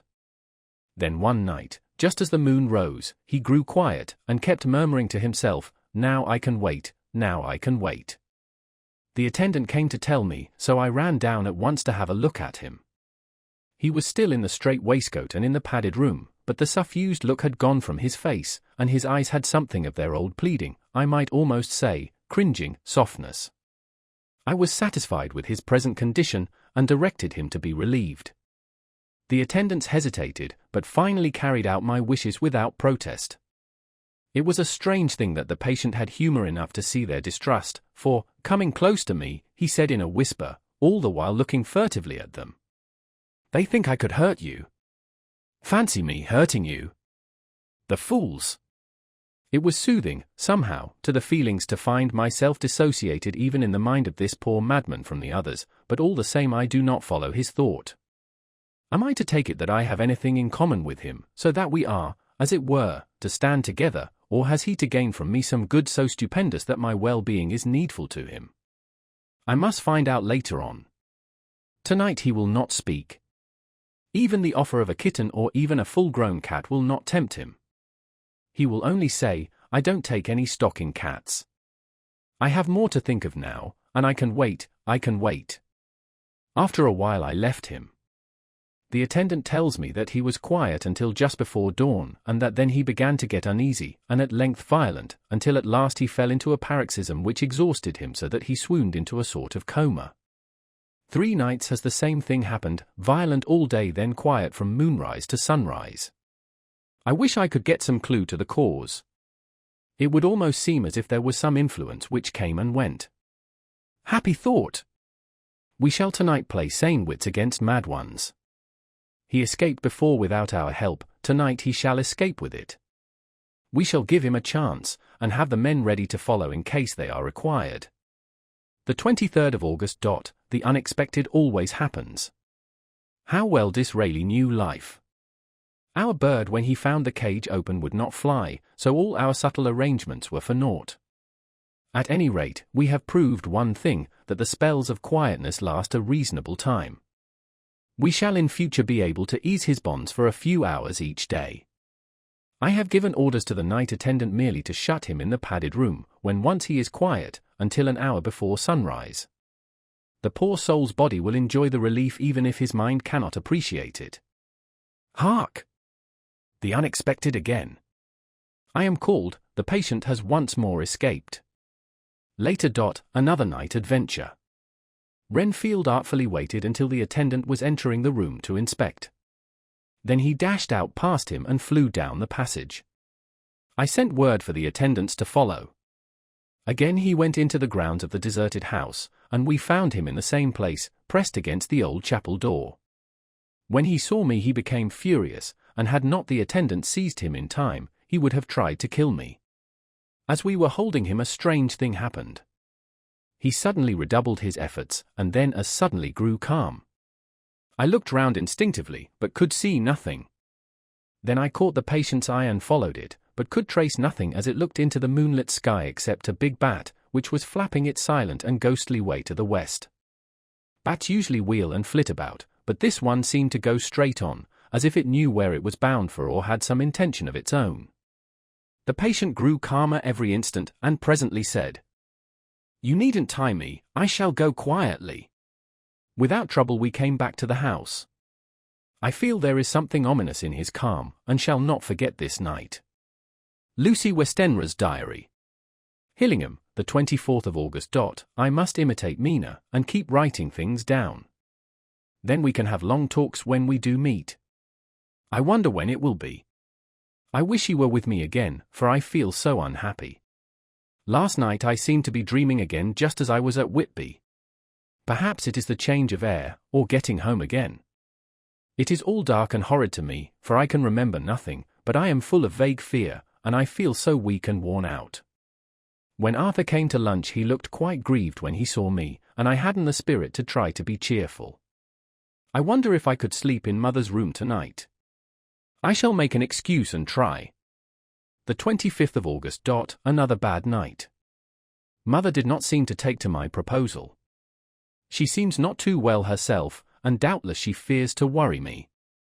I tried to keep awake, and succeeded for a while, but when the clock struck 12 it waked me from a doze, so I must have been falling asleep. There was a sort of scratching or flapping at the window, but I did not mind it, and as I remember no more, I suppose I must then have fallen asleep. More bad dreams. I wish I could remember them. This morning I am horribly weak. My face is ghastly pale, and my throat pains me. It must be something wrong with my lungs, for I don't seem ever to get air enough. I shall try to cheer up when Arthur comes, or else I know he will be miserable to see me so. Letter, Arthur Homewood to Dr. Seward. Albemarle Hotel, the 31st of August. My dear Jack, I want you to do me a favor. Lucy is ill, that is, she has no special disease, but she looks awful, and is getting worse every day. I have asked her if there is any cause. I do not dare to ask her mother, for to disturb the poor lady's mind about her daughter in her present state of health would be fatal. Mrs. Westenra has confided to me that her doom is spoken, disease of the heart, though poor Lucy does not know it yet. I am sure that there is something preying on my dear girl's mind. I am almost distracted when I think of her. To look at her gives me a pang. I told her I should ask you to see her, and though she demurred at first, I know why, old fellow, she finally consented. It will be a painful task for you, I know, old friend, but it is for her sake, and I must not hesitate to ask, or you to act. You are to come to lunch at Hillingham tomorrow, 2 o'clock, so as not to arouse any suspicion in Mrs. Westenra, and after lunch Lucy will take an opportunity of being alone with you. I shall come in for tea, and we can go away together. I am filled with anxiety, and want to consult with you alone as soon as I can after you have seen her. Do not fail. Arthur. Telegram, Arthur Homewood to Seward. The 1st of September. I'm summoned to see my father, who is worse. I'm writing. Write me fully by tonight's post to ring. Wire me if necessary. Letter from Dr. Seward to Arthur Homewood. The 2nd of September. My dear old fellow. With regard to Miss Westenra's health, I hasten to let you know at once that in my opinion there is not any functional disturbance or any malady that I know of. At the same time, I am not by any means satisfied with her appearance. She is woefully different from what she was when I saw her last. Of course you must bear in mind that I did not have full opportunity of examination such as I should wish. Our very friendship makes a little difficulty which not even medical science or custom can bridge over. I had better tell you exactly what happened, leaving you to draw, in a measure, your own conclusions. I shall then say what I have done and propose doing. I found Miss Westenra in seemingly gay spirits. Her mother was present, and in a few seconds I made up my mind that she was trying all she knew to mislead her mother and prevent her from being anxious. I have no doubt she guesses, if she does not know, what need of caution there is. We lunched alone, and as we all exerted ourselves to be cheerful, we got, as some kind of reward for our labours, some real cheerfulness amongst us. Then Mrs. Westenra went to lie down, and Lucy was left with me. We went into her boudoir. Until we got there her gaiety remained, for the servants were coming and going. As soon as the door was closed, however, the mask fell from her face, and she sank down into a chair with a great sigh, and hid her eyes with her hand. When I saw that her high spirits had failed, I at once took advantage of her reaction to make a diagnosis. She said to me very sweetly, "I cannot tell you how I loathe talking about myself." I reminded her that a doctor's confidence was sacred, but that you were grievously anxious about her. She caught on to my meaning at once, and settled that matter in a word. "Tell Arthur everything you choose. I do not care for myself, but all for him. So I am quite free." I could easily see that she is somewhat bloodless, but I could not see the usual anemic signs, and by a chance I was actually able to test the quality of her blood, for in opening a window which was stiff a cord gave way, and she cut her hand slightly with broken glass. It was a slight matter in itself, but it gave me an evident chance, and I secured a few drops of the blood and have analyzed them. The qualitative analysis gives a quite normal condition, and shows, I should infer, in itself a vigorous state of health. In other physical matters I was quite satisfied that there is no need for anxiety, but as there must be a cause somewhere, I have come to the conclusion that it must be something mental. She complains of difficulty in breathing satisfactorily at times, and of heavy, lethargic sleep, with dreams that frighten her, but regarding which she can remember nothing. She says that as a child she used to walk in her sleep, and that when in Whitby the habit came back, and that once she walked out in the night and went to East Cliff, where Miss Murray found her, but she assures me that of late the habit has not returned. I am in doubt, and so have done the best thing I know of. I have written to my old friend and master, Professor Van Helsing, of Amsterdam, who knows as much about obscure diseases as anyone in the world. I have asked him to come over, and as you told me that all things were to be at your charge, I have mentioned to him who you are and your relations to Miss Westenra. This, my dear fellow, is in obedience to your wishes, for I am only too proud and happy to do anything I can for her. Van Helsing would, I know, do anything for me for a personal reason, so, no matter on what ground he comes, we must accept his wishes. He is a seemingly arbitrary man, but this is because he knows what he is talking about better than anyone else. He is a philosopher and a metaphysician, and one of the most advanced scientists of his day, and he has, I believe, an absolutely open mind. This, with an iron nerve, a temper of the ice brook, an indomitable resolution, self-command, and toleration exalted from virtues to blessings, and the kindliest and truest heart that beats, these form his equipment for the noble work that he is doing for mankind, work both in theory and practice, for his views are as wide as his all-embracing sympathy. I tell you these facts that you may know why I have such confidence in him. I have asked him to come at once. I shall see Miss Westenra tomorrow again. She is to meet me at the stores, so that I may not alarm her mother by too early a repetition of my call. Yours always, John Seward. Letter, Abraham Van Helsing, M.D., D.A. Ph.A. Dethelit, etc., etc., to Dr. Seward. The 2nd of September. My good friend, when I have received your letter I am already coming to you. By good fortune I can leave just at once, without wrong to any of those who have trusted me. Were fortune other, then it were bad for those who have trusted, for I come to my friend when he call me to aid those he holds dear. Tell your friend that when that time you suck from my wound so swiftly the poison of the gangrene from that knife that our other friend, too nervous, let slip, you did more for him when he wants my aids and you call for them than all his great fortune could do. But it is pleasure added to do for him, your friend, it is to you that I come. Have then rooms for me at the Great Eastern Hotel, so that I may be near to hand, and please it so arrange that we may see the young lady not too late on tomorrow, for it is likely that I may have to return here that night. But if need be I shall come again in 3 days, and stay longer if it must. Till then goodbye, my friend John. Van Helsing. Letter, Dr. Seward to Honourable Arthur Homewood. The 3rd of September. My dear Art, Van Helsing has come and gone. He came on with me to Hillingham, and found that, by Lucy's discretion, her mother was lunching out, so that we were alone with her.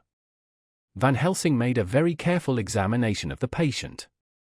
He is to report to me, and I shall advise you, for of course I was not present all the time. He is, I fear, much concerned, but says he must think. When I told him of our friendship and how you trust to me in the matter, he said, you must tell him all you think. Tell him what I think, if you can guess it, if you will. Nay, I am not jesting. This is no jest, but life and death, perhaps more. I asked what he meant by that, for he was very serious. This was when we had come back to town, and he was having a cup of tea before starting on his return to Amsterdam. He would not give me any further clue. You must not be angry with me, Art, because his very reticence means that all his brains are working for her good. He will speak plainly enough when the time comes, be sure. So I told him I would simply write an account of our visit, just as if I were doing a descriptive special article for the Daily Telegraph. He seemed not to notice, but remarked that the smuts in London were not quite so bad as they used to be when he was a student here. I am to get his report tomorrow if he can possibly make it. In any case I am to have a letter. Well, as to the visit. Lucy was more cheerful than on the day I first saw her, and certainly looked better. She had lost something of the ghastly look that so upset you, and her breathing was normal. She was very sweet to the professor, as she always is, and tried to make him feel at ease, though I could see that the poor girl was making a hard struggle for it. I believe Van Helsing saw it, too, for I saw the quick look under his bushy brows that I knew of old. Then he began to chat of all things except ourselves and diseases, and with such an infinite geniality that I could see poor Lucy's pretense of animation merge into reality. Then, without any seeming change, he brought the conversation gently round to his visit, and suavely said, My dear young miss, I have the so great pleasure because you are so much beloved.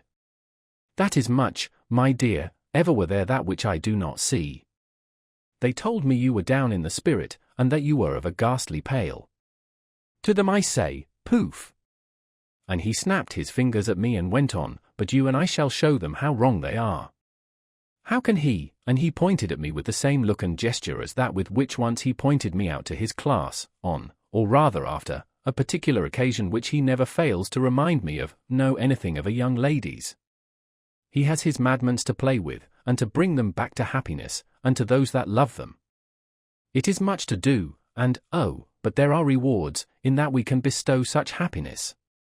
But the young ladies! He has no wife nor daughter, and the young do not tell themselves to the young, but to the old, like me, who have known so many sorrows and the causes of them. So, my dear, we will send him away to smoke the cigarette in the garden, whiles you and I have little talk all to ourselves. I took the hint and strolled about, and presently the professor came to the window and called me in. He looked grave, but said, I have made careful examination, but there is no functional cause. With you I agree that there has been much blood lost, it has been, but is not. But the conditions of her are in no way anemic. I have asked her to send me her maid, that I may ask just one or two questions, that so I may not chance to miss nothing. I know well what she will say. And yet there is always cause for everything. I must go back home and think. You must send to me the telegram every day, and if there be cause I shall come again. The disease, for not to be all well is a disease, interests me, and the sweet young dear, she interests me too.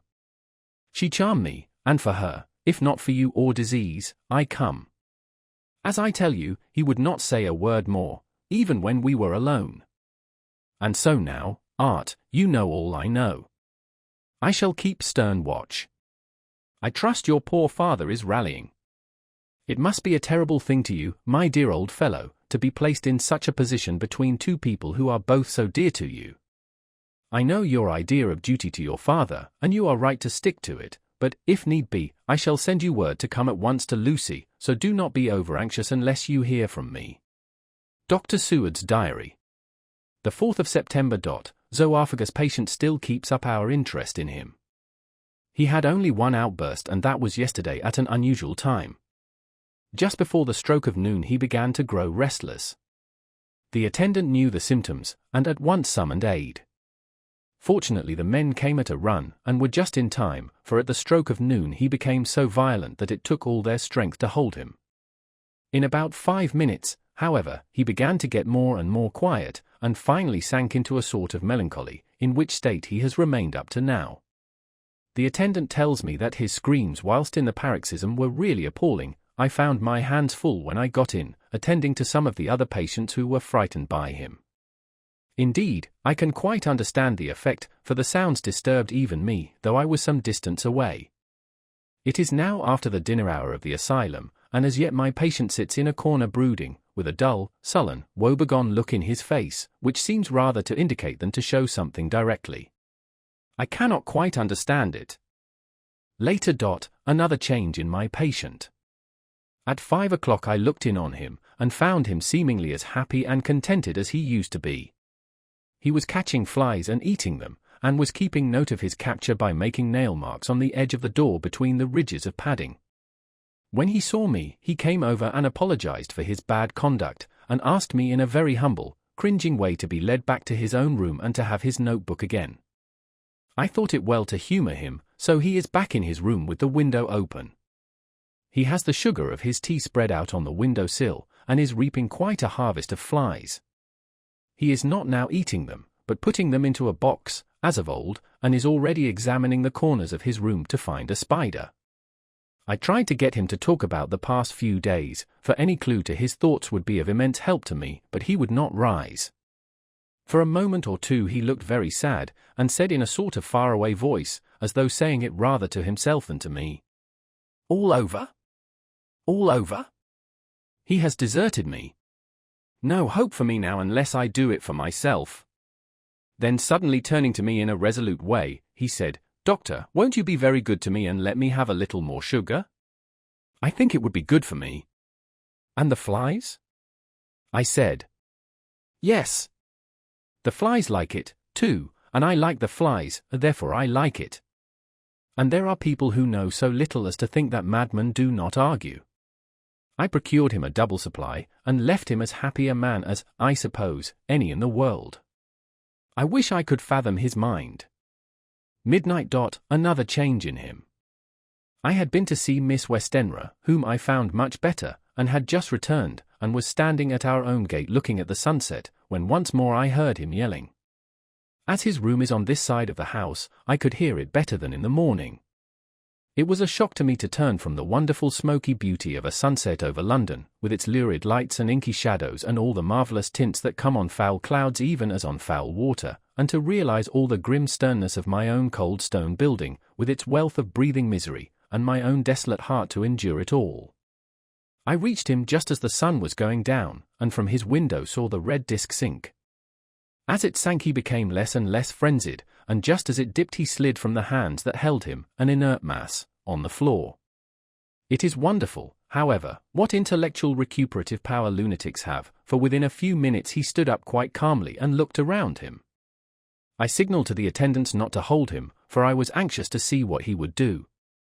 He went straight over to the window and brushed out the crumbs of sugar, then he took his fly box, and emptied it outside, and threw away the box, then he shut the window, and crossing over, sat down on his bed. All this surprised me, so I asked him, "Are you not going to keep flies any more?" "No," said he, "I am sick of all that rubbish." He certainly is a wonderfully interesting study. I wish I could get some glimpse of his mind or of the cause of his sudden passion. Stop, there may be a clue after all, if we can find why today his paroxysms came on at high noon and at sunset. Can it be that there is a malign influence of the sun at periods which affects certain natures, as at times the moon does others? We shall see. Telegram, Seward, London, to Van Helsing, Amsterdam. The 4th of September. Patient still better today. Telegram, Seward, London, to Van Helsing, Amsterdam. The 5th of September. Patient greatly improved. Good appetite, sleeps naturally, good spirits, colour coming back. Telegram, Seward, London, to Van Helsing, Amsterdam. The 6th of September. Terrible change for the worse. Come at once, do not lose an hour. I hold over telegram to Homewood till have seen you. Chapter 10. Letter, Dr. Seward to Honourable Arthur Homewood. The 6th of September. My dear Art, my news today is not so good. Lucy this morning had gone back a bit.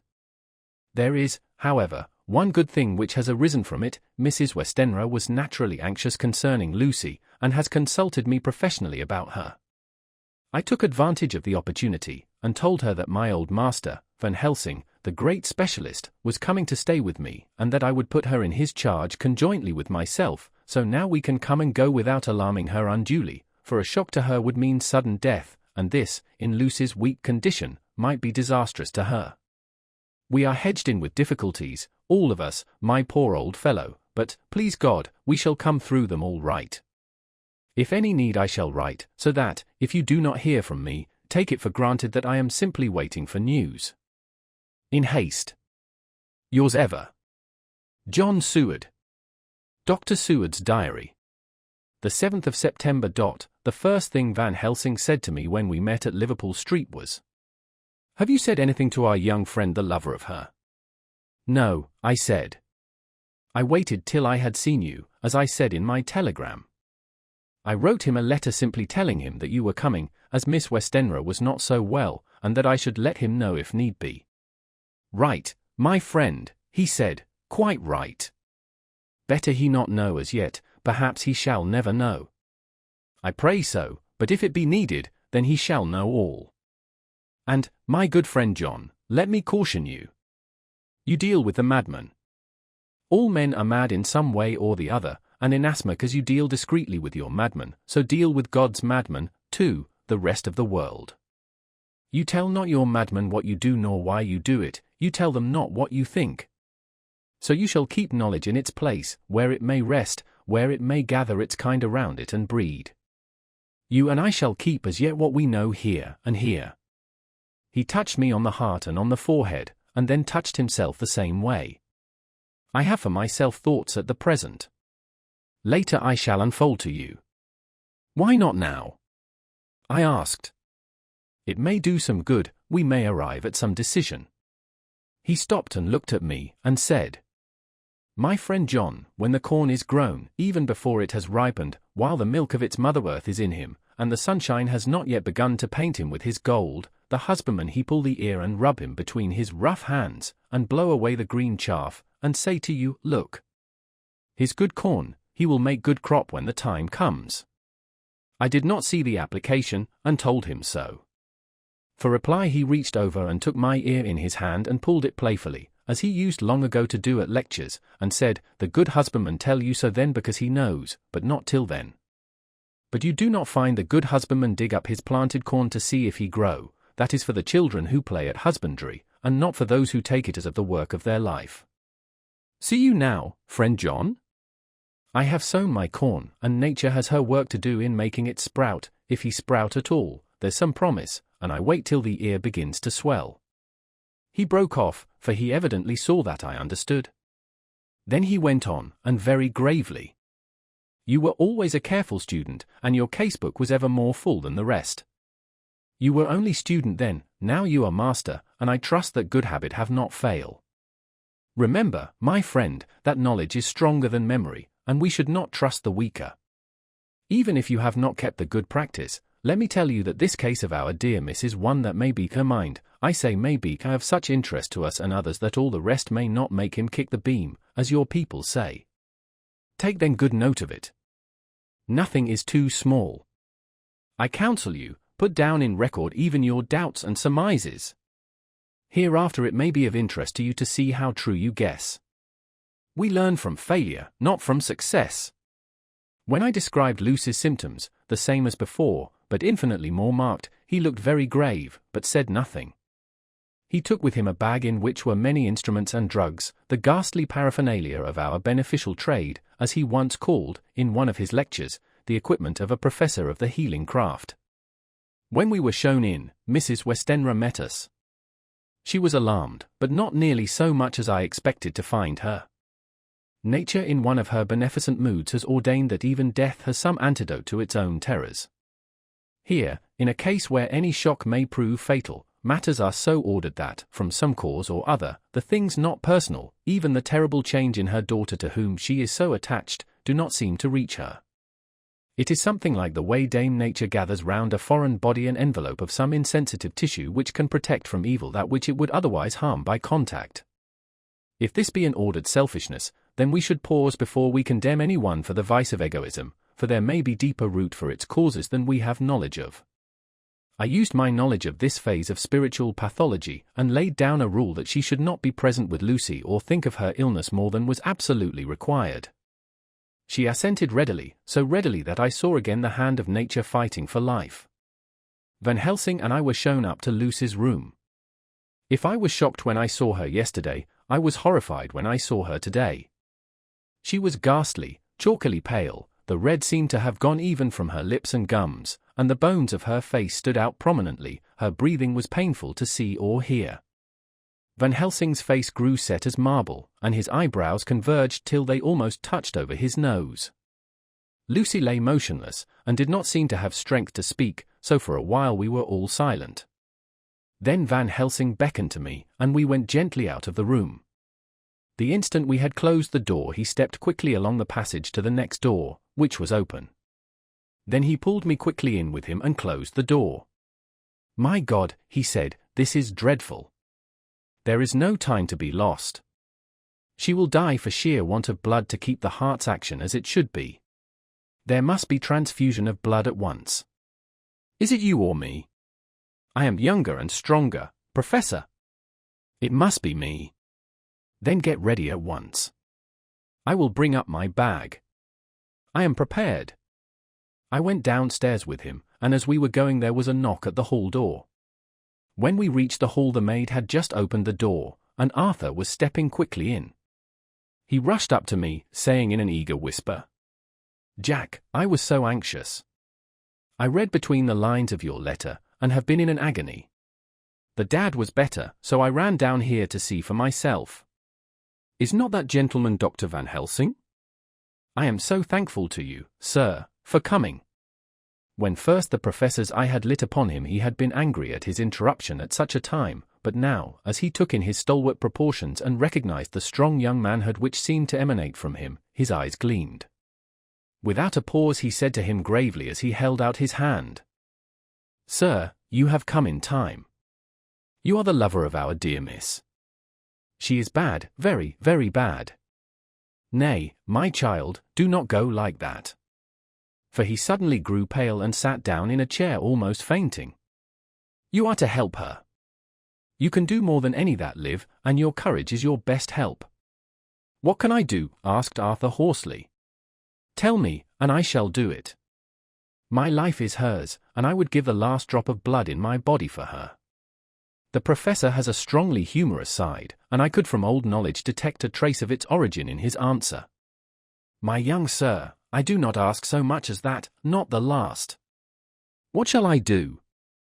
There was fire in his eyes, and his open nostril quivered with intent. Van Helsing slapped him on the shoulder. "Come," he said. "You are a man, and it is a man we want. You are better than me, better than my friend John." Arthur looked bewildered, and the professor went on by explaining in a kindly way. "Young miss is bad, very bad. She wants blood, and blood she must have or die. My friend John and I have consulted, and we are about to perform what we call transfusion of blood, to transfer from full veins of one to the empty veins which pine for him. John was to give his blood, as he is the more young and strong than me." Here Arthur took my hand and wrung it hard in silence. "But now you are here, you are more good than us, old or young, who toil much in the world of thought. Our nerves are not so calm and our blood not so bright than yours." Arthur turned to him and said, "If you only knew how gladly I would die for her, you would understand." He stopped, with a sort of choke in his voice. "Good boy," said Van Helsing. "In the not so far off you will be happy that you have done all for her you love. Come now and be silent. You shall kiss her once before it is done, but then you must go, and you must leave at my sign. Say no word to madam, you know how it is with her. There must be no shock, any knowledge of this would be one. Come." We all went up to Lucy's room. Arthur by direction remained outside. Lucy turned her head and looked at us, but said nothing. She was not asleep, but she was simply too weak to make the effort. Her eyes spoke to us, that was all. Van Helsing took some things from his bag and laid them on a little table out of sight. Then he mixed a narcotic, and coming over to the bed, said cheerily, "Now, little miss, here is your medicine. Drink it off, like a good child. See, I lift you so that to swallow is easy." Yes. She had made the effort with success. It astonished me how long the drug took to act. This, in fact, marked the extent of her weakness. The time seemed endless until sleep began to flicker in her eyelids. At last, however, the narcotic began to manifest its potency, and she fell into a deep sleep. When the professor was satisfied, he called Arthur into the room, and bade him strip off his coat. Then he added, "You may take that one little kiss whiles I bring over the table. Friend John, help to me." So neither of us looked whilst he bent over her. Van Helsing, turning to me, said, "He is so young and strong and of blood so pure that we need not defibrinate it." Then with swiftness, but with absolute method, Van Helsing performed the operation. As the transfusion went on, something like life seemed to come back to poor Lucy's cheeks, and through Arthur's growing pallor the joy of his face seemed absolutely to shine. After a bit I began to grow anxious, for the loss of blood was telling on Arthur, strong man as he was. It gave me an idea of what a terrible strain Lucy's system must have undergone, that what weakened Arthur only partially restored her. But the professor's face was set, and he stood watch in hand and with his eyes fixed now on the patient and now on Arthur. I could hear my own heart beat. Presently he said in a soft voice, "Do not stir an instant.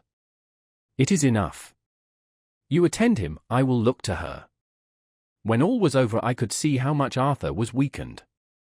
I dressed the wound and took his arm to bring him away, When Van Helsing spoke without turning round, the man seems to have eyes in the back of his head. The brave lover, I think, deserve another kiss, which he shall have presently. And as he had now finished his operation, he adjusted the pillow to the patient's head. As he did so, the narrow black velvet band which she seems always to wear round her throat, buckled with an old diamond buckle which her lover had given her, was dragged a little up and showed a red mark on her throat.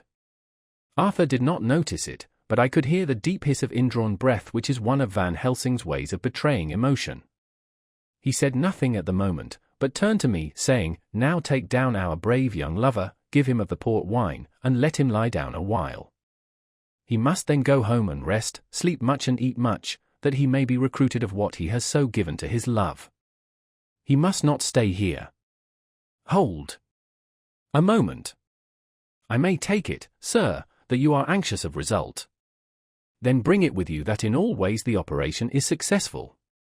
You have saved her life this time, and you can go home and rest easy in mind that all that can be is. I shall tell her all when she is well, she shall love you none the less for what you have done. Goodbye." When Arthur had gone, I went back to the room.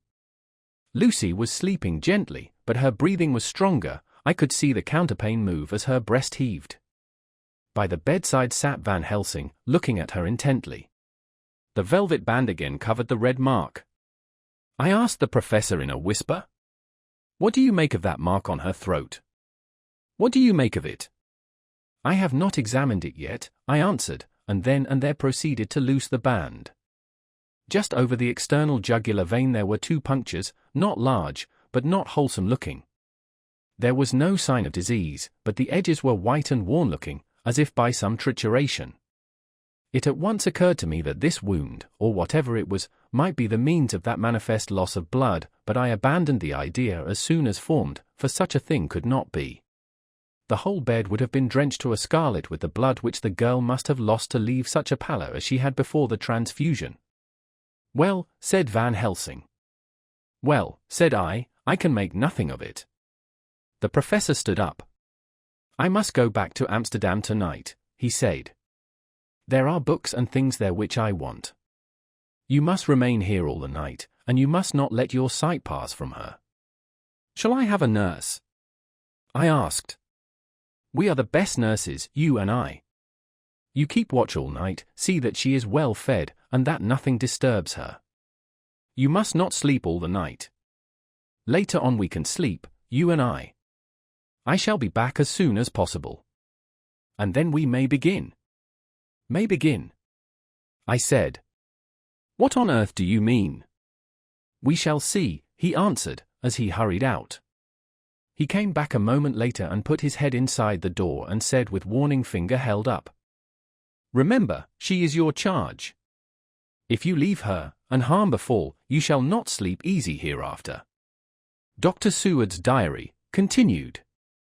The 8th of September. I sat up all night with Lucy. The opiate worked itself off towards dusk, and she waked naturally. She looked a different being from what she had been before the operation. Her spirits even were good, and she was full of a happy vivacity, but I could see evidences of the absolute prostration which she had undergone. When I told Mrs. Westenra that Dr. Van Helsing had directed that I should sit up with her, she almost pooh-poohed the idea, pointing out her daughter's renewed strength and excellent spirits. I was firm, however, and made preparations for my long vigil. When her maid had prepared her for the night, I came in, having in the meantime had supper, and took a seat by the bedside. She did not in any way make objection, but looked at me gratefully whenever I caught her eye. After a long spell she seemed sinking off to sleep, but with an effort seemed to pull herself together and shook it off.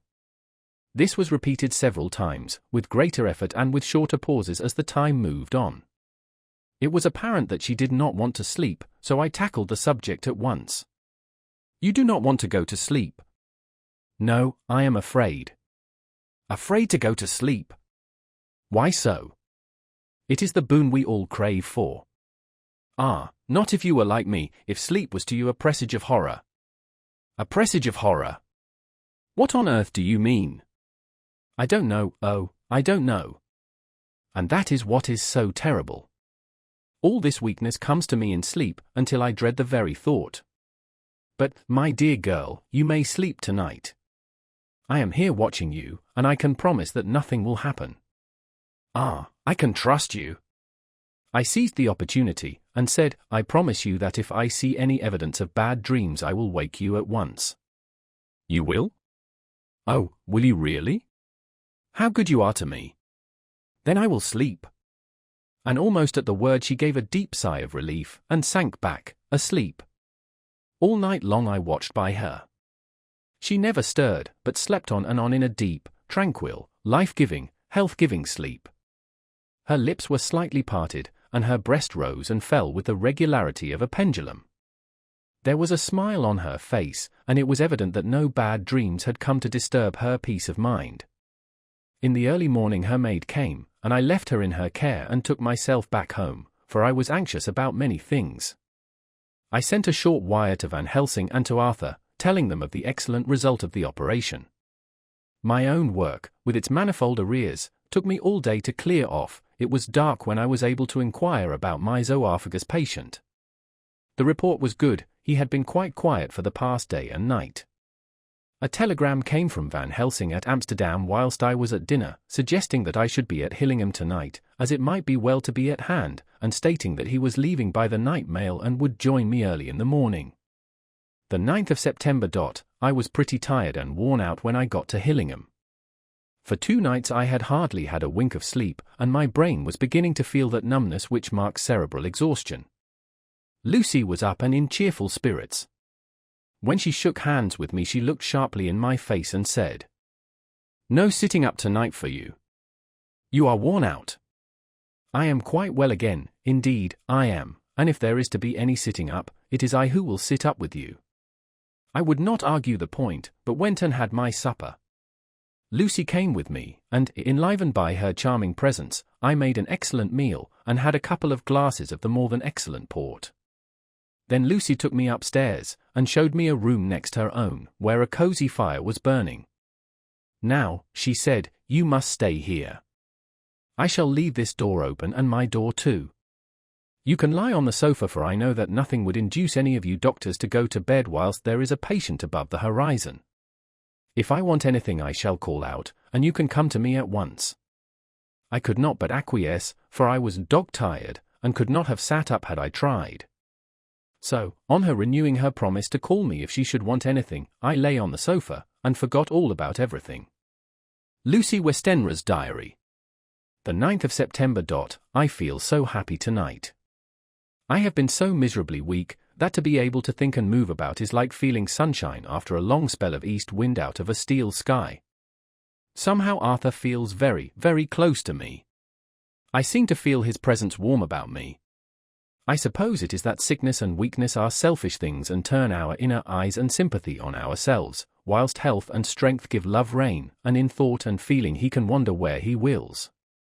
I know where my thoughts are. If Arthur only knew. My dear, your ears must tingle as you sleep, as mine do waking.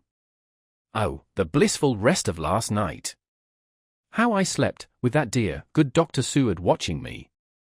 And tonight I shall not fear to sleep, since he is close at hand and within call. Thank everybody for being so good to me. Thank God. Good night, Arthur. Dr. Seward's diary.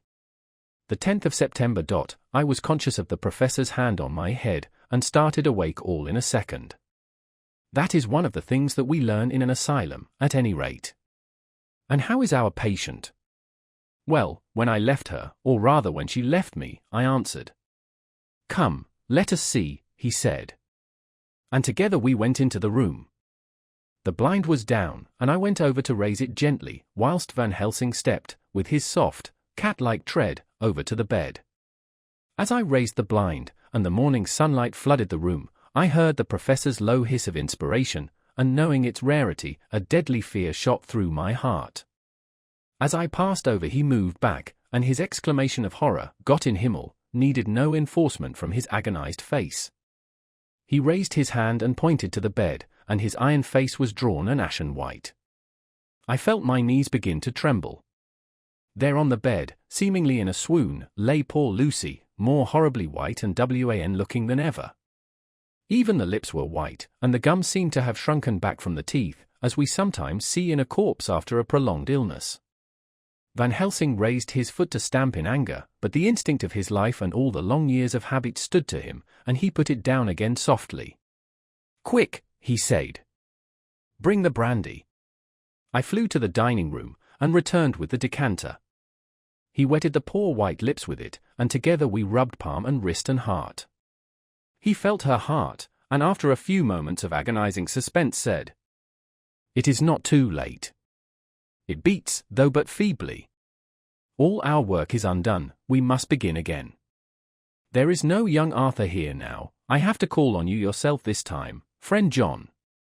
As he spoke, he was dipping into his bag and producing the instruments for transfusion. I had taken off my coat and rolled up my shirt sleeve.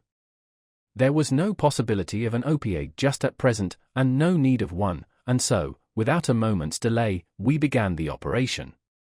After a time, it did not seem a short time either, for the draining away of one's blood, no matter how willingly it be given, is a terrible feeling. Van Helsing held up a warning finger.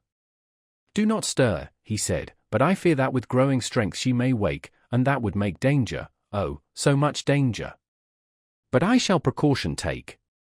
I shall give hypodermic injection of morphia." He proceeded then, swiftly and deftly, to carry out his intent. The effect on Lucy was not bad, for the faint seemed to merge subtly into the narcotic sleep. It was with a feeling of personal pride that I could see a faint tinge of color steal back into the pallid cheeks and lips. No man knows, till he experiences it, what it is to feel his own life-blood drawn away into the veins of the woman he loves. The professor watched me critically. "That will do," he said. "Already?" I remonstrated. "You took a great deal more from art." To which he smiled a sad sort of smile as he replied, "He is her lover, her fiancé. You have work, much work, to do for her and for others, and the present will suffice." When we stopped the operation, he attended to Lucy, whilst I applied digital pressure to my own incision. I lay down, whilst I waited his leisure to attend to me, for I felt faint and a little sick. By and by he bound up my wound, and sent me downstairs to get a glass of wine for myself. As I was leaving the room, he came after me, and half whispered, "Mind, nothing must be said of this. If our young lover should turn up unexpected, as before, no word to him. It would at once frighten him and enjealous him, too. There must be none." So, when I came back he looked at me carefully, and then said, "You are not much the worse. Go into the room, and lie on your sofa, and rest a while, then have much breakfast, and come here to me." I followed out his orders, for I knew how right and wise they were. I had done my part, and now my next duty was to keep up my strength. I felt very weak, and in the weakness lost something of the amazement at what had occurred. I fell asleep on the sofa, however, wondering over and over again how Lucy had made such a retrograde movement, and how she could have been drained of so much blood with no sign anywhere to show for it. I think I must have continued my wonder in my dreams, for, sleeping and waking, my thoughts always came back to the little punctures in her throat and the ragged, exhausted appearance of their edges, tiny though they were. Lucy slept well into the day, and when she woke she was fairly well and strong, though not nearly so much so as the day before. When Van Helsing had seen her, he went out for a walk, leaving me in charge, with strict injunctions that I was not to leave her for a moment.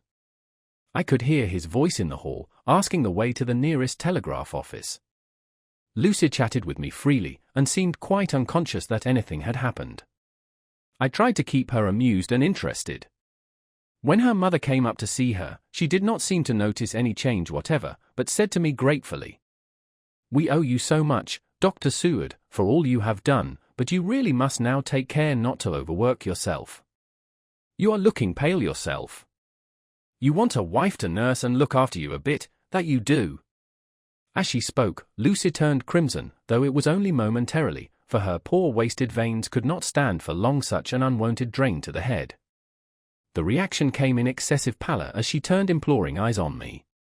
I smiled and nodded, and laid my finger on my lips. With a sigh, she sank back amid her pillows. Van Helsing returned in a couple of hours, and presently said to me, "Now you go home, and eat much and drink enough. Make yourself strong. I stay here tonight, and I shall sit up with little miss myself. You and I must watch the case, and we must have none other to know. I have grave reasons. No, do not ask them, think what you will. Do not fear to think even the most not probable. Good night. In the hall 2 of the maids came to me, and asked if they or either of them might not sit up with Miss Lucy. They implored me to let them, and when I said it was Dr. Van Helsing's wish that either he or I should sit up, they asked me quite piteously to intercede with the foreign gentleman. I was much touched by their kindness. Perhaps it is because I am weak at present, and perhaps because it was on Lucy's account, that their devotion was manifested, for over and over again have I seen similar instances of woman's kindness. I got back here in time for a late dinner, went my rounds, all well, and set this down whilst waiting for sleep. It is coming. The 11th of September. This afternoon I went over to Hillingham. Found Van Helsing in excellent spirits, and Lucy much better. Shortly after I had arrived, a big parcel from abroad came for the Professor. He opened it with much impressment, assumed, of course, and showed a great bundle of white flowers. "These are for you, Miss Lucy," he said. "For me?" "Oh, Dr. Van Helsing." "Yes, my dear, but not for you to play with. These are medicines." Here Lucy made a wry face. "Nay, but they are not to take in a decoction or in nauseous form, so you need not snub that so charming nose, or I shall point out to my friend Arthur what woes he may have to endure in seeing so much beauty that he so loves so much distort. Aha, my pretty miss, that bring the so nice nose all straight again. This is medicinal, but you do not know how. I put him in your window, I make pretty wreath, and hang him round your neck, so that you sleep well. Oh yes. They, like the lotus flower, make your trouble forgotten. It smells so like the waters of Lethe, and of that fountain of youth that the conquistadores sought for in the Floridas, and find him all too late. Whilst he was speaking, Lucy had been examining the flowers and smelling them. Now she threw them down, saying, with half laughter and half disgust, "Oh, Professor, I believe you are only putting up a joke on me. Why, these flowers are only common garlic." To my surprise, Van Helsing rose up and said with all his sternness, his iron jaw set and his bushy eyebrows meeting, "No trifling with me. I never jest. There is grim purpose in all I do, and I warn you that you do not thwart me. Take care, for the sake of others if not for your own." Then seeing poor Lucy scared, as she might well be, he went on more gently, "Oh, little miss, my dear, do not fear me. I only do for your good, but there is much virtue to you in those so common flowers. See, I place them myself in your room. I make myself the wreath that you are to wear. But hush! No telling to others that make so inquisitive questions. We must obey, and silence is a part of obedience, and obedience is to bring you strong and well into loving arms that wait for you. Now sit still a while. Come with me, friend John, and you shall help me deck the room with my garlic, which is all the way from Haarlem, where my friend Vanderpool raise herb in his glass houses all the year. I had to telegraph yesterday, or they would not have been here." We went into the room, taking the flowers with us. The Professor's actions were certainly odd and not to be found in any pharmacopoeia that I ever heard of. First he fastened up the windows and latched them securely. Next, taking a handful of the flowers, he rubbed them all over the sashes, as though to ensure that every whiff of air that might get in would be laden with the garlic smell. Then with the wisp he rubbed all over the jamb of the door, above, below, and at each side, and round the fireplace in the same way. It all seemed grotesque to me, and presently I said, "Well, Professor, I know you always have a reason for what you do, but this certainly puzzles me. It is well we have no skeptic here, or he would say that you were working some spell to keep out an evil spirit." "Perhaps I am," he answered quietly as he began to make the wreath which Lucy was to wear round her neck. We then waited whilst Lucy made her toilet for the night, and when she was in bed he came and himself fixed the wreath of garlic round her neck. The last words he said to her were, "Take care you do not disturb it, and even if the room feel close, do not tonight open the window or the door." "I promise," said Lucy, "and thank you both 1,000 times for all your kindness to me. Oh, what have I done to be blessed with such friends? As we left the house in my fly, which was waiting, Van Helsing said, "Tonight I can sleep in peace, and sleep I want, 2 nights of travel, much reading in the day between, and much anxiety on the day to follow, and a night to sit up, without to wink. Tomorrow in the morning early you call for me, and we come together to see our pretty miss, so much more strong for my spell which I have work. Ho! Ho!" He seemed so confident that I, remembering my own confidence 2 nights before and with a baneful result, felt awe and vague terror. It must have been my weakness that made me hesitate to tell it to my friend, but I felt it all the more, like unshed tears. Chapter 11. Lucy Westenra's Diary. The 12th of September. How good they all are to me. I quite love that dear Dr. Van Helsing. I wonder why he was so anxious about these flowers. He positively frightened me, he was so fierce. And yet he must have been right, for I feel comfort from them already. Somehow, I do not dread being alone tonight, and I can go to sleep without fear. I shall not mind any flapping outside the window. Oh, the terrible struggle that I have had against sleep so often of late, the pain of the sleeplessness, or the pain of the fear of sleep, with such unknown horrors as it has for me. How blessed are some people, whose lives have no fears, no dreads, to whom sleep is a blessing that comes nightly, and brings nothing but sweet dreams. Well, here I am tonight, hoping for sleep, and lying like Ophelia in the play, with virgin krantz and maiden struments. I never liked garlic before, but tonight it is delightful.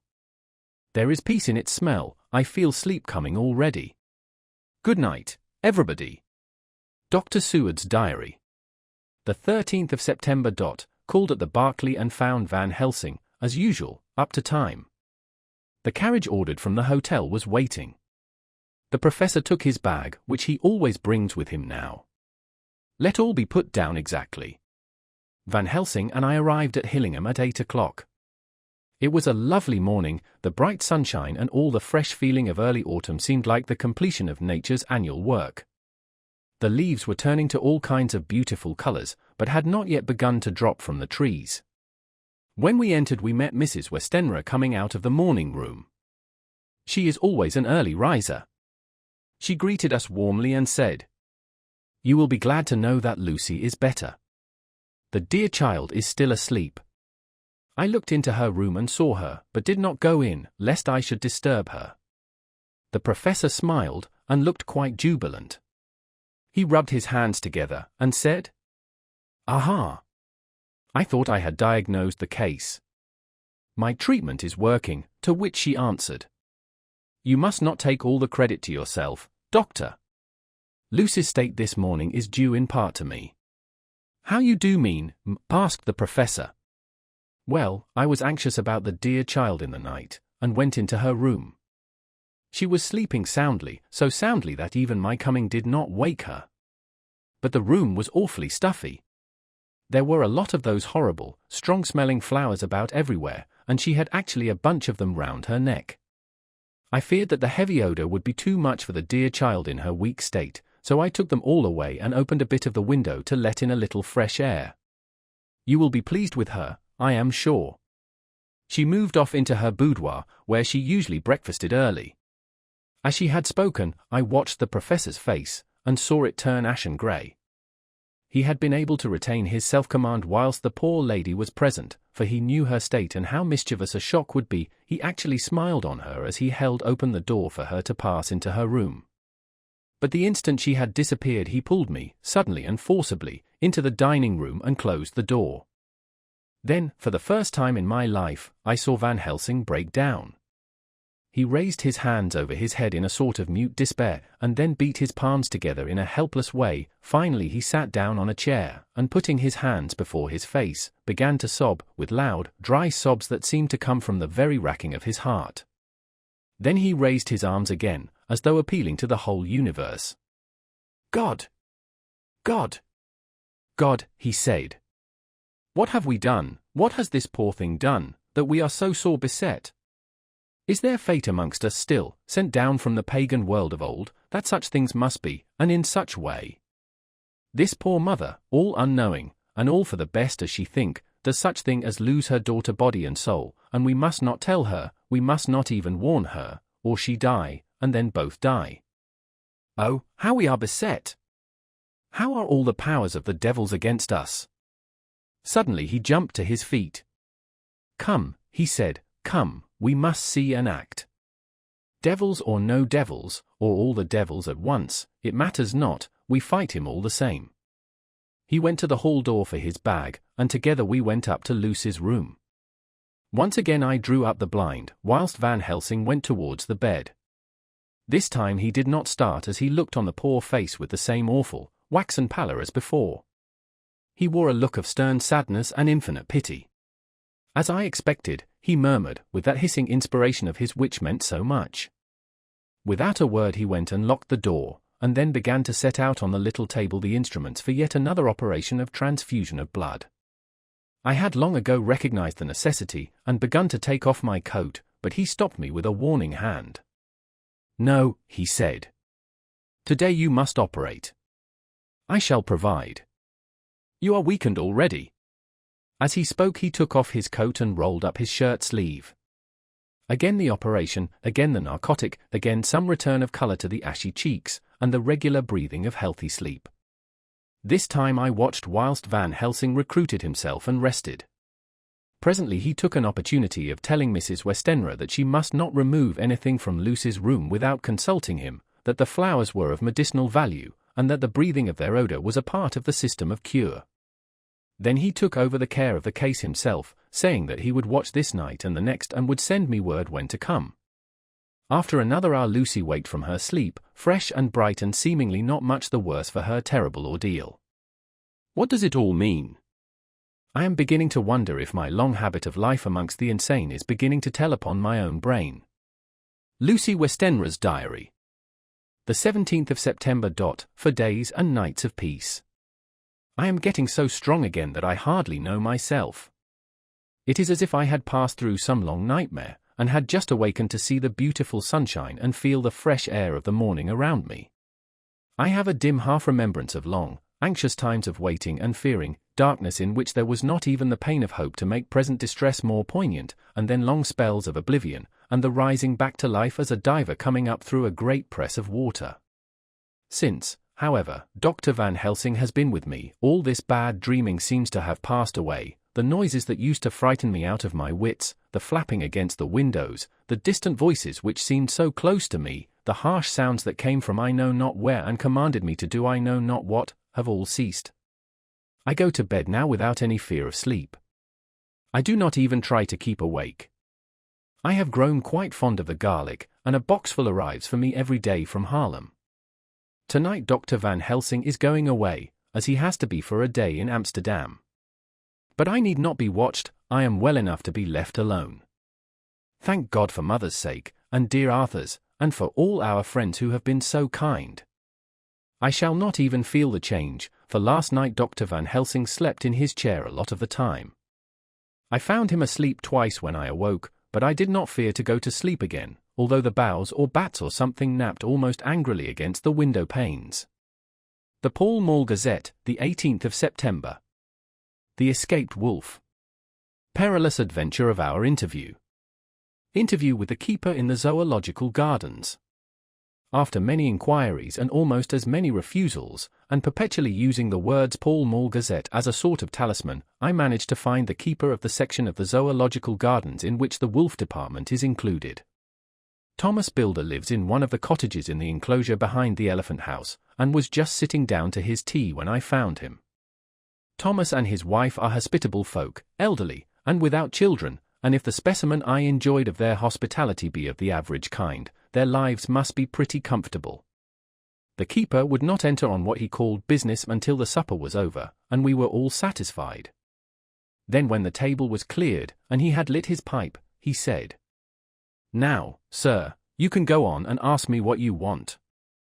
You'll excuse me refusing to talk of professional subjects afore meals. I gives the wolves and the jackals and the hyenas in all our section their tea afore I begins to ask them questions." "How do you mean, ask them questions?" I queried, wishful to get him into a talkative humour. "Itting of them over the lead with a pole is one way, scratching of their hears is another, when gents as is flush wants a bit of a show-off to their gals." I don't so much mind the fust, that eating with a pole afore I chucks in their dinner, but I waits till they've had their sherry and coffee, so to speak, afore I tries on with the ear scratching. Mind you, he added philosophically, there's a deal of the same nature in us as in them there are miles. Here's you coming and askins of me questions about my business, and I that grumpy like that only for your bloomin' half-quid I'd seen you blowed fust for I'd answer. Not even when you asked me sarcastic like if I'd like you to ask the superintendent if you might ask me questions. Without offense did I tell you to go to Zell? You did. And so when you said you'd report me for using of obscene language that was hitting me over the head, but that half-quid made that all right. I weren't going to fight, so I waited for the food, and did with my yowl as the wolves, and lions, and tigers does. But Lord love your art, now that the old woman has stuck a chunk of her tea cake in me, and rinsed me out with her bloomin' old teapot, and I've lit up, you may scratch my ears for all you're worth, and won't git even a growl out of me. Drive along with your questions. I know what you're coming at, that escaped wolf. Exactly. I want you to give me your view of it. Just tell me how it happened, and when I know the facts I'll get you to say what you consider was the cause of it, and how you think the whole affair will end. All right, Governor. This is about that Ole story. That wolf what we called Basika was one of 3 grey ones that came from Norway to Jamrackers, which we bought off him for years ago.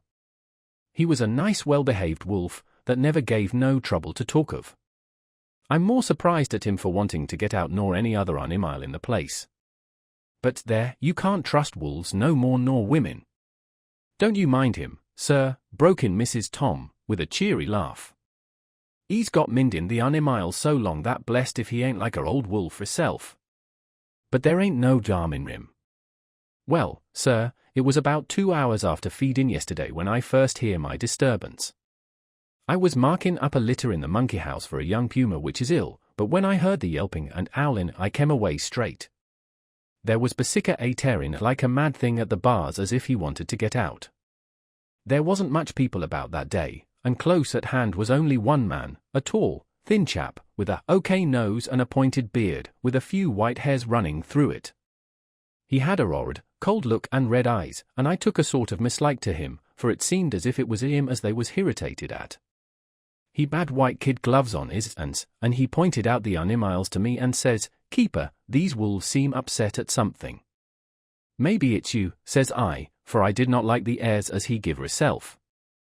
He didn't git angry, as I'd opt he would, but he smiled a kind of insolent smile, with a mouthful of white, sharp teeth. "Oh no, they wouldn't like me," he says. "Oh yes, they would," says I, imitating of him. "They always likes a bone or two to clean their teeth on about tea time, which you as a bagful." Well, it was a odd thing, but when the animals see us talking they laid down, and when I went over to Basika he let me stroke his ears same as ever. That there man came over, and blessed but if he didn't put in his hand and stroke the old wolf's ears too. "Take care," says I, "Basika is quick." "Never mind," he says. "I'm used to it. Are you in the business yourself?" I says, taking off my hat, for a man what trades in wolves, etc., is a good friend to keepers. "No," says he, "not exactly in the business, but I'm ave made pets of several." And with that he lifts his hat as perlite as a lord, and walks away. Old Basika kept looking at her until he was out of sight, and then went and lay down in a corner and wouldn't come out that lay heavening. Well, last night, so soon as the moon was up, the wolves here all began howling. There warn't nothing for them to howl at. There warn't no one near, except some one that was evidently calling a dog somewheres out back of the gardings in the park road. Once or twice I went out to see that all was right, and then the howling stopped. Just before 12 o'clock I just took a look round afore turning in, and, bus me, but when I came opposite to old Basika's cage I see the rails broken and twisted about and the cage empty. And that's all I know for certain. Did anyone else see anything? One of our gardeners was coming home about that time from an harmony, when he sees a big grey dog coming out through the garden hedges. At least, so he says, but I don't give much for it myself, for if he did he never said a word about it to his missus when he got home, and it was only after the escape of the wolf was made known, and we had been up all night hunting of the park for Basica, that he remembered seeing anything. My own belief was that the Larmony had got into his deed. Now, Mr. Builder, can you account in any way for the escape of the wolf? Well, sir, he said, with a suspicious sort of modesty, I think I can, but I don't know as you'd be satisfied with the theory. Certainly I shall. If a man like you, who knows the animals from experience, can't hazard a good guess at any rate, who is even to try? Well then, sir, I account for it this way. It seems to me that wolf escaped, simply because he wanted to get out.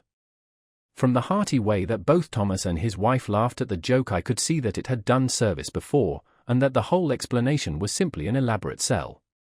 I couldn't cope in badinage with the worthy Thomas, but I thought I knew a surer way to his heart, so I said, Now, Mr. Builder, we'll consider that first half-sovereign worked off, and this brother of his is waiting to be claimed when you've told me what you think will happen. Right sir, he said briskly. Ye'll excuse me, I know, for a chaffing of ye, but the old woman here winked at me, which was as much as telling me to go on. Well, I never, said the old lady. My opinion is this, that wolf is hiding of, somewheres. The gardener what didn't remember said he was galloping northward faster than a horse could go, but I don't believe him, for, you'll see, sir, wolves don't gallop no more nor dogs does, they not being built that way. Wolves is fine things in a storybook, and I dessery when they gets in packs and does be chivvying something that's more afeard than they can make a devil of a noise and chop it up, whatever it is. But, law the bless you, in real life a wolf is only a low creature, not half so clever or bold as a good dog, and not half a quarter so much fightin' him. This one ain't been used to fightin', or even to providin' for hisself, and more like his somewhere round the park hidin' and shiverin' of, and, if he thinks at all, wondering where he is to get his breakfast from, or maybe he's got down some area and is in a coal cellar. My eye, won't some cook get a rum start when she sees his green eyes shining at her out of the dark? If he can't get food he's bound to look for it, and mayhap he may chance to light on a butcher's shop in time. If he doesn't, and some nursemaid goes walking off with a soldier, leaving of the hinfant in the perambulator, well, then I shouldn't be surprised if the census is one babby the less. That's all. I was handing him the half-sovereign when something came bobbing up against the window, and Mr. Builder's face doubled its natural length with surprise. God bless me, he said. If there ain't old Basica come back by yourself. He went to the door and opened it, a most unnecessary proceeding it seemed to me. I have always thought that a wild animal never looks so well as when some obstacle of pronounced durability is between us. A personal experience has intensified rather than diminished that idea.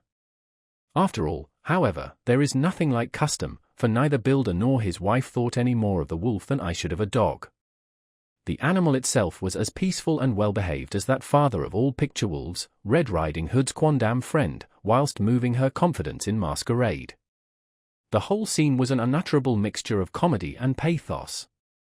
The wicked wolf that for half a day had paralyzed London and set all the children in the town shivering in their shoes, was there in a sort of penitent mood, and was received and petted like a sort of vulpine prodigal son. Old Builder examined him all over with most tender solicitude, and when he had finished with his penitent said, There, I knew the poor old chap would get into some kind of trouble, didn't I say it all along? Here's his head all cut and full of broken glass. He's been gettin' over some bloomin' a wall or other. It's a shame that people are allowed to top their walls with broken bottles. This guess what comes of it. Come along, Basica. He took the wolf and locked him up in a cage, with a piece of meat that satisfied, in quantity at any rate, the elementary conditions of the fatted calf, and went off to report. I came off, too, to report the only exclusive information that is given today regarding the strange escapade at the zoo. Dr. Seward's diary. The 17th of September. I was engaged after dinner in my study posting up my books, which, through press of other work and the many visits to Lucy, had fallen sadly into arrear. Suddenly the door was burst open, and in rushed my patient, with his face distorted with passion. I was thunderstruck, for such a thing as a patient getting of his own accord into the superintendent's study is almost unknown. Without an instant's pause he made straight at me. He had a dinner knife in his hand, and, as I saw he was dangerous, I tried to keep the table between us. He was too quick and too strong for me, however, for before I could get my balance he had struck at me and cut my left wrist rather severely. Before he could strike again, however, I got in my right and he was sprawling on his back on the floor. My wrist bled freely, and quite a little pool trickled onto the carpet. I saw that my friend was not intent on further effort, and occupied myself binding up my wrist, keeping a wary eye on the prostrate figure all the time. When the attendants rushed in, and we turned our attention to him, his employment positively sickened me. He was lying on his belly on the floor licking up, like a dog, the blood which had fallen from my wounded wrist. He was easily secured, and, to my surprise, went with the attendants quite placidly, simply repeating over and over again, "The blood is the life. The blood is the life. I cannot afford to lose blood just at present. I have lost too much of late for my physical good, and then the prolonged strain of Lucy's illness and its horrible phases is telling on me. I am overexcited and weary, and I need rest, rest, rest. Happily Van Helsing has not summoned me, so I need not forego my sleep. Tonight I could not well do without it. Telegram, Van Helsing, Antwerp, to Seward, Carfax. Sent to Carfax, Sussex, as no county given, delivered late by 22 hours. The 17th of September. Do not fail to be at Hillingham tonight. If not watching all the time frequently, visit and see that flowers are as placed, very important, do not fail. Shall be with you as soon as possible after arrival. Dr. Seward's Diary. The 18th of September. Just off for train to London. The arrival of Van Helsing's telegram filled me with dismay. A whole night lost, and I know by bitter experience what may happen in a night. Of course it is possible that all may be well, but what may have happened? Surely there is some horrible doom hanging over us that every possible accident should thwart us in all we try to do. I shall take this cylinder with me, and then I can complete my entry on Lucy's phonograph. Memorandum left by Lucy Westenra. The 17th of September. Night. I write this and leave it to be seen, so that no one may by any chance get into trouble through me. This is an exact record of what took place tonight. I feel I am dying of weakness, and have barely strength to write, but it must be done if I die in the doing. I went to bed as usual, taking care that the flowers were placed as Dr. Van Helsing directed, and soon fell asleep. I was waked by the flapping at the window, which had begun after that sleepwalking on the cliff at Whitby when Mina saved me, and which now I know so well.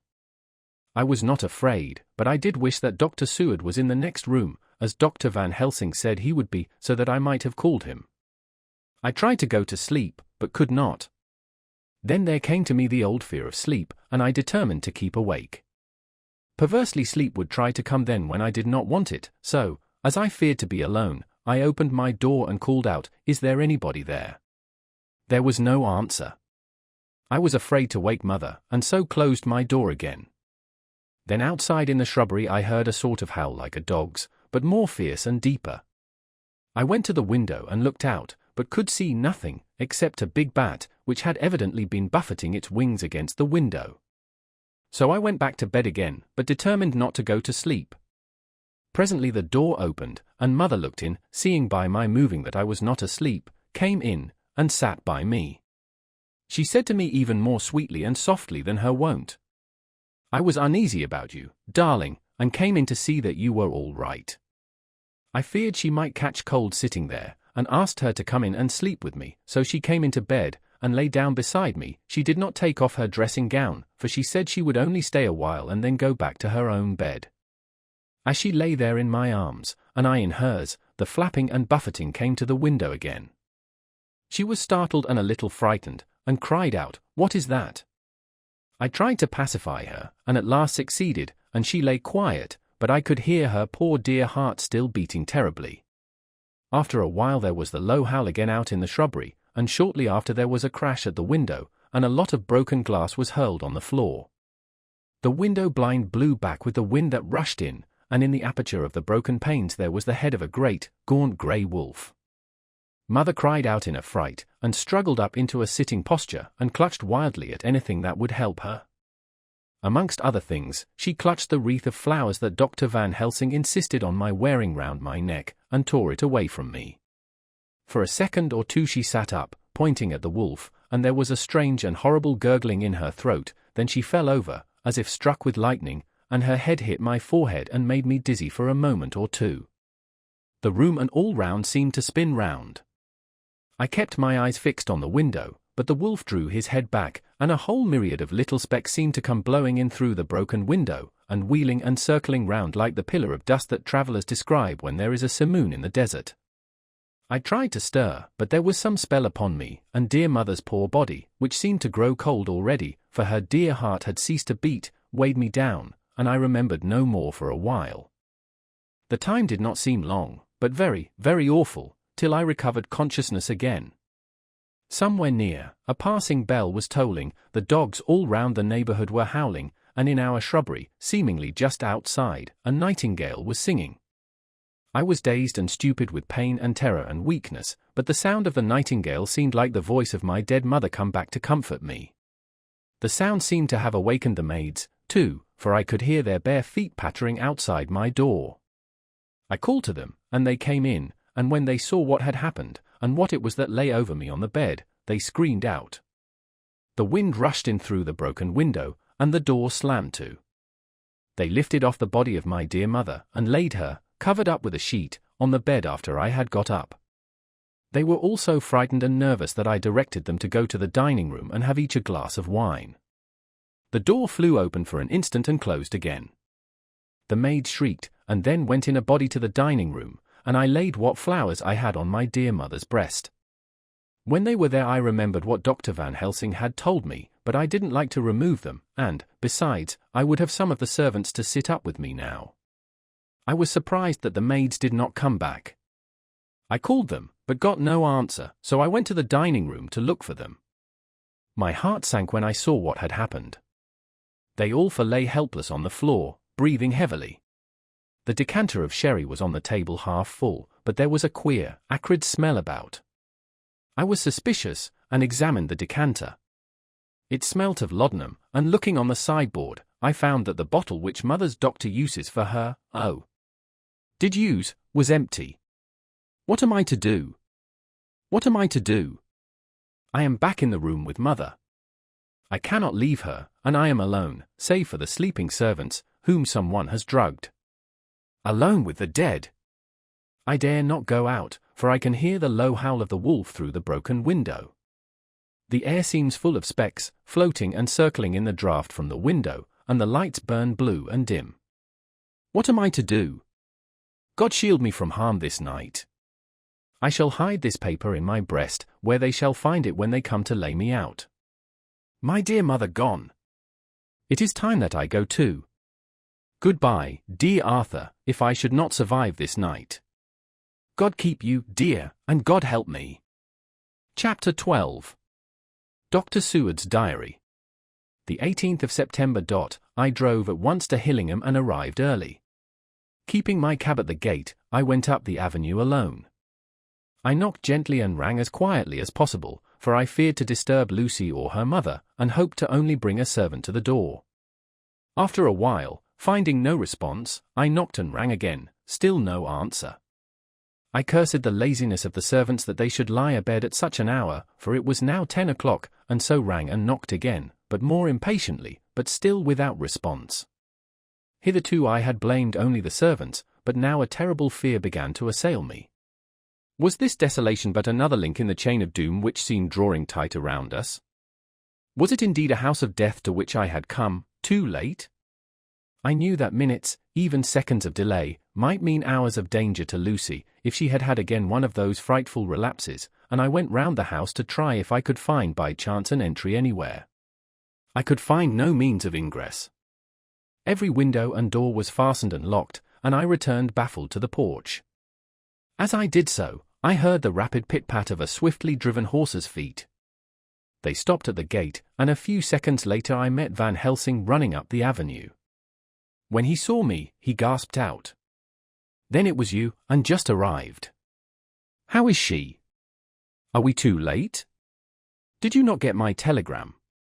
I answered as quickly and coherently as I could that I had only got his telegram early in the morning, and had not lost a minute in coming here, and that I could not make any one in the house hear me.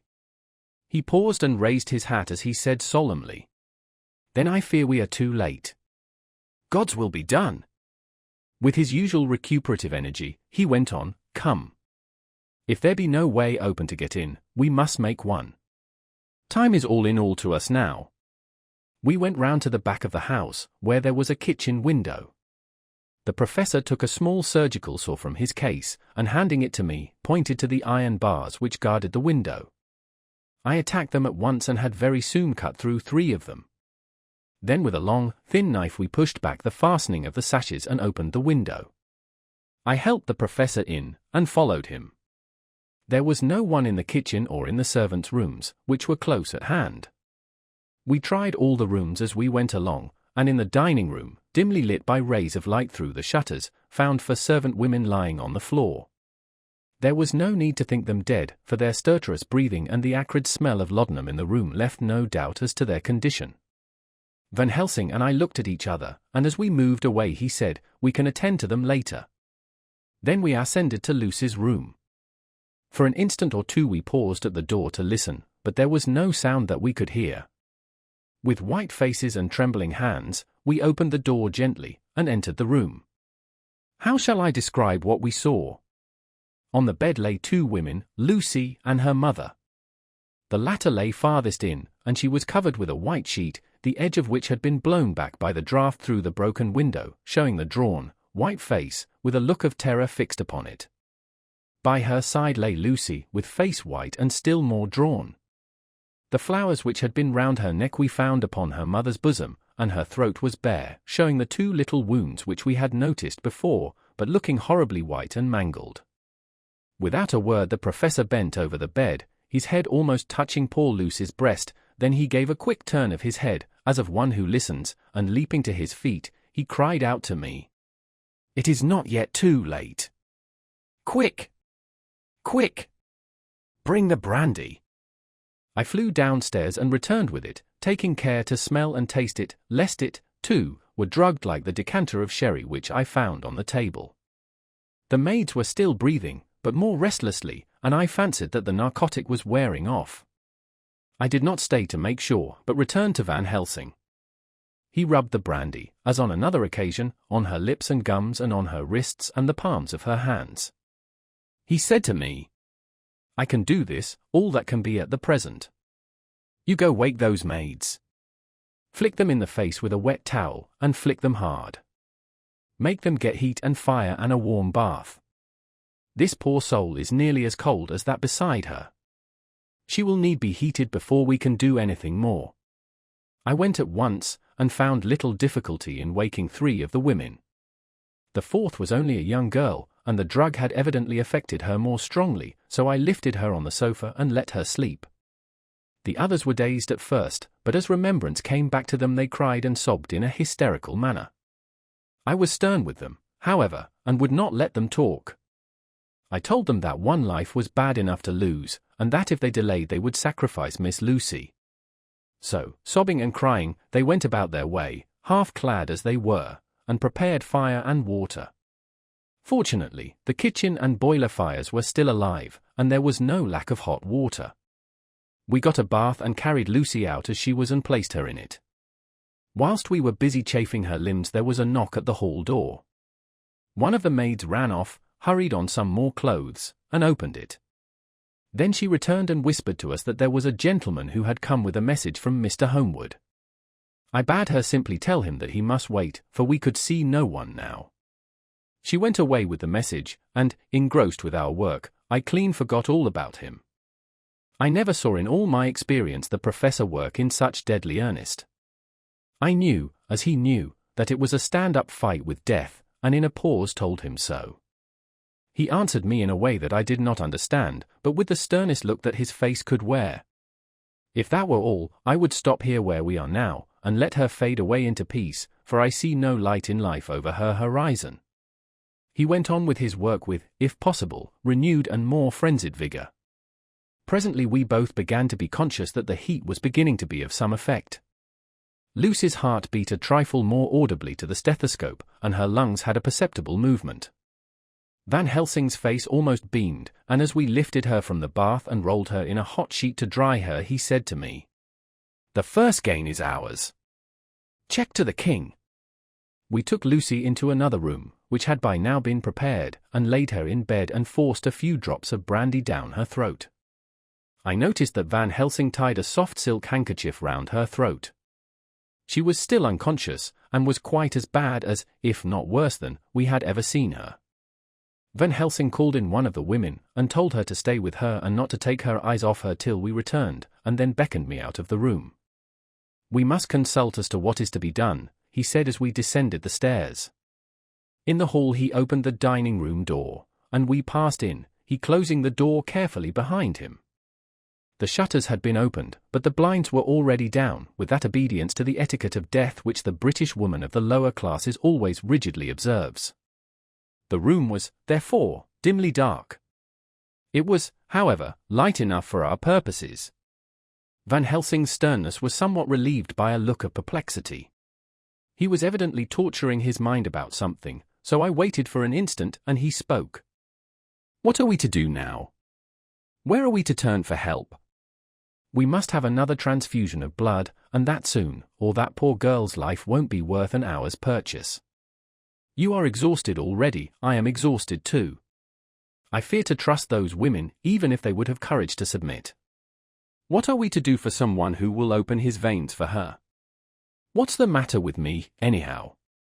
The voice came from the sofa across the room, and its tones brought relief and joy to my heart, for they were those of Quincy Morris. Van Helsing started angrily at the first sound, but his face softened and a glad look came into his eyes as I cried out, "Quincy Morris," and rushed towards him with outstretched hands. "What brought you here?" I cried as our hands met. "I guess art is the cause."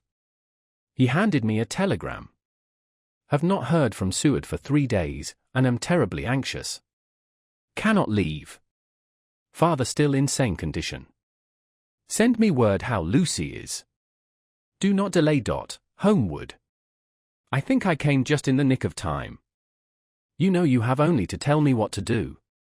Van Helsing strode forward, and took his hand, looking him straight in the eyes as he said, "A brave man's blood is the best thing on this earth when a woman is in trouble. You're a man and no mistake. Well, the devil may work against us for all his worth, but God sends us men when we want them."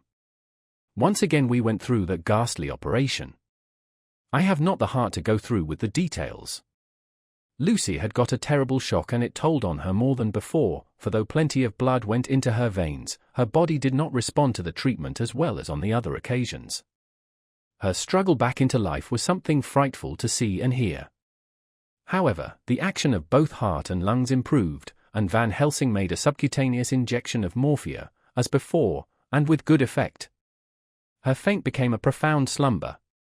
The professor watched whilst I went downstairs with Quincy Morris, and sent one of the maids to pay off one of the cabmen who were waiting. I left Quincy lying down after having a glass of wine, and told the cook to get ready a good breakfast. Then a thought struck me, and I went back to the room where Lucy now was. When I came softly in, I found Van Helsing with a sheet or two of note paper in his hand. He had evidently read it, and was thinking it over as he sat with his hand to his brow. There was a look of grim satisfaction in his face, as of one who has had a doubt solved. He handed me the paper saying only, "It dropped from Lucy's breast when we carried her to the bath." When I had read it, I stood looking at the professor, and after a pause asked him, "In God's name, what does it all mean? Was she, or is she, mad, or what sort of horrible danger is it?" I was so bewildered that I did not know what to say more. Van Helsing put out his hand and took the paper, saying, "Do not trouble about it now. Forget it for the present. You shall know and understand it all in good time, but it will be later.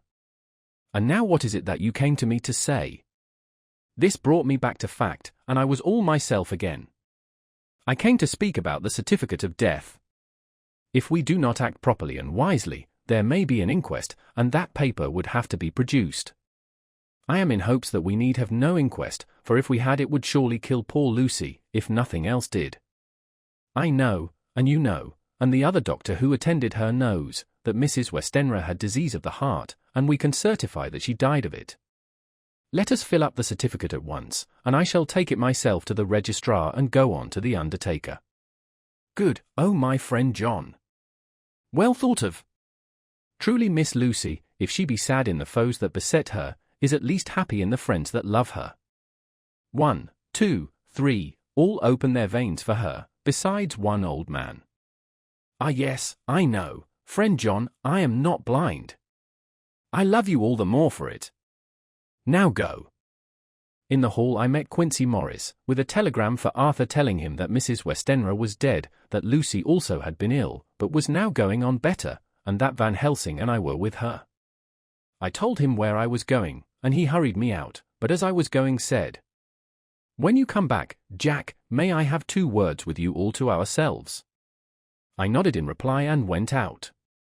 I found no difficulty about the registration, and arranged with the local undertaker to come up in the evening to measure for the coffin and to make arrangements. When I got back, Quincy was waiting for me. I told him I would see him as soon as I knew about Lucy, and went up to her room.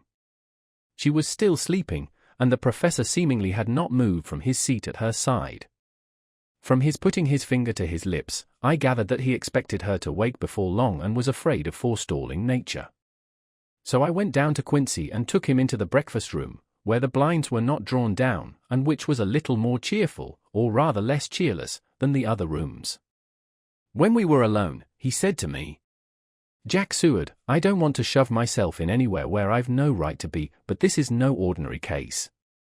You know I loved that girl and wanted to marry her, but, although that's all past and gone, I can't help feeling anxious about her all the same. What is it that's wrong with her?"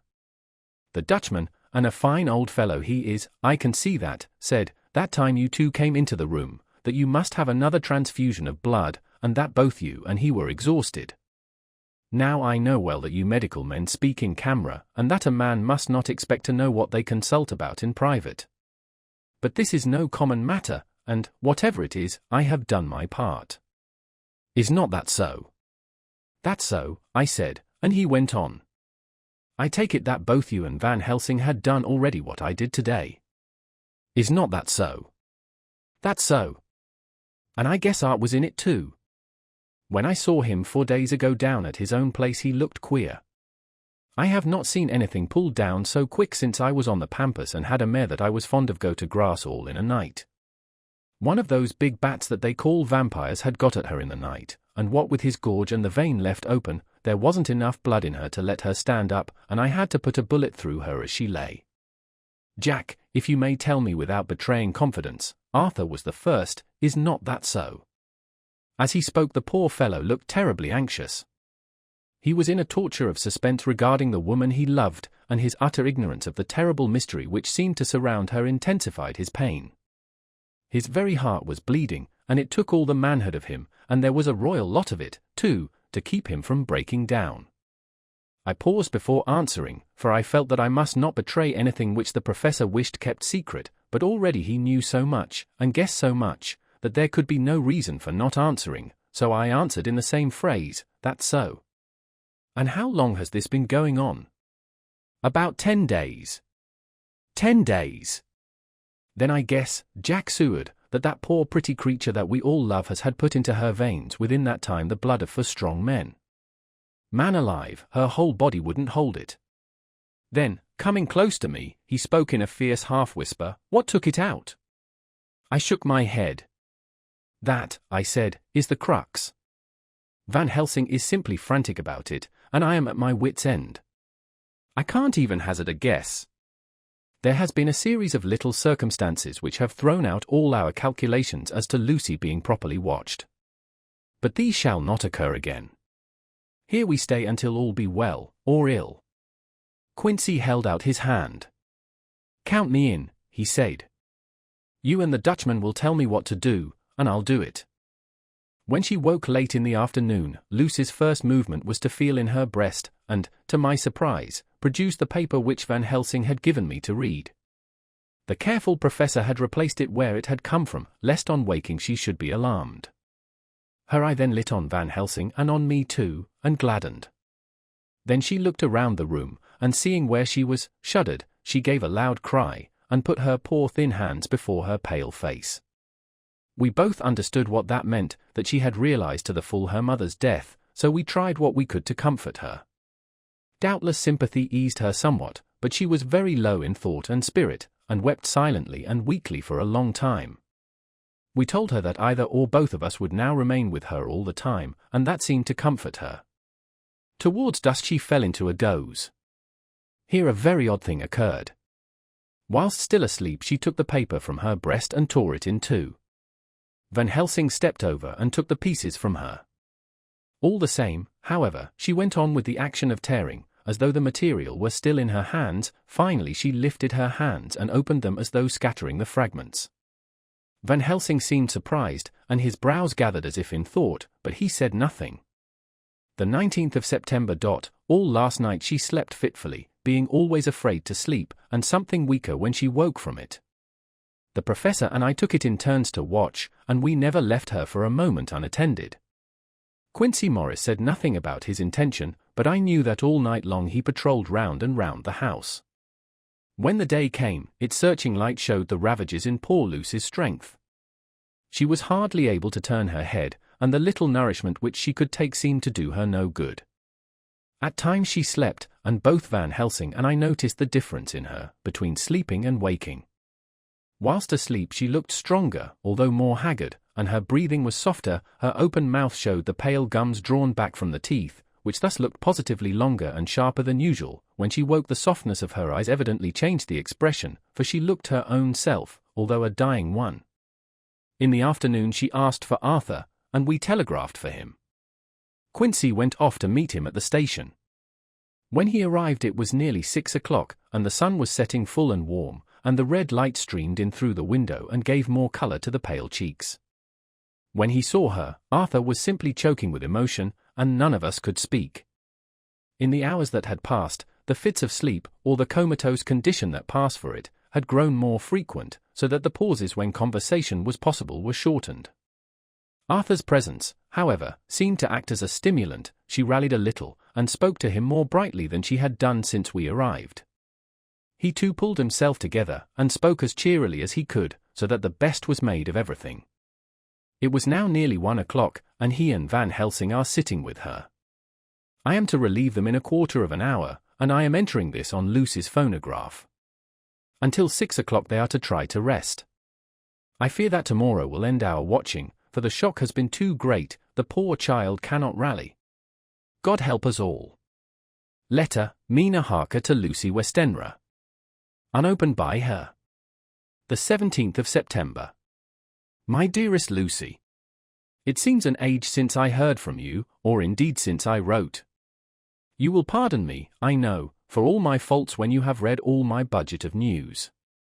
Well, I got my husband back all right. When we arrived at Exeter there was a carriage waiting for us, and in it, though he had an attack of gout, Mr. Hawkins. He took us to his house, where there were rooms for us all nice and comfortable, and we dined together.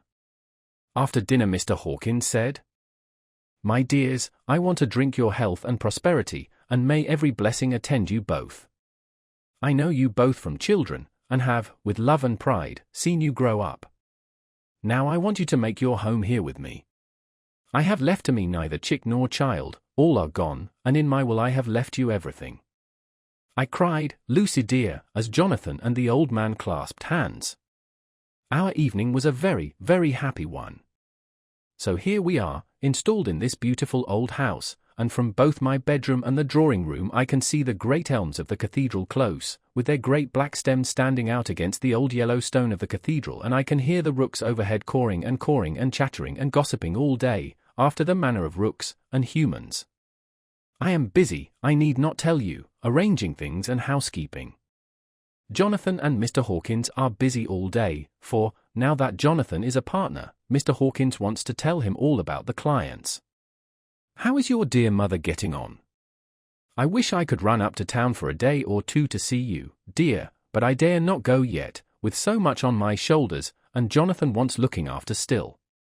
He is beginning to put some flesh on his bones again, but he was terribly weakened by the long illness. Even now he sometimes starts out of his sleep in a sudden way and awakes all trembling until I can coax him back to his usual placidity. However, thank God, these occasions grow less frequent as the days go on, and they will in time pass away altogether, I trust. And now I have told you my news, let me ask yours. When are you to be married, and where, and who is to perform the ceremony, and what are you to wear, and is it to be a public or a private wedding? Tell me all about it, dear, tell me all about everything, for there is nothing which interests you which will not be dear to me. Jonathan asks me to send his respectful duty, but I do not think that is good enough from the junior partner of the important firm Hawkins and Harker, and so, as you love me, and he loves me, and I love you with all the moods and tenses of the verb, I send you simply his love instead. Goodbye, my dearest Lucy, and all blessings on you. Yours, Mina Harker. Report from Patrick Hennessy, M.D., M.R., C, S.L.A.K. and Q, C, P.I., etc., etc., to John Seward, M.D. The 20th of September. My dear Sir, in accordance with your wishes, I enclose report of the conditions of everything left in my charge. With regard to patient Renfield, there is more to say. He has had another outbreak, which might have had a dreadful ending, but which, as it fortunately happened, was unattended with any unhappy results. This afternoon a carrier's cart with 2 men made a call at the empty house whose grounds are but on ours, the house to which, you will remember, the patient twice ran away. The men stopped at our gate to ask the porter their way, as they were strangers. I was myself looking out of the study window, having a smoke after dinner, and saw one of them come up to the house. As he passed the window of Renfield's room, the patient began to rate him from within, and called him all the foul names he could lay his tongue to. The man, who seemed a decent fellow enough, contented himself by telling him to shut up for a foul-mouthed beggar, whereon our man accused him of robbing him and wanting to murder him and said that he would hinder him if he were to swing for it. I opened the window and signed to the man not to notice, so he contented himself after looking the place over and making up his mind as to what kind of a place he had got to by saying, "Law the bless you, sir, I wouldn't mind what was said to me in a bloomin' madhouse. I pity ye and the governor for having to live in the house with a wild beast like that." Then he asked his way civilly enough, and I told him where the gate of the empty house was. He went away, followed by threats and curses and revilings from our man. I went down to see if I could make out any cause for his anger, since he is usually such a well-behaved man, and except his violent fits nothing of the kind had ever occurred. I found him, to my astonishment, quite composed and most genial in his manner. I tried to get him to talk of the incident, but he blandly asked me questions as to what I meant, and led me to believe that he was completely oblivious of the affair. It was, I am sorry to say, however, only another instance of his cunning, for within half an hour I heard of him again. This time he had broken out through the window of his room, and was running down the avenue. I called to the attendants to follow me, and ran after him, for I feared he was intent on some mischief. My fear was justified when I saw the same cart which had passed before coming down the road, having on it some great wooden boxes. The men were wiping their foreheads, and were flushed in the face, as if with violent exercise. Before I could get up to him the patient rushed at them, and pulling one of them off the cart, began to knock his head against the ground. If I had not seized him just at the moment I believe he would have killed the man there and then. The other fellow jumped down and struck him over the head with the butt end of his heavy whip. It was a terrible blow, but he did not seem to mind it, but seized him also, and struggled with the 3 of us, pulling us to and fro as if we were kittens.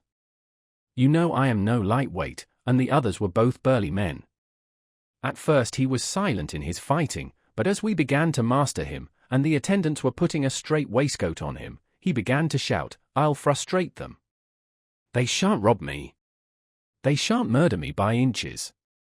I'll fight for my lord and master," and all sorts of similar incoherent ravings. It was with very considerable difficulty that they got him back to the house and put him in the padded room. One of the attendants, Hardy, had a finger broken. However, I set it all right, and he is going on well. The 2 carriers were at first loud in their threats of actions for damages, and promised to rain all the penalties of the law on us. Their threats were, however, mingled with some sort of indirect apology for the defeat of the 2 of them by a feeble madman. They said that if it had not been for the way their strength had been spent in carrying and raising the heavy boxes to the cart they would have made short work of him. They gave as another reason for their defeat the extraordinary state of drought to which they had been reduced by the dusty nature of their occupation and the reprehensible distance from the scene of their labours of any place of public entertainment. I quite understood their drift, and after a stiff glass of grog, or rather more of the same, and with each a sovereign in hand, they made light of the attack, and swore that they would encounter a worse madman any day for the pleasure of meeting so bloomin' good a bloke as your correspondent. I took their names and addresses, in case they might be needed.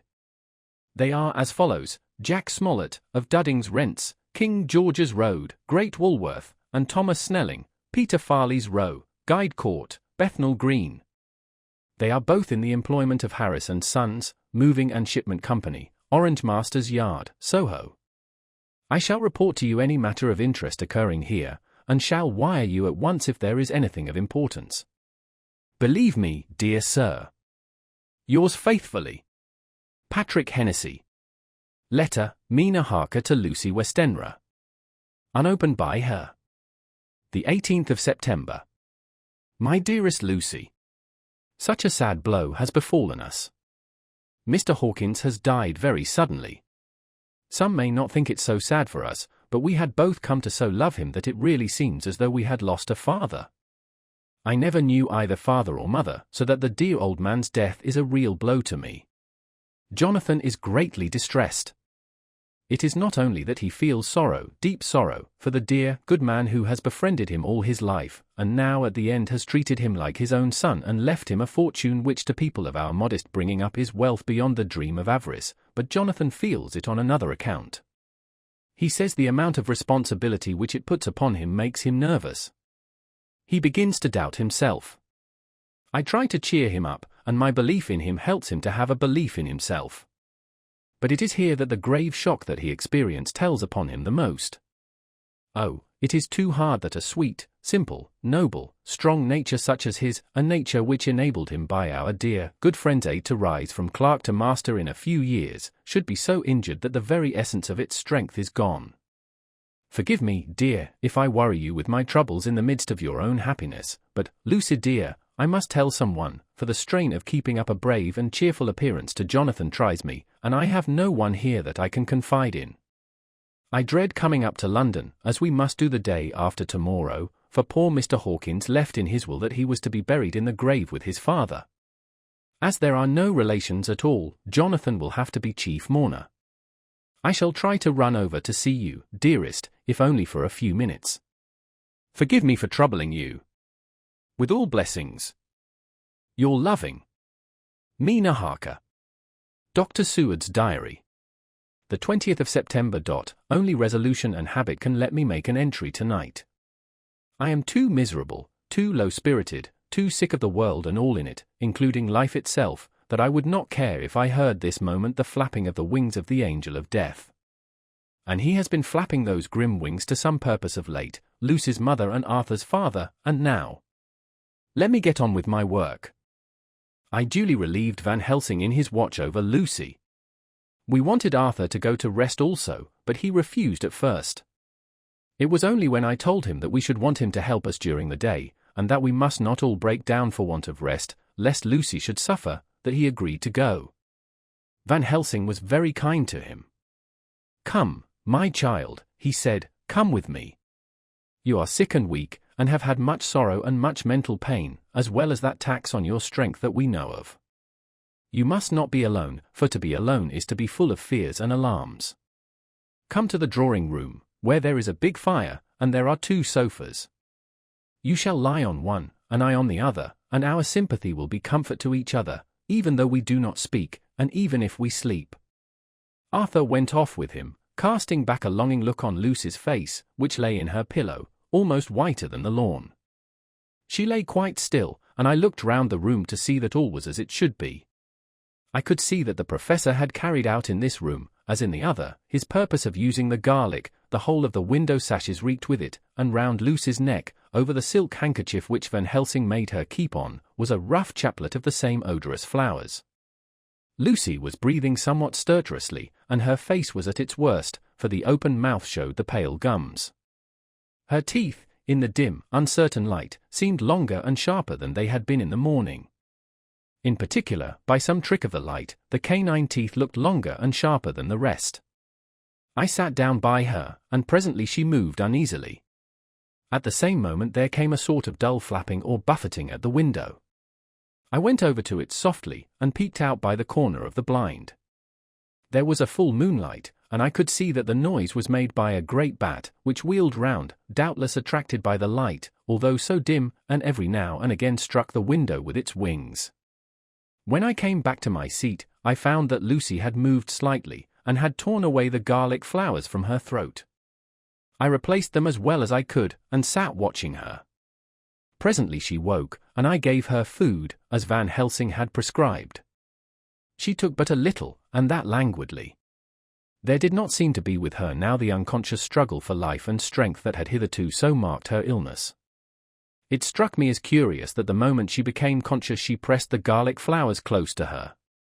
It was certainly odd that whenever she got into that lethargic state, with the stertorous breathing, she put the flowers from her, but that when she waked she clutched them close. There was no possibility of making any mistake about this, for in the long hours that followed, she had many spells of sleeping and waking and repeated both actions many times. At 6 o'clock Van Helsing came to relieve me. Arthur had then fallen into a doze, and he mercifully let him sleep on. When he saw Lucy's face I could hear the hissing indraw of his breath, and he said to me in a sharp whisper, "Draw up the blind, I want light." Then he bent down, and, with his face almost touching Lucy's, examined her carefully. He removed the flowers and lifted the silk handkerchief from her throat. As he did so he started back, and I could hear his ejaculation, "Mein Gott," as it was smothered in his throat. I bent over and looked, too, and as I noticed some queer chill came over me. The wounds on the throat had absolutely disappeared. For fully 5 minutes Van Helsing stood looking at her, with his face at its sternest. Then he turned to me and said calmly, "She is dying. It will not be long now. It will be much difference, mark me, whether she dies conscious or in her sleep. Wake that poor boy, and let him come and see the last. He trusts us, and we have promised him." I went to the dining room and waked him.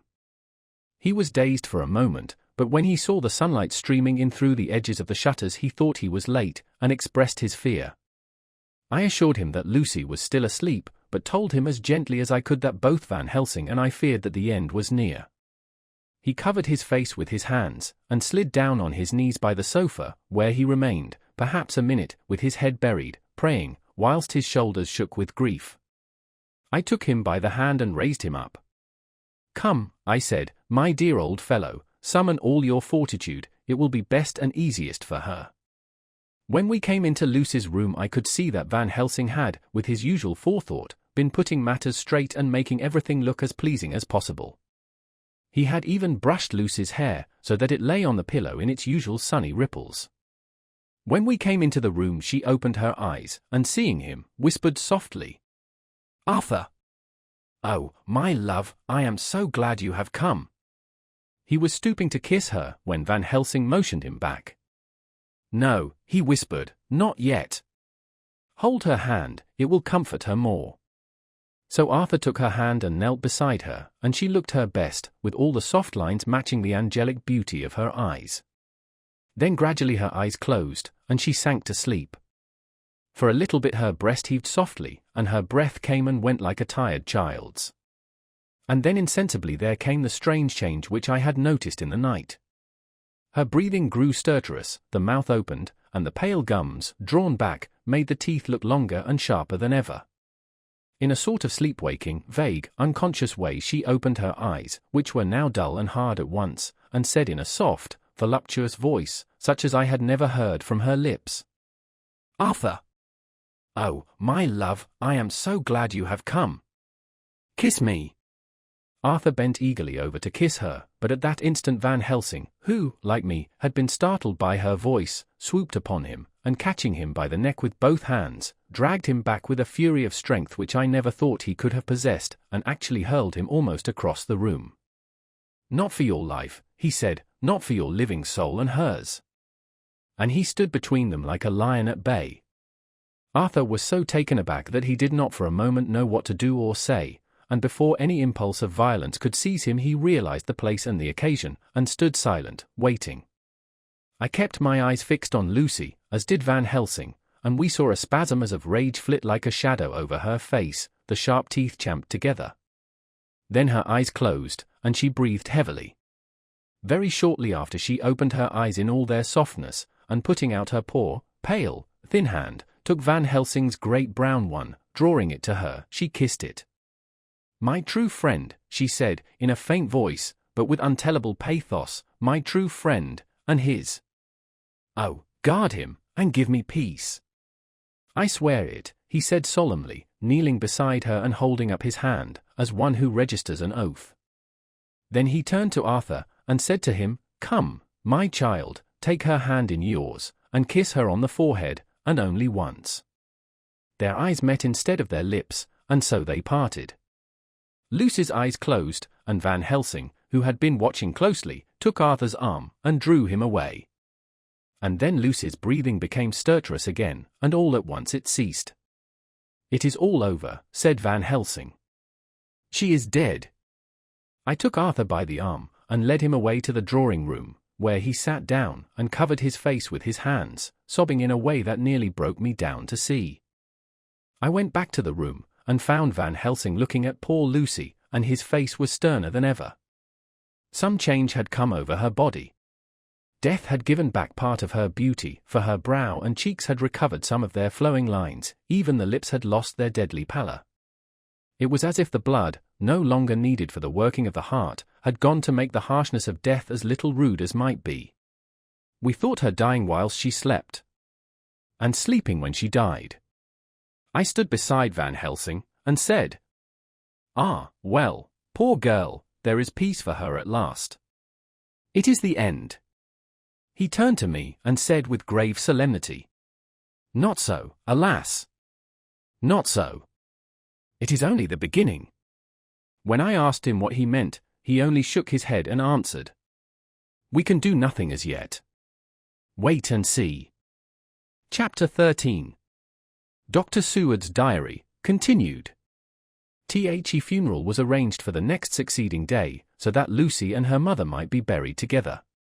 I attended to all the ghastly formalities, and the urbane undertaker proved that his staff were afflicted, or blessed, with something of his own obsequious suavity. Even the woman who performed the last offices for the dead remarked to me, in a confidential, brother professional way, when she had come out from the death chamber, "She makes a very beautiful corpse, sir. It's quite a privilege to attend on her. It's not too much to say that she will do credit to our establishment." I noticed that Van Helsing never kept far away. This was possible from the disordered state of things in the household. There were no relatives at hand, and as Arthur had to be back the next day to attend at his father's funeral, we were unable to notify anyone who should have been bidden. Under the circumstances, Van Helsing and I took it upon ourselves to examine papers, etc. He insisted upon looking over Lucy's papers himself.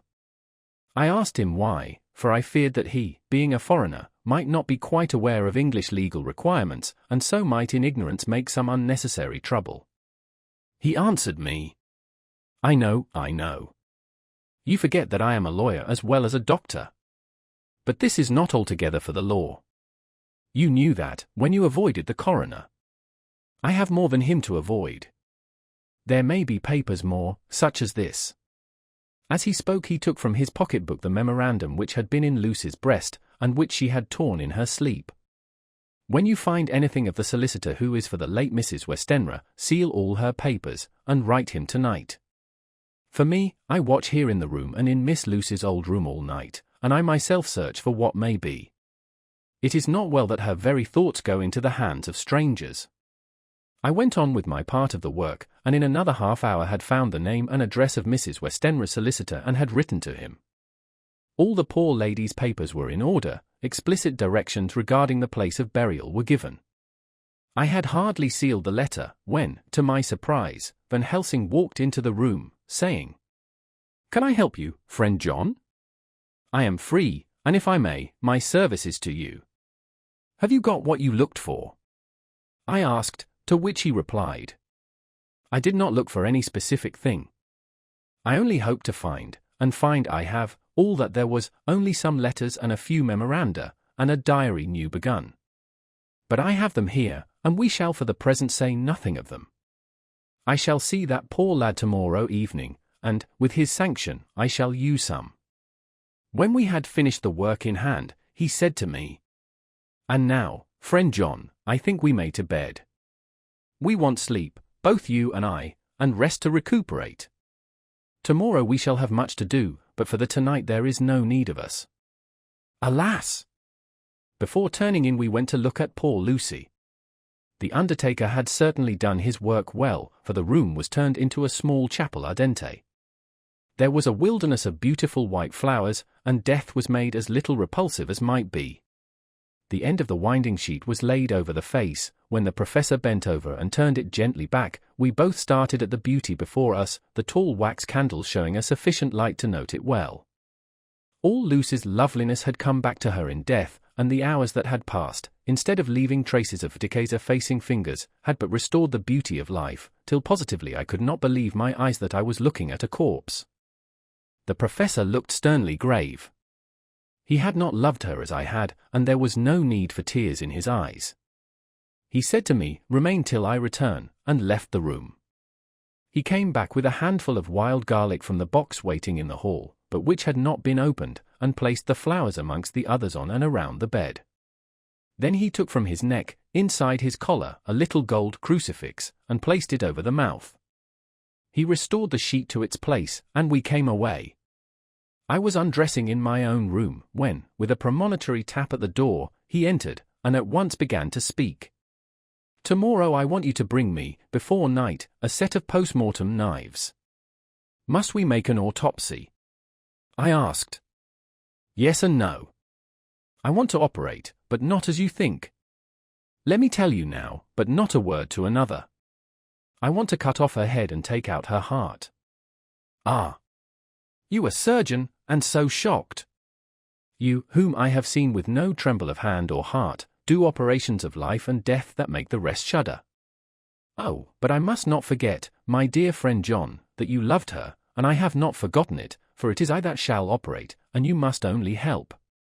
I would like to do it tonight, but for Arthur I must not. He will be free after his father's funeral tomorrow, and he will want to see her, to see it.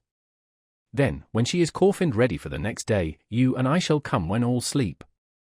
We shall unscrew the coffin lid, and shall do our operation, and then replace all, so that none know, save we alone. But why do it at all? The girl is dead. Why mutilate her poor body without need? And if there is no necessity for a post-mortem and nothing to gain by it, no good to her, to us, to science, to human knowledge, why do it? Without such it is monstrous. For answer he put his hand on my shoulder, and said, with infinite tenderness, "Friend John, I pity your poor bleeding heart, and I love you the more because it does so bleed. If I could, I would take on myself the burden that you do bear. But there are things that you know not, but that you shall know, and bless me for knowing, though they are not pleasant things. John, my child, you have been my friend now many years, and yet did you ever know me to do any without good cause? I may err, I am but man, but I believe in all I do. Was it not for these causes that you sent for me when the great trouble came? Yes. Were you not amazed, nay horrified, when I would not let Arthur kiss his love, though she was dying, and snatched him away by all my strength? Yes. And yet you saw how she thanked me, with her so beautiful dying eyes, her voice, too, so weak, and she kissed my rough old hand and blessed me? Yes. And did you not hear me swear promise to her, that so she closed her eyes grateful? Yes. Well, I have good reason now for all I want to do. You have for many years trust me, you have believed me weeks past, when there be things so strange that you might have well doubt. Believe me yet a little, friend John. If you trust me not, then I must tell what I think, and that is not perhaps well. And if I work, as work I shall, no matter trust or no trust, without my friend trust in me, I work with heavy heart and feel, oh, so lonely when I want all help and courage that may be. He paused a moment and went on solemnly, friend John, there are strange and terrible days before us.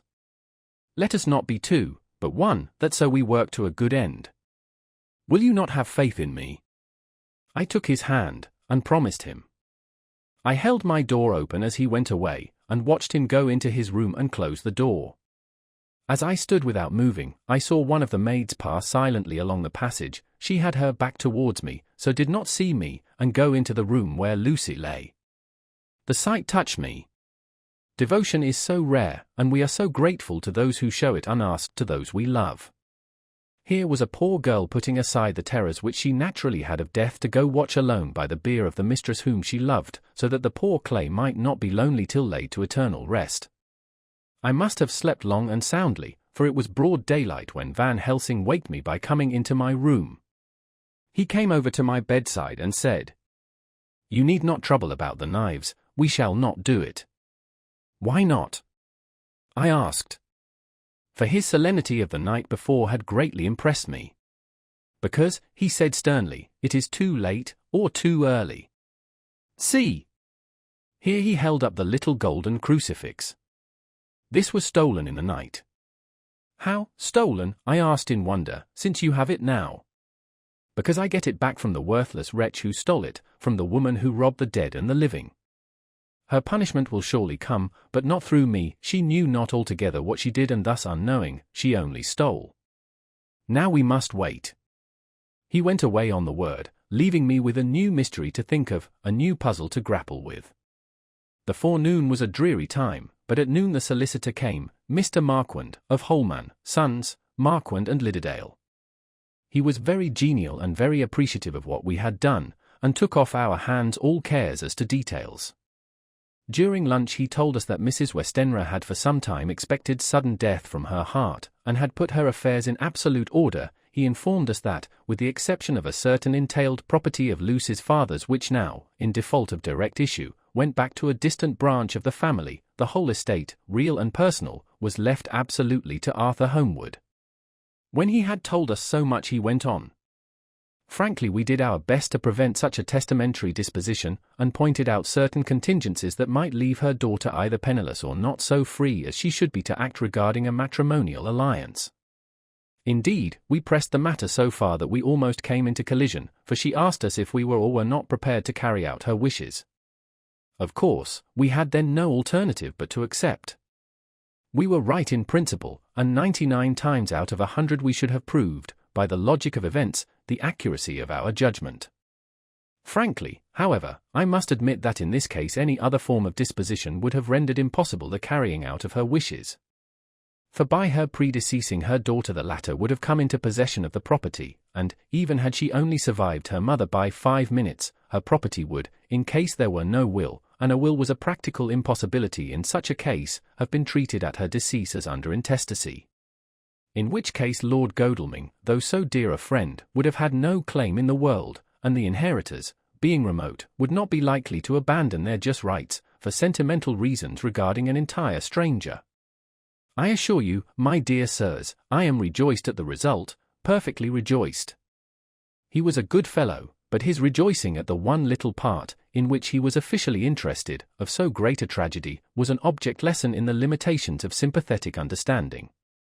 He did not remain long, but said he would look in later in the day and see Lord Godalming. His coming, however, had been a certain comfort to us, since it assured us that we should not have to dread hostile criticism as to any of our acts. Arthur was expected at 5 o'clock, so a little before that time we visited the death chamber. It was so in very truth, for now both mother and daughter lay in it. The undertaker, true to his craft, had made the best display he could of his goods, and there was a mortuary air about the place that lowered our spirits at once. Van Helsing ordered the former arrangement to be adhered to, explaining that, as Lord Godalming was coming very soon, it would be less harrowing to his feelings to see all that was left of his fiancée quite alone. The undertaker seemed shocked at his own stupidity and exerted himself to restore things to the condition in which we left them the night before, so that when Arthur came such shocks to his feelings as we could avoid were saved. Poor fellow!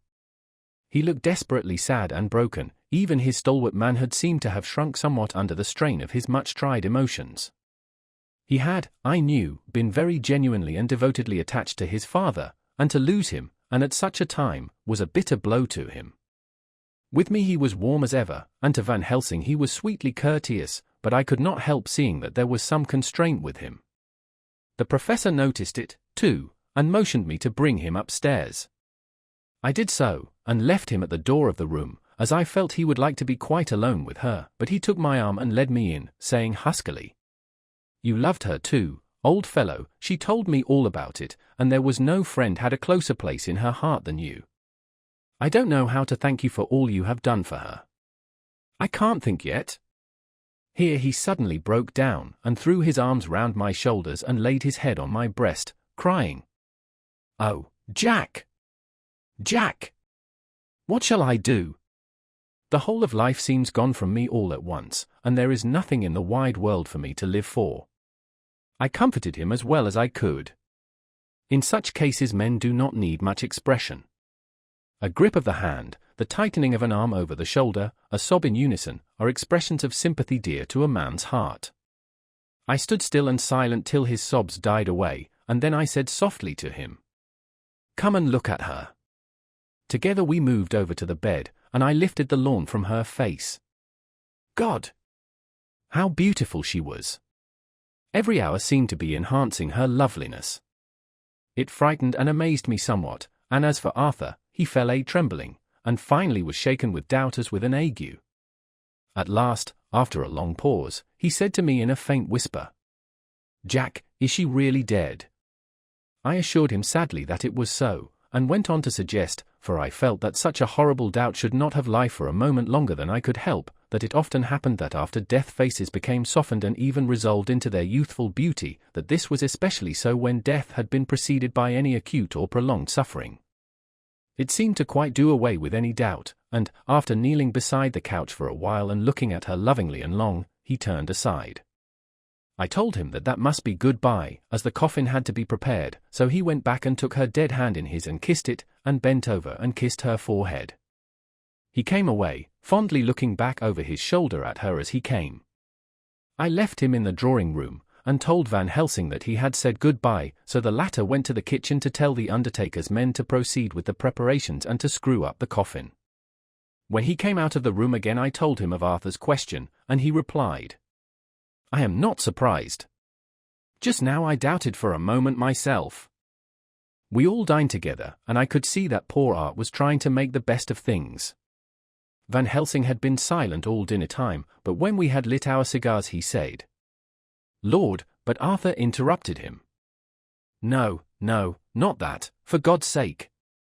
Not yet at any rate. Forgive me, sir, I did not mean to speak offensively, it is only because my loss is so recent." The professor answered very sweetly, "I only used that name because I was in doubt. I must not call you a mister, and I have grown to love you, yes, my dear boy, to love you, as Arthur." Arthur held out his hand, and took the old man's warmly. "Call me what you will," he said. "I hope I may always have the title of a friend. And let me say that I am at a loss for words to thank you for your goodness to my poor dear." He paused a moment, and went on, "I know that she understood your goodness even better than I do, and if I was rude or in any way wanting at that time you acted so, you remember," the professor nodded, "you must forgive me." He answered with a grave kindness, "I know it was hard for you to quite trust me then, for to trust such violence needs to understand, and I take it that you do not, that you cannot, trust me now, for you do not yet understand. And there may be more times when I shall want you to trust when you cannot, and may not, and must not yet understand. But the time will come when your trust shall be whole and complete in me, and when you shall understand as though the sunlight himself shone through. Then you shall bless me from first to last for your own sake, and for the sake of others and for her dear sake to whom I swore to protect. And, indeed, sir," said Arthur warmly, "I shall in all ways trust you. I know and believe you have a very noble heart, and you are Jack's friend, and you were hers. You shall do what you like."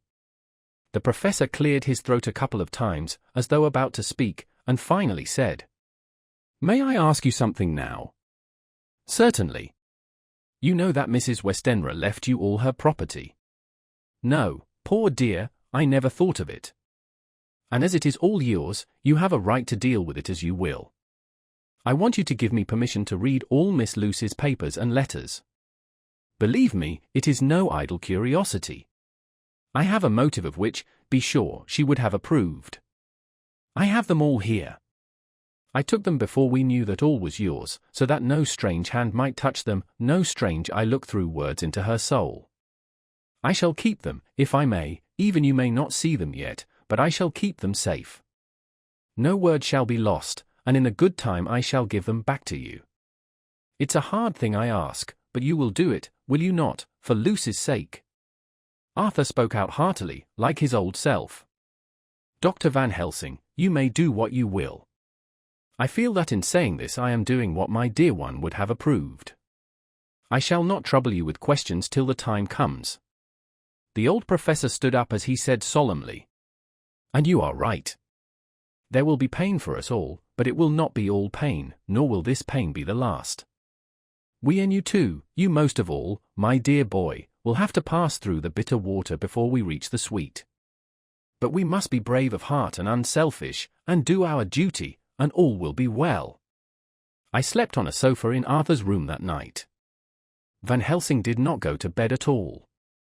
He went to and fro, as if patrolling the house, and was never out of sight of the room where Lucy lay in her coffin, strewn with the wild garlic flowers, which sent, through the odor of lily and rose, a heavy, overpowering smell into the night. Mina Harker's Journal. The 22nd of September. In the train to Exeter. Jonathan sleeping.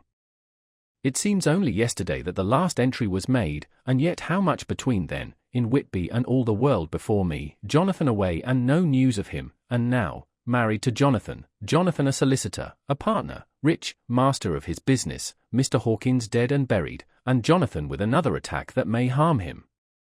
Some day he may ask me about it. Down it all goes. I am rusty in my shorthand, see what unexpected prosperity does for us, so it may be as well to freshen it up again with an exercise anyhow. The service was very simple and very solemn. There were only ourselves and the servants there, one or two old friends of his from Exeter, his London agent, and a gentleman representing Sir John Paxton, the president of the Incorporated Law Society. Jonathan and I stood hand in hand, and we felt that our best and dearest friend was gone from us. We came back to town quietly, taking a bus to Hyde Park Corner.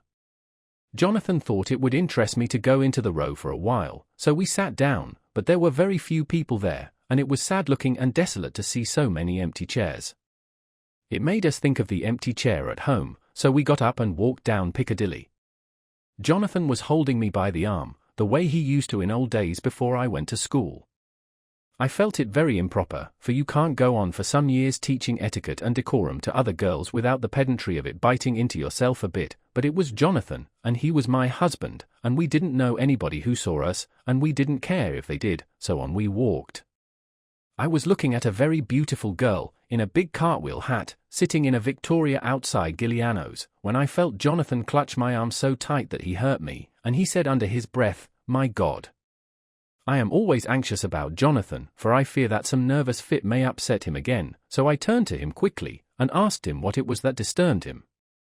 He was very pale, and his eyes seemed bulging out as, half in terror and half in amazement, he gazed at a tall, thin man, with a beaky nose and black moustache and pointed beard, who was also observing the pretty girl. He was looking at her so hard that he did not see either of us, and so I had a good view of him. His face was not a good face, it was hard, and cruel, and sensual, and his big white teeth, that looked all the whiter because his lips were so red, were pointed like an animal's. Jonathan kept staring at him, till I was afraid he would notice. I feared he might take it ill, he looked so fierce and nasty. I asked Jonathan why he was disturbed, and he answered, evidently thinking that I knew as much about it as he did, "Do you see who it is?" "No, dear," I said, "I don't know him, who is it?"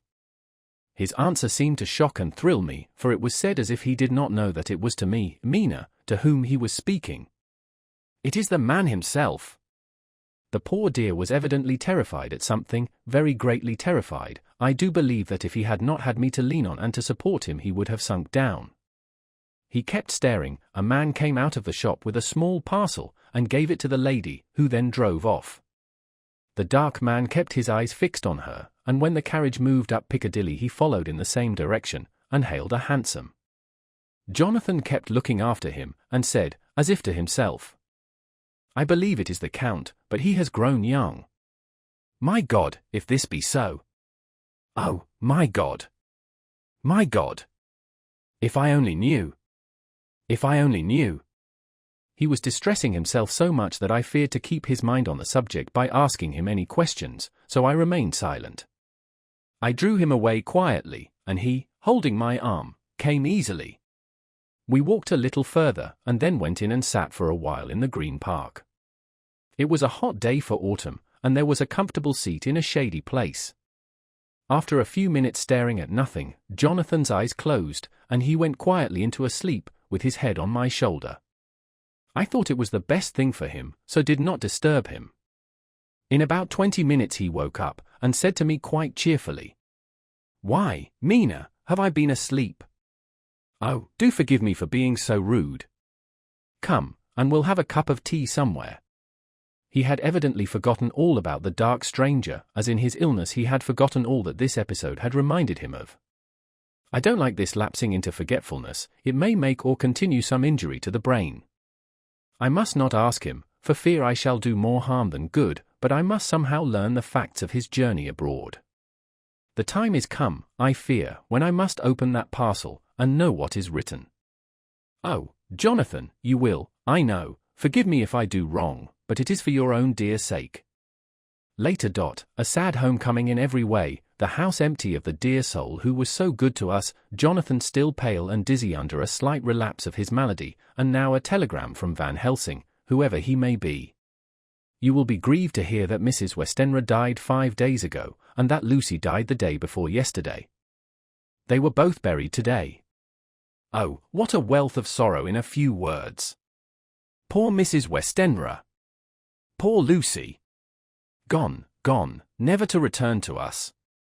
And poor Arthur, to have lost such sweetness out of his life. God help us all to bear our troubles. Dr. Seward's Diary. The 22nd of September. It is all over. Arthur has gone back to Ring, and has taken Quincy Morris with him. What a fine fellow is Quincy! I believe in my heart of hearts that he suffered as much about Lucy's death as any of us, but he bore himself through it like a moral Viking. If America can go on breeding men like that, she will be a power in the world indeed. Van Helsing is lying down, having a rest preparatory to his journey. He goes over to Amsterdam tonight, but says he returns tomorrow night, that he only wants to make some arrangements which can only be made personally. He is to stop with me then, if he can. He says he has work to do in London which may take him some time. Poor old fellow! I fear that the strain of the past week has broken down even his iron strength. All the time of the burial he was, I could see, putting some terrible restraint on himself. When it was all over, we were standing beside Arthur, who, poor fellow, was speaking of his part in the operation where his blood had been transfused to his Lucy's veins. I could see Van Helsing's face grow white and purple by turns. Arthur was saying that he felt since then as if they two had been really married and that she was his wife in the sight of God. None of us said a word of the other operations, and none of us ever shall. Arthur and Quincy went away together to the station, and Van Helsing and I came on here. The moment we were alone in the carriage he gave way to a regular fit of hysterics. He has denied to me since that it was hysterics, and insisted that it was only his sense of humor asserting itself under very terrible conditions. He laughed till he cried, and I had to draw down the blinds lest anyone should see us and misjudge, and then he cried, till he laughed again, and laughed and cried together, just as a woman does.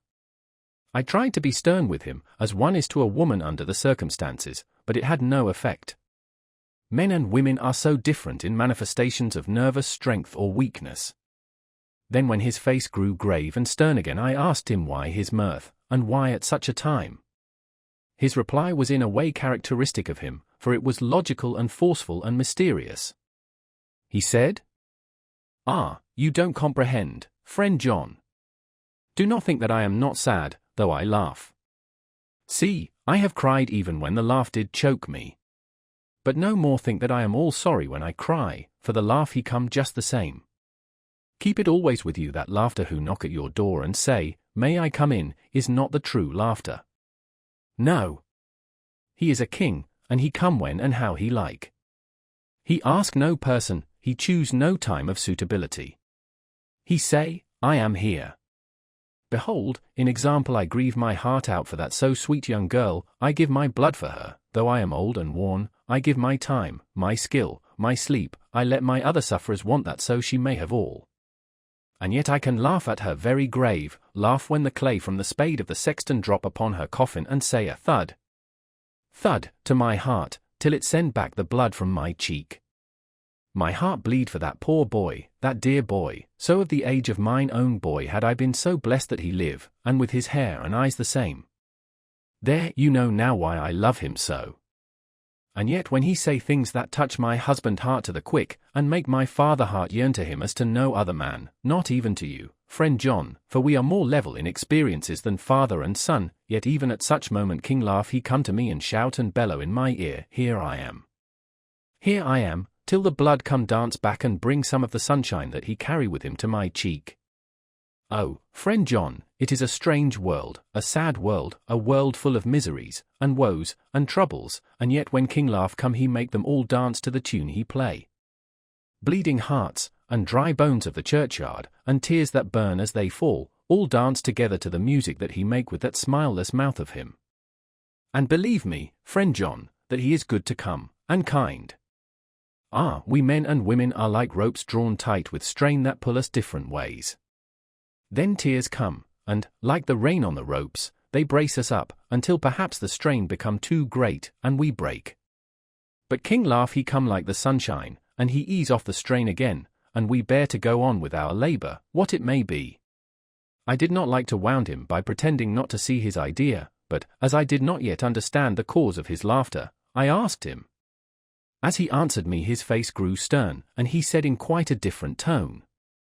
Oh, it was the grim irony of it all, this so lovely lady garlanded with flowers, that looked so fair as life, till one by one we wondered if she were truly dead, she laid in that so fine marble house in that lonely churchyard, where rest so many of her kin, laid there with the mother who loved her, and whom she loved, and that sacred bell going toll.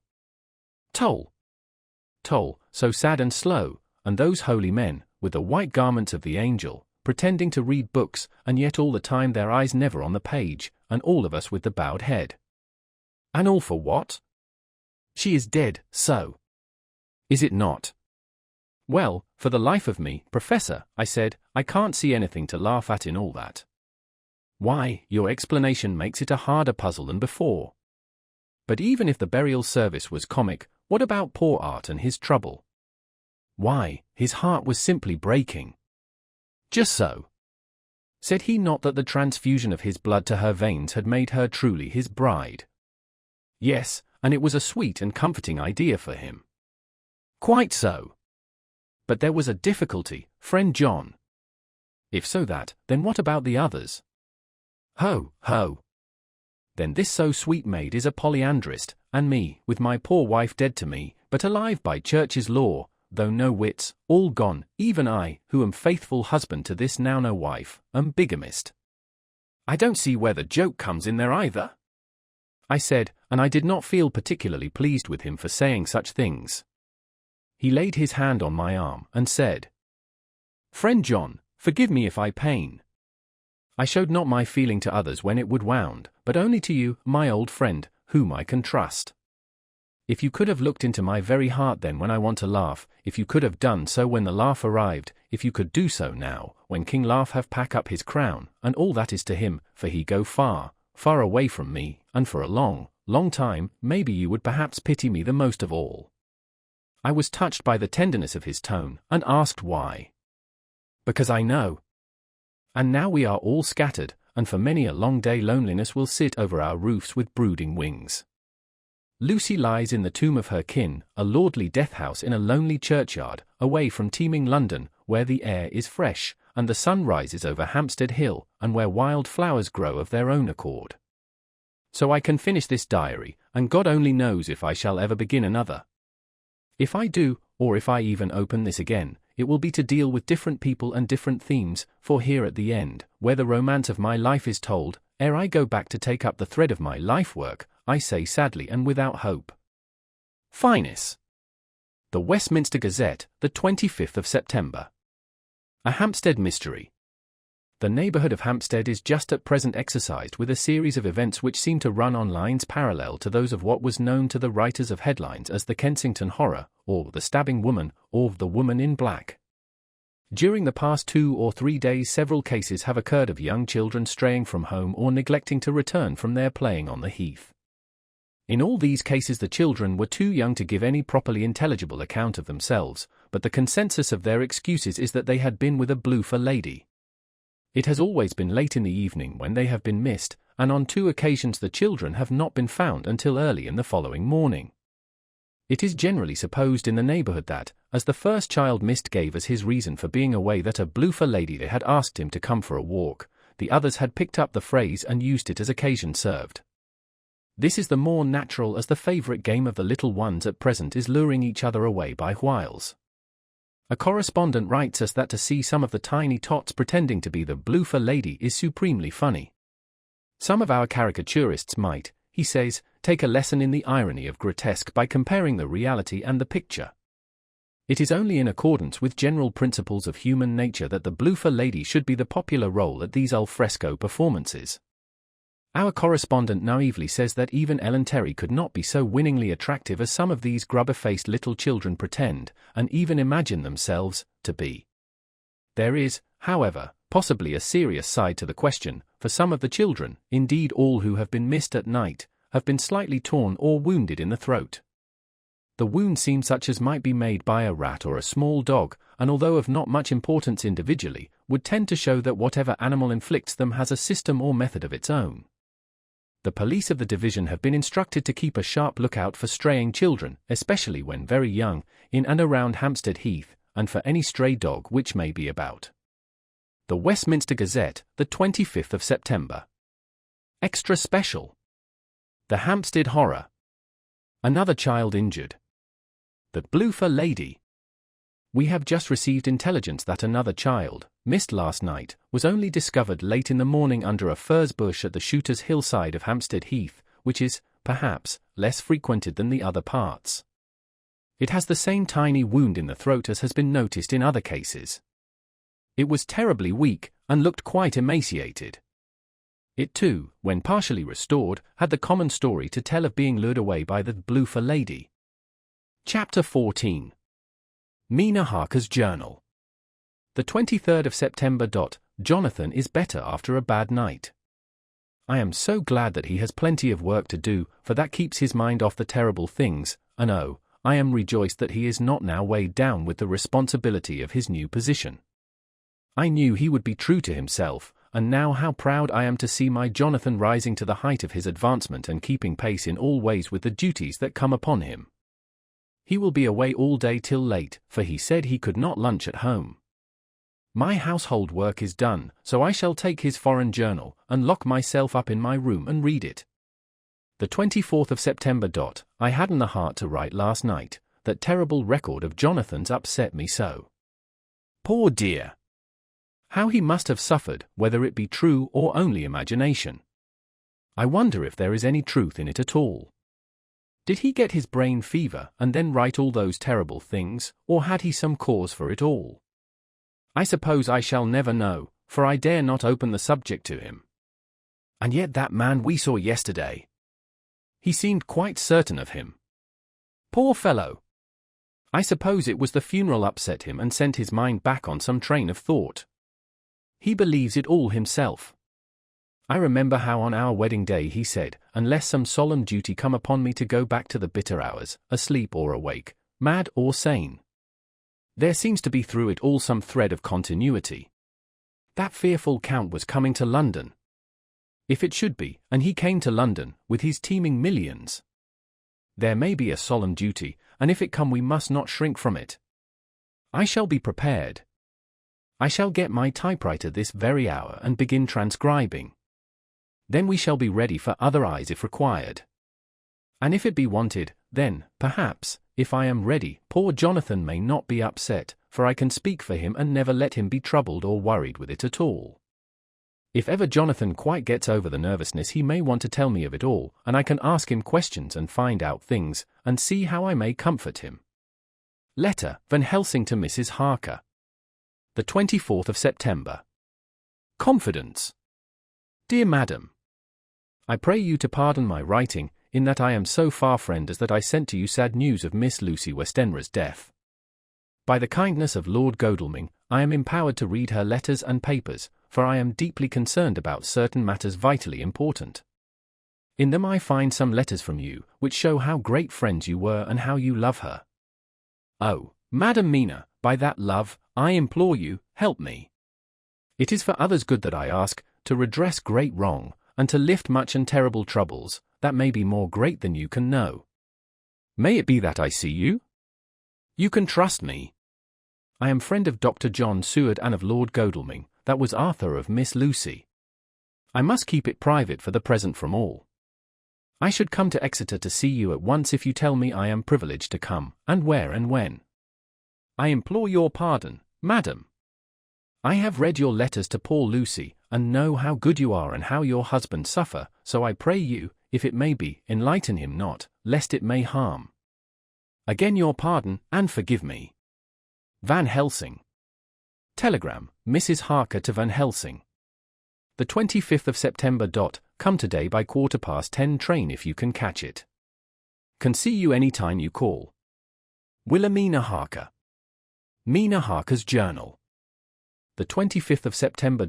I cannot help feeling terribly excited as the time draws near for the visit of Dr. Van Helsing, for somehow I expect that it will throw some light upon Jonathan's sad experience, and as he attended poor dear Lucy in her last illness, he can tell me all about her. That is the reason of his coming. It is concerning Lucy and her sleepwalking, and not about Jonathan. Then I shall never know the real truth now. How silly I am. That awful journal gets hold of my imagination and tinges everything with something of its own color. Of course it is about Lucy. That habit came back to the poor dear, and that awful night on the cliff must have made her ill. I had almost forgotten in my own affairs how ill she was afterwards. She must have told him of her sleepwalking adventure on the cliff, and that I knew all about it, and now he wants me to tell him what she knows, so that he may understand. I hope I did right in not saying anything of it to Mrs. Westenra. I should never forgive myself if any act of mine, were it even a negative one, brought harm on poor dear Lucy. I hope, too, Dr. Van Helsing will not blame me. I have had so much trouble and anxiety of late that I feel I cannot bear more just at present. I suppose a cry does us all good at times, clears the air as other rain does. Perhaps it was reading the journal yesterday that upset me, and then Jonathan went away this morning to stay away from me a whole day and night, the first time we have been parted since our marriage. I do hope the dear fellow will take care of himself, and that nothing will occur to upset him. It is 2 o'clock, and the doctor will be here soon now. I shall say nothing of Jonathan's journal unless he asks me. I am so glad I have typewritten out my own journal, so that, in case he asks about Lucy, I can hand it to him. It will save much questioning. Later. He has come and gone. Oh, what a strange meeting, and how it all makes my head whirl round. I feel like one in a dream. Can it be all possible, or even a part of it? If I had not read Jonathan's journal first, I should never have accepted even a possibility. Poor, dear Jonathan! How he must have suffered! Please the good God, all this may not upset him again. I shall try to save him from it, but it may be even a consolation and a help to him, terrible though it be and awful in its consequences, to know for certain that his eyes and ears and brain did not deceive him, and that it is all true. It may be that it is the doubt which haunts him, that when the doubt is removed, no matter which, waking or dreaming, may prove the truth, he will be more satisfied and better able to bear the shock. Dr. Van Helsing must be a good man as well as a clever one if he is Arthur's friend and Dr. Seward's, and if they brought him all the way from Holland to look after Lucy. I feel from having seen him that he is good and kind and of a noble nature. When he comes tomorrow I shall ask him about Jonathan, and then, please God, all this sorrow and anxiety may lead to a good end. I used to think I would like to practice interviewing. Jonathan's friend on the Exeter News told him that memory was everything in such work, that you must be able to put down exactly almost every word spoken, even if you had to refine some of it afterwards. Here was a rare interview. I shall try to record it verbatim. It was 2:30 o'clock when the knock came. I took my courage a duck's manes and waited. In a few minutes Mary opened the door, and announced Dr. Van Helsing. I rose and bowed, and he came towards me, a man of medium weight, strongly built, with his shoulders set back over a broad, deep chest and a neck well balanced on the trunk as the head is on the neck. The poise of the head strikes one at once as indicative of thought and power. The head is noble, well-sized, broad, and large behind the ears. The face, clean-shaven, shows a hard, square chin, a large, resolute, mobile mouth, a good-sized nose, rather straight, but with quick, sensitive nostrils that seem to broaden as the big, bushy brows come down and the mouth tightens. The forehead is broad and fine, rising at first almost straight and then sloping back above two bumps or ridges wide apart, such a forehead that the reddish hair cannot possibly tumble over it, but falls naturally back and to the sides. Big, dark blue eyes are set widely apart, and are quick and tender or stern with the man's moods. He said to me, "Mrs. Harker, is it not?" I bowed assent. "That was Miss Mina Murray." Again I assented. "It is Mina Murray that I came to see, that was friend of that poor dear child Lucy Westenra." "Madam Mina, it is on account of the dead I come." "Sir," I said, "you could have no better claim on me than that you were a friend and helper of Lucy Westenra." And I held out my hand. He took it and said tenderly, "Oh, Madam Mina, I knew that the friend of that poor Lily girl must be good, but I had yet to learn." He finished his speech with a courtly bow. I asked him what it was that he wanted to see me about, so he at once began. "I have read your letters to Miss Lucy. Forgive me, but I had to begin to inquire somewhere, and there was none to ask. I know that you were with her at Whitby. She sometimes kept a diary. You need not look surprised, Madam Mina, it was begun after you had left, and was in imitation of you, and in that diary she traces by inference certain things to a sleepwalking in which she puts down that you saved her. In great perplexity then I come to you, and ask you out of your so much kindness to tell me all of it that you can remember. I can tell you, I think, Dr. Van Helsing, all about it." "Ah, then you have good memory for facts, for details?" "It is not always so with young ladies." "No, doctor, but I wrote it all down at the time. I can show it to you if you like." "Oh, Madam Mina, I will be grateful, you will do me much favor." I could not resist the temptation of mystifying him a bit. I suppose it is some of the taste of the original apple that remains still in our mouths, so I handed him the shorthand diary. He took it with a grateful bow, and said, "May I read it?" "If you wish," I answered as demurely as I could. He opened it, and for an instant his face fell. Then he stood up and bowed. "Oh, you so clever woman," he said. I knew long that Mr. Jonathan was a man of much thankfulness, but see, his wife have all the good things. "And will you not so much honor me and so help me as to read it for me?" "Alas! I know not the shorthand."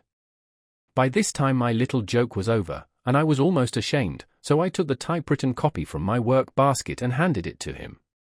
"Forgive me," I said, "I could not help it, but I had been thinking that it was of dear Lucy that you wished to ask, and so that you might not have time to wait, not on my account, but because I know your time must be precious, I have written it out on the typewriter for you." He took it and his eyes glistened. "You are so good," he said. "And may I read it now? I may want to ask you some things when I have read." "By all means," I said, "read it over whilst I order lunch, and then you can ask me questions whilst we eat." He bowed and settled himself in a chair with his back to the light, and became absorbed in the papers, whilst I went to see after lunch chiefly in order that he might not be disturbed. When I came back, I found him walking hurriedly up and down the room, his face all ablaze with excitement. He rushed up to me and took me by both hands. "Oh, Madam Mina," he said, "how can I say what I owe to you? This paper is as sunshine. It opens the gate to me. I am daze, I am dazzle, with so much light, and yet clouds roll in behind the light every time. But that you do not, cannot, comprehend. Oh, but I am grateful to you, you so clever woman.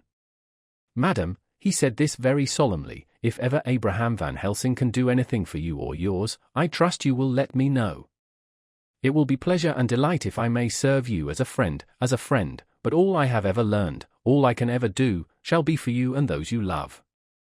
There are darknesses in life, and there are lights, you are one of the lights. You will have happy life and good life, and your husband will be blessed in you. But, doctor, you praise me too much, and you do not know me. Not know you or I, who am old, and who have studied all my life men and women, I, who have made my specialty the brain and all that belongs to him and all that follow from him. And I have read your diary that you have so goodly written for me, and which breathes out truth in every line. I, who have read your so sweet letter to poor Lucy of your marriage and your trust, not know you. Oh, Madam Mina, good women tell all their lives, and by day and by hour and by minute, such things that angels can read, and we men who wish to know have in us something of angels' eyes. Your husband is noble nature, and you are noble too, for you trust, and trust cannot be where there is mean nature. And your husband, tell me of him. Is he quite well? Is all that fever gone, and is he strong and hearty? I saw here an opening to ask him about Jonathan, so I said. He was almost recovered, but he has been greatly upset by Mr. Hawkins's death. He interrupted. Oh, yes, I know. I have read your last 2 letters. I went on. I suppose this upset him, for when we were in town on Thursday last he had a sort of shock. A shock, and after brain fever so soon. That was not good. What kind of a shock was it? He thought he saw someone who recalled something terrible, something which led to his brain fever. And here the whole thing seemed to overwhelm me in a rush. The pity for Jonathan, the horror which he experienced, the whole fearful mystery of his diary, and the fear that has been brooding over me ever since, all came in a tumult. I suppose I was hysterical, for I threw myself on my knees and held up my hands to him, and implored him to make my husband well again. He took my hands and raised me up, and made me sit on the sofa, and sat by me. He held my hand in his, and said to me with, oh, such infinite sweetness, my life is a barren and lonely one, and so full of work that I have not had much time for friendships, but since I have been summoned to here by my friend John Seward I have known so many good people and seen such nobility that I feel more than ever, and it has grown with my advancing years, the loneliness of my life. Believe me, then, that I come here full of respect for you, and you have given me hope, not in what I am seeking of, but that there are good women still left to make life happy, good women, whose lives and whose truths may make good lesson for the children that are to be. I am glad that I may here be of some use to you, for if your husband suffer, he suffer within the range of my study and experience. I promise you that I will gladly do all for him that I can, all to make his life strong and manly, and your life a happy one. Now you must eat. You are overwrought and perhaps over-anxious. Husband Jonathan would not like to see you so pale, and what he like not where he love, is not to his good. Therefore for his sake you must eat and smile. You have told me all about Lucy, and so now we shall not speak of it, lest it distress. I shall stay in Exeter tonight, for I want to think much over what you have told me, and when I have thought I will ask you questions, if I may. And then, too, you will tell me of husband Jonathan's trouble so far as you can, but not yet. You must eat now, afterwards you shall tell me all. After lunch, when we went back to the drawing-room, he said to me, "And now tell me all about him." When it came to speaking to this great learned man, I began to fear that he would think me a weak fool, and Jonathan a madman, that journal is all so strange, and I hesitated to go on. But he was so sweet and kind, and he had promised to help, and I trusted him, so I said, "Dr. Van Helsing, what I have to tell you is so queer that you must not laugh at me or at my husband. I have been since yesterday in a sort of fever of doubt. You must be kind to me, and not think me foolish that I have even half believed some very strange things." He reassured me by his manner as well as his words when he said, "Oh, my dear, if you only know how strange is the matter regarding which I am here, it is you who would laugh. I have learned not to think little of anyone's belief, no matter how strange it be. I have tried to keep an open mind, and it is not the ordinary things of life that could close it, but the strange things, the extraordinary things, the things that make one doubt if they be mad or sane.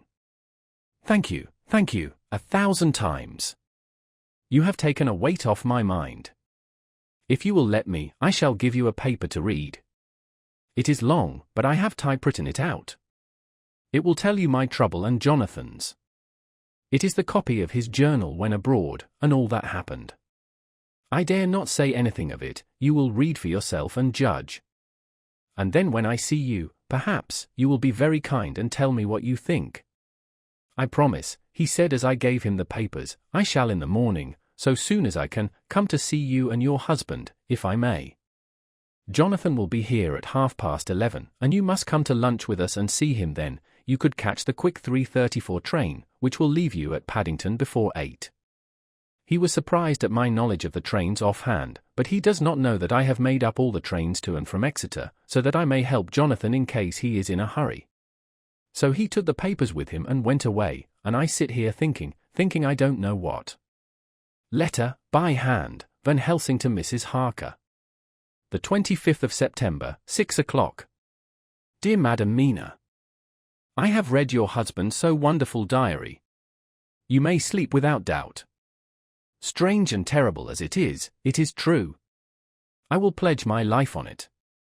It may be worse for others, but for him and you there is no dread.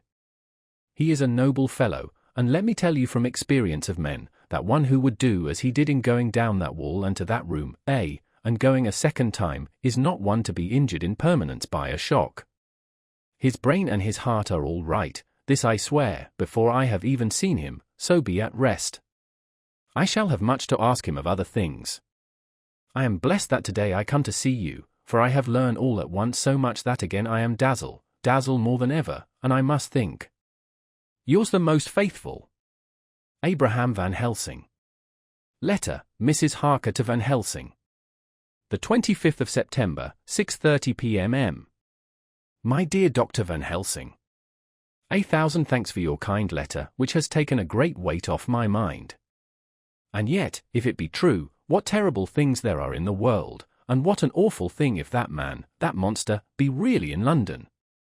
I fear to think. I have this moment, whilst writing, had a wire from Jonathan, saying that he leaves by the 6:25 tonight from Launceston and will be here at 10:18, so that I shall have no fear tonight. Will you, therefore, instead of lunching with us, please come to breakfast at 8 o'clock, if this be not too early for you? You can get away, if you are in a hurry, by the 10:30 train, which will bring you to Paddington by 2:35. Do not answer this, as I shall take it that, if I do not hear, you will come to breakfast.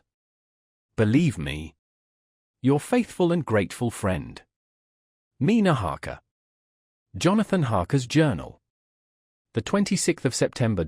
I thought never to write in this diary again, but the time has come. When I got home last night Mina had supper ready, and when we had supped she told me of Van Helsing's visit, and of her having given him the 2 diaries copied out, and of how anxious she has been about me. She showed me in the doctor's letter that all I wrote down was true. It seems to have made a new man of me. It was the doubt as to the reality of the whole thing that knocked me over. I felt impotent, and in the dark, and distrustful. But, now that I know, I am not afraid, even of the Count. He has succeeded after all, then, in his design in getting to London, and it was he I saw.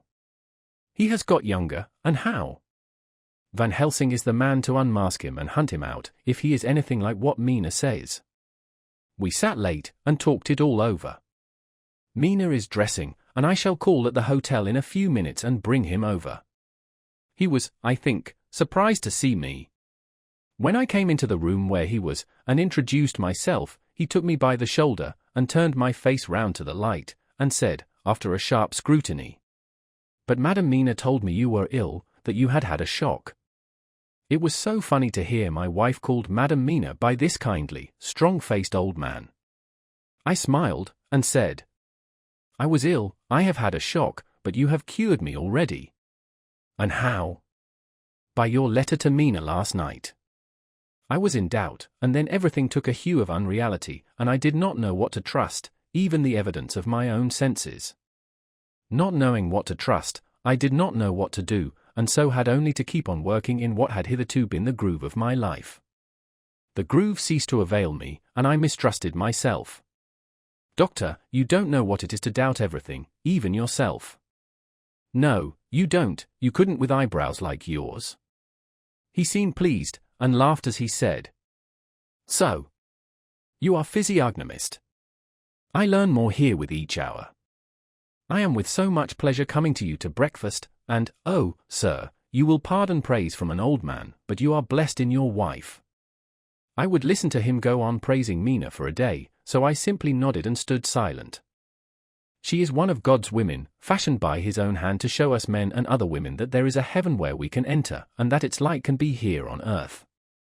So true, so sweet, so noble, so little an egoist, and that, let me tell you, is much in this age, so skeptical and selfish. And you, sir, I have read all the letters to poor Miss Lucy, and some of them speak of you, so I know you since some days from the knowing of others, but I have seen your true self since last night. You will give me your hand, will you not? And let us be friends for all our lives. We shook hands, and he was so earnest and so kind that it made me quite choky. And now, he said, may I ask you for some more help? I have a great task to do, and at the beginning it is to know. You can help me here. Can you tell me what went before your going to Transylvania? Later on I may ask more help, and of a different kind, but at first this will do. Look here, sir, I said, does what you have to do concern the Count? It does, he said solemnly. Then I am with you heart and soul. As you go by the 10:30 train, you will not have time to read them, but I shall get the bundle of papers. You can take them with you and read them in the train. After breakfast I saw him to the station. When we were parting he said, perhaps you will come to town if I send to you, and take Madam Mina too. We shall both come when you will, I said.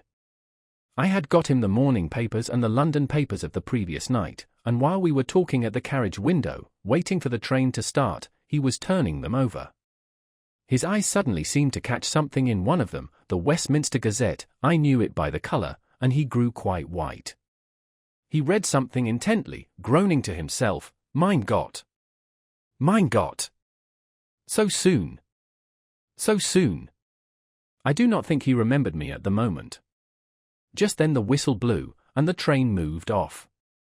This recalled him to himself, and he leaned out of the window and waved his hand, calling out, love to Madam Mina, I shall write so soon as ever I can. Dr. Seward's Diary. The 26th of September. Truly there is no such thing as finality. Not a week since I said finus, and yet here I am starting fresh again, or rather going on with the same record. Until this afternoon I had no cause to think of what is done. Renfield had become, to all intents, as sane as he ever was. He was already well ahead with his fly business, and he had just started in the spider line also, so he had not been of any trouble to me. I had a letter from Arthur, written on Sunday, and from it I gather that he is bearing up wonderfully well. Quincy Morris is with him, and that is much of a help, for he himself is a bubbling well of good spirits. Quincy wrote me a line too, and from him I hear that Arthur is beginning to recover something of his old buoyancy, so as to them all my mind is at rest. As for myself, I was settling down to my work with the enthusiasm which I used to have for it, so that I might fairly have said that the wound which poor Lucy left on me was becoming cicatrized. Everything is, however, now reopened, and what is to be the end God only knows. I have an idea that Van Helsing thinks he knows, too, but he will only let out enough at a time to whet curiosity. He went to Exeter yesterday, and stayed there all night. Today he came back, and almost bounded into the room at about 5:30, and thrust last night's Westminster Gazette into my hand. What do you think of that? He asked as he stood back and folded his arms. I looked over the paper, for I really did not know what he meant, but he took it from me and pointed out a paragraph about children being decoyed away at Hampstead. It did not convey much to me, until I reached a passage where it described small punctured wounds on their throats. An idea struck me, and I looked up. Well, he said. It is like poor Lucy's. And what do you make of it? Simply that there is some cause in common. Whatever it was that injured her has injured them. I did not quite understand his answer. That is true indirectly, but not directly. How do you mean, Professor? I asked. I was a little inclined to take his seriousness lightly, for, after all, for days of rest and freedom from burning, harrowing anxiety does help to restore one's spirits, but when I saw his face, it sobered me. Never, even in the midst of our despair about poor Lucy, had he looked more stern. Tell me, I said. I can hazard no opinion. I do not know what to think, and I have no data on which to found a conjecture. Do you mean to tell me, friend John, that you have no suspicion as to what poor Lucy died of, not after all the hints given, not only by events, but by me? Of nervous prostration following on great loss or waste of blood. And how the blood lost or waste? I shook my head. He stepped over and sat down beside me, and went on. You are clever man, friend John, you reason well, and your wit is bold, but you are too prejudiced. You do not let your eyes see nor your ears hear, and that which is outside your daily life is not of account to you. Do you not think that there are things which you cannot understand, and yet which are, that some people see things that others cannot? But there are things old and new which must not be contemplated by men's eyes, because they know, or think they know, some things which other men have told them. Ah, it is the fault of our science that it wants to explain all, and if it explain not, then it says there is nothing to explain. But yet we see around us every day the growth of new beliefs, which think themselves new, and which are yet but the old, which pretend to be young, like the fine ladies at the opera. I suppose now you do not believe in corporeal transference. No? Nor in materialization. No? Nor in astral bodies. No? Nor in the reading of thought. No? Nor in hypnotism. Yes, I said. Charcot has proved that pretty well. He smiled as he went on. Then you are satisfied as to it? Yes? And of course then you understand how it act, and can follow the mind of the great Charcot, alas that he is no more, into the very soul of the patient that he influence. No? Then, friend John, am I to take it that you simply accept fact, and are satisfied to let from premise to conclusion be a blank? No?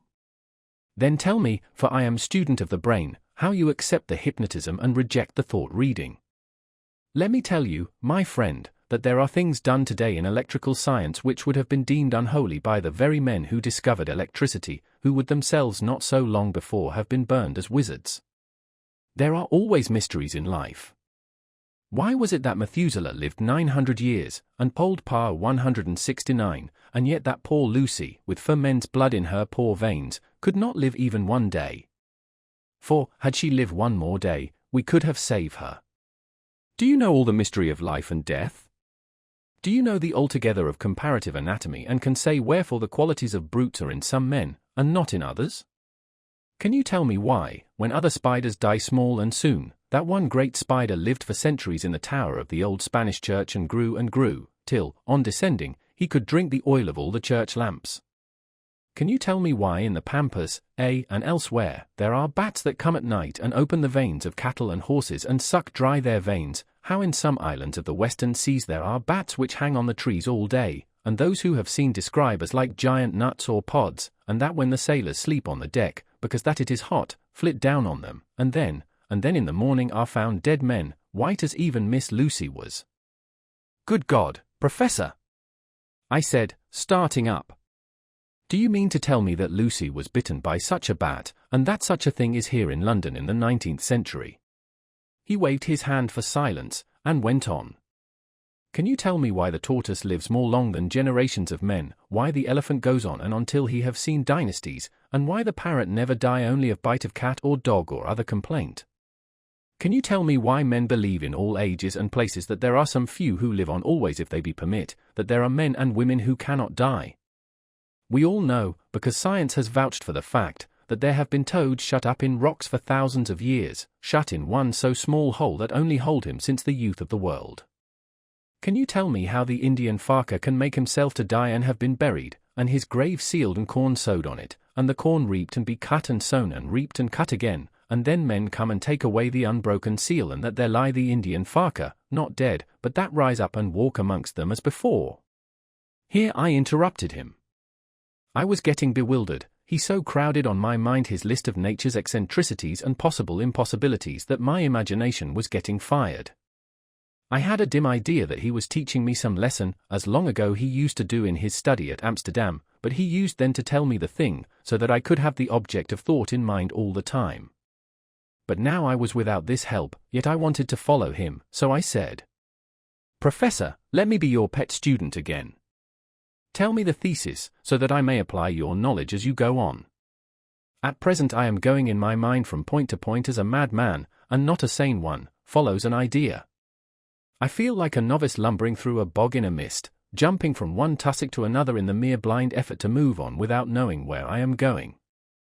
That is good image, he said. Well, I shall tell you. My thesis is this: I want you to believe. To believe what? To believe in things that you cannot. Let me illustrate. I heard once of an American who so defined faith, that faculty which enables us to believe things which we know to be untrue. For one, I follow that man. He meant that we shall have an open mind, and not let a little bit of truth check the rush of a big truth, like a small rock does a railway truck. We get the small truth first. Good. We keep him, and we value him, but all the same we must not let him think himself all the truth in the universe. Then you want me not to let some previous conviction injure the receptivity of my mind with regard to some strange matter. Do I read your lesson aright? Ah, you are my favorite pupil still. It is worth to teach you. Now that you are willing to understand, you have taken the first step to understand. You think then that those so small holes in the children's throats were made by the same that made the hole in Miss Lucy? I suppose so. He stood up and said solemnly. Then you are wrong. Oh, would it were so! But alas! No. It is worse, far, far worse. In God's name, Professor Van Helsing, what do you mean? I cried. He threw himself with a despairing gesture into a chair, and placed his elbows on the table, covering his face with his hands as he spoke. They were made by Miss Lucy. Chapter 15. Dr. Seward's diary, continued. For a while sheer anger mastered me. It was as if he had during her life struck Lucy on the face. I smote the table hard and rose up as I said to him, Dr. Van Helsing, are you mad? He raised his head and looked at me, and somehow the tenderness of his face calmed me at once. Would I were, he said. Madness were easy to bear compared with truth like this. Oh, my friend, why, think you, did I go so far round? Why take so long to tell you so simple a thing? Was it because I hate you and have hated you all my life? Was it because I wished to give you pain? Was it that I wanted, now so late, revenge for that time when you saved my life, and from a fearful death? Ah, no. Forgive me, said I. He went on. My friend, it was because I wished to be gentle in the breaking to you, for I know you have loved that so sweet lady. But even yet I do not expect you to believe. It is so hard to accept at once any abstract truth, that we may doubt such to be possible when we have always believed that we know of it. It is more hard still to accept so sad a concrete truth, and of such a one as Miss Lucy. Tonight I go to prove it. Dare you come with me? This staggered me. A man does not like to prove such a truth, Byron accepted from the category, jealousy. And prove the very truth he most abhorred. He saw my hesitation, and spoke. The logic is simple, no madman's logic this time, jumping from tussock to tussock in a misty bog. If it be not true, then proof will be relief, at worst it will not harm. If it be true, ah, there is the dread, yet very dread should help my cause, for in it is some need of belief. Come, I tell you what I propose, first, that we go off now and see that child in the hospital. Dr. Vincent of the North Hospital, where the papers say the child is friend of mine, and I think of yours since you were in class at Amsterdam. He will let 2 scientists see his case, if he will not let 2 friends. We shall tell him nothing, but only that we wish to learn. And then? And then? He took a key from his pocket and held it up. And then we spend the night, you and I, in the churchyard where Lucy lies. This is the key that locked the tomb. I had it from the coffin man to give to Arthur. My heart sank within me, for I felt that there was some fearful ordeal before us. I could do nothing, however, so I plucked up what heart I could and said that we had better hasten, as the afternoon was passing. We found the child awake. It had had a sleep and taken some food, and altogether was going on well. Dr. Vincent took the bandage from its throat, and showed us the punctures. There was no mistaking the similarity to those which had been on Lucy's throat. They were smaller, and the edges looked fresher, that was all. We asked Vincent to what he attributed them, and he replied that it must have been a bite of some animal, perhaps a rat, but, for his own part, he was inclined to think that it was one of the bats which are so numerous on the northern heights of London. Out of so many harmless ones, he said, there may be some wild specimen from the south of a more malignant species. Some sailor may have brought one home, and it managed to escape, or even from the zoological gardens a young one may have got loose, or one be bred there from a vampire. These things do occur, you know.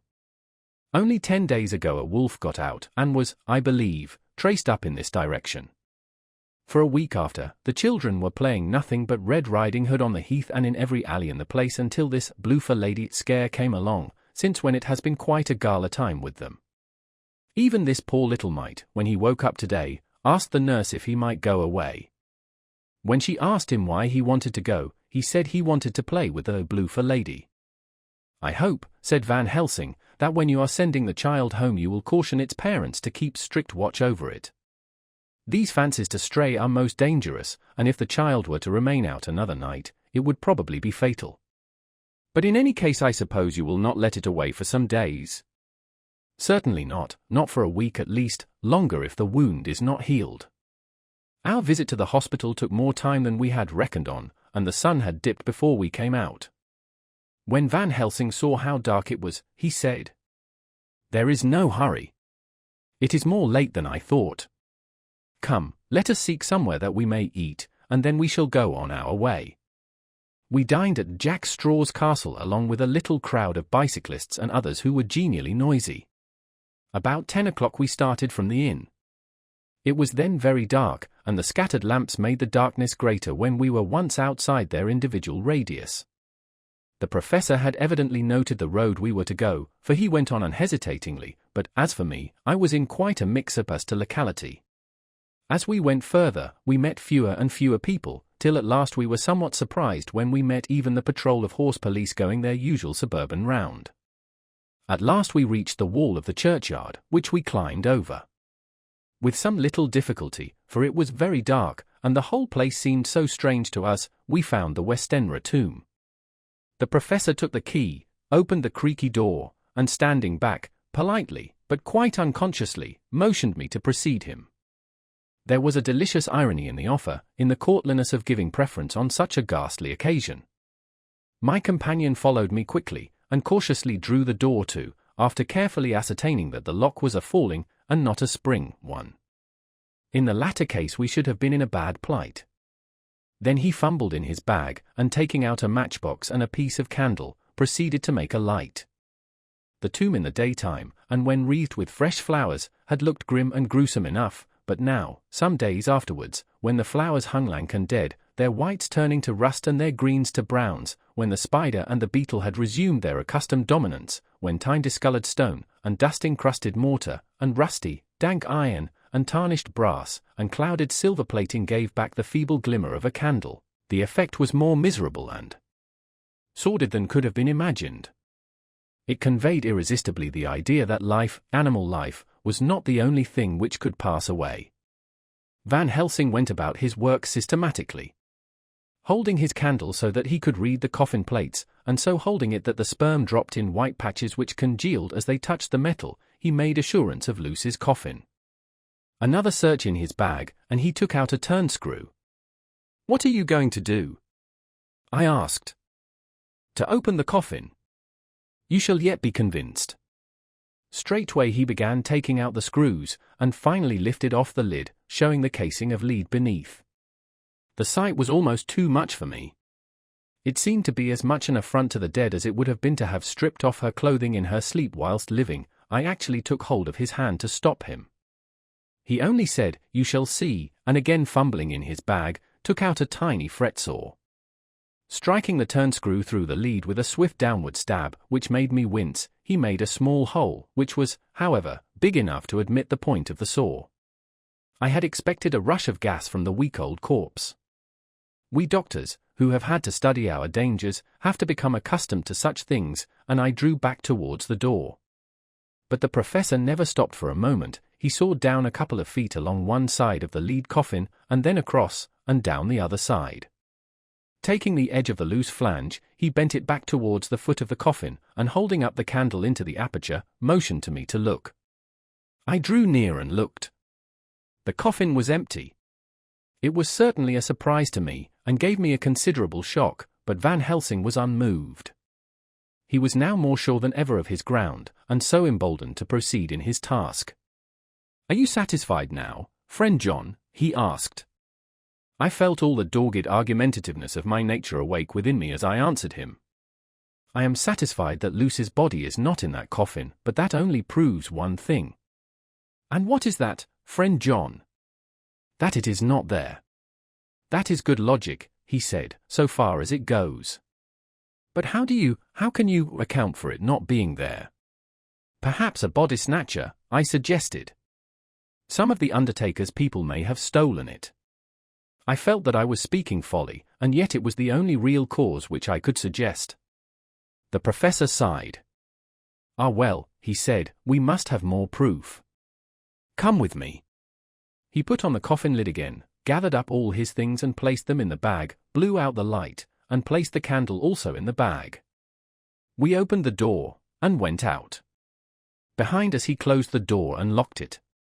He handed me the key, saying, "Will you keep it? You had better be assured." I laughed. It was not a very cheerful laugh, I am bound to say, as I motioned him to keep it. "A key is nothing," I said, "there may be duplicates, and anyhow it is not difficult to pick a lock of that kind." He said nothing, but put the key in his pocket. Then he told me to watch at one side of the churchyard whilst he would watch at the other. I took up my place behind a yew tree, and I saw his dark figure move until the intervening headstones and trees hid it from my sight. It was a lonely vigil. Just after I had taken my place I heard a distant clock strike 12, and in time came 1 and 2. I was chilled and unnerved, and angry with the professor for taking me on such an errand and with myself for coming. I was too cold and too sleepy to be keenly observant, and not sleepy enough to betray my trust, so altogether I had a dreary, miserable time.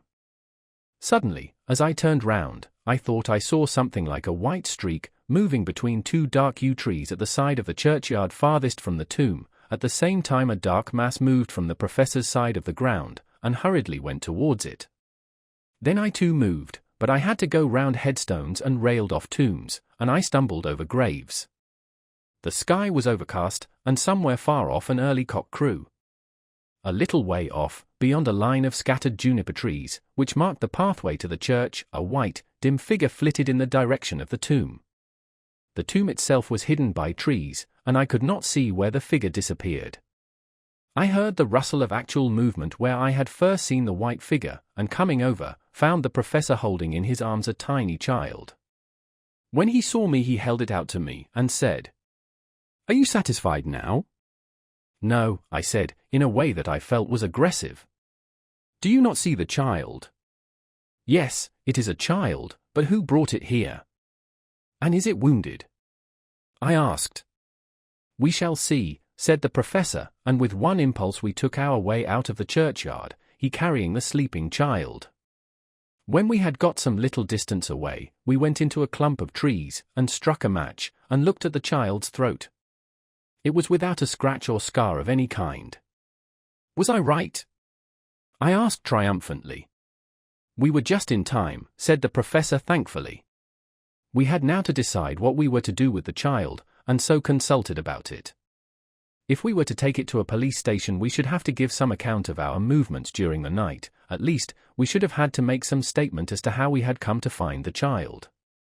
So finally we decided that we would take it to the heath, and when we heard a policeman coming, would leave it where he could not fail to find it. We would then seek our way home as quickly as we could. All fell out well. At the edge of Hampstead Heath we heard a policeman's heavy tramp, and laying the child on the pathway, we waited and watched until he saw it as he flashed his lantern to and fro. We heard his exclamation of astonishment, and then we went away silently. By good chance we got a cab near the Spaniards, and drove to town. I cannot sleep, so I make this entry. But I must try to get a few hours' sleep, as Van Helsing is to call for me at noon. He insists that I shall go with him on another expedition. The 27th of September. It was 2 o'clock before we found a suitable opportunity for our attempt. The funeral held at noon was all completed, and the last stragglers of the mourners had taken themselves lazily away, when, looking carefully from behind a clump of alder trees, we saw the sexton lock the gate after him. We knew then that we were safe till morning did we desire it, but the professor told me that we should not want more than an hour at most. Again I felt that horrid sense of the reality of things, in which any effort of imagination seemed out of place, and I realized distinctly the perils of the law which we were incurring in our unhallowed work. Besides, I felt it was all so useless. Outrageous as it was to open a leaden coffin, to see if a woman dead nearly a week were really dead, it now seemed the height of folly to open the tomb again, when we knew, from the evidence of our own eyesight, that the coffin was empty. I shrugged my shoulders, however, and rested silent, for Van Helsing had a way of going on his own road, no matter who remonstrated. He took the key, opened the vault, and again courteously motioned me to proceed. The place was not so gruesome as last night, but oh, how unutterably mean-looking when the sunshine streamed in. Van Helsing walked over to loose his coffin, and I followed. He bent over and again forced back the leaden flange, and then a shock of surprise and dismay shot through me. There lay Lucy, seemingly just as we had seen her the night before her funeral. She was, if possible, more radiantly beautiful than ever, and I could not believe that she was dead. The lips were red, nay redder than before, and on the cheeks was a delicate bloom. "Is this a juggle?" I said to him.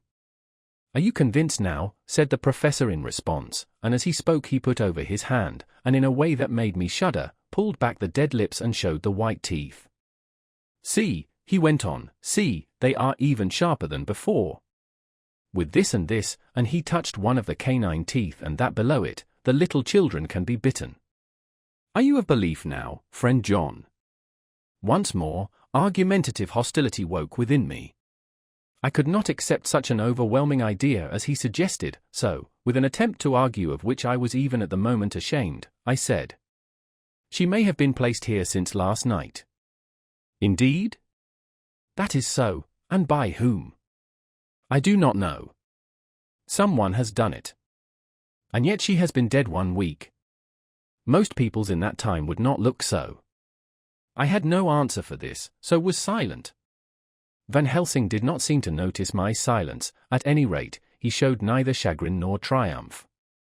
He was looking intently at the face of the dead woman, raising the eyelids and looking at the eyes, and once more opening the lips and examining the teeth. Then he turned to me and said, "Here, there is one thing which is different from all recorded, here is some dual life that is not as the common. She was bitten by the vampire when she was in a trance, sleepwalking. Oh, you start, you do not know that, friend John, but you shall know it all later, and in trance could he best come to take more blood. In trance she died, and in trance she is dead, too. So it is that she differ from all other. Usually when the dead sleep at home," as he spoke he made a comprehensive sweep of his arm to designate what to a vampire was home, "their face show what they are. But this so sweet that was when she not dead she go back to the nothings of the common dead. There is no malign there, see, and so it make hard that I must kill her in her sleep." This turned my blood cold, and it began to dawn upon me that I was accepting Van Helsing's theories, but if she were really dead, what was there of terror in the idea of killing her? He looked up at me, and evidently saw the change in my face, for he said almost joyously, "Ah, you believe now?" I answered, "Do not press me too hard all at once. I am willing to accept." "How will you do this bloody work?" "I shall cut off her head and fill her mouth with garlic, and I shall drive a stake through her body." It made me shudder to think of so mutilating the body of the woman whom I had loved. And yet the feeling was not so strong as I had expected. I was, in fact, beginning to shudder at the presence of this being, this dead, as Van Helsing called it, and to loathe it.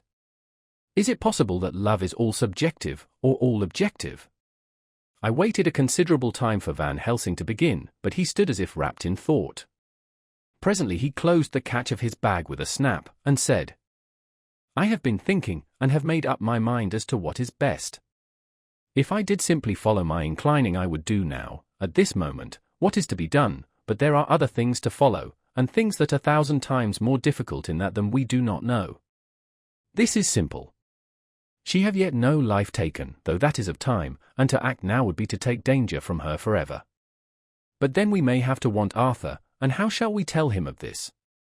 If you, who saw the wounds on Lucy's throat, and saw the wounds so similar on the child's at the hospital, if you, who saw the coffin empty last night and full today with a woman who have not changed only to be more rose and more beautiful in a whole week, after she die, if you know of this and know of the white figure last night that brought the child to the churchyard, and yet of your own senses you did not believe, how, then, can I expect Arthur, who know none of those things, to believe? He doubted me when I took him from her kiss when she was dying. I know he has forgiven me because in some mistaken idea I have done things that prevent him say goodbye as he ought, and he may think that in some more mistaken idea this woman was buried alive, and that in most mistake of all we have killed her. He will then argue back that it is we, mistaken ones, that have killed her by our ideas, and so he will be much unhappy always. Yet he never can be sure, and that is the worst of all. And he will sometimes think that she he loved was buried alive, and that will paint his dreams with horrors of what she must have suffered, and again, he will think that we may be right, and that his so beloved was, after all, a new and dead. No. I told him once, and since then I learn much. Now, since I know it is all true, 100,000 times more do I know that he must pass through the bitter waters to reach the sweet.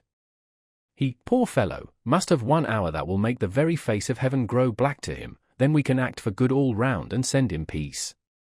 My mind is made up. Let us go. You return home for tonight to your asylum, and see that all be well. As for me, I shall spend the night here in this churchyard in my own way. Tomorrow night you will come to me to the Berkeley Hotel at 10 of the clock. I shall send for Arthur to come too, and also that so fine young man of America that gave his blood. Later we shall all have work to do.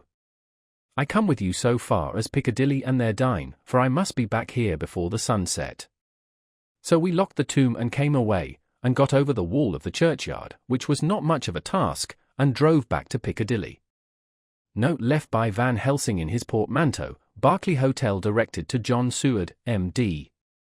Not delivered. The 27th of September. Friend John. I write this in case anything should happen.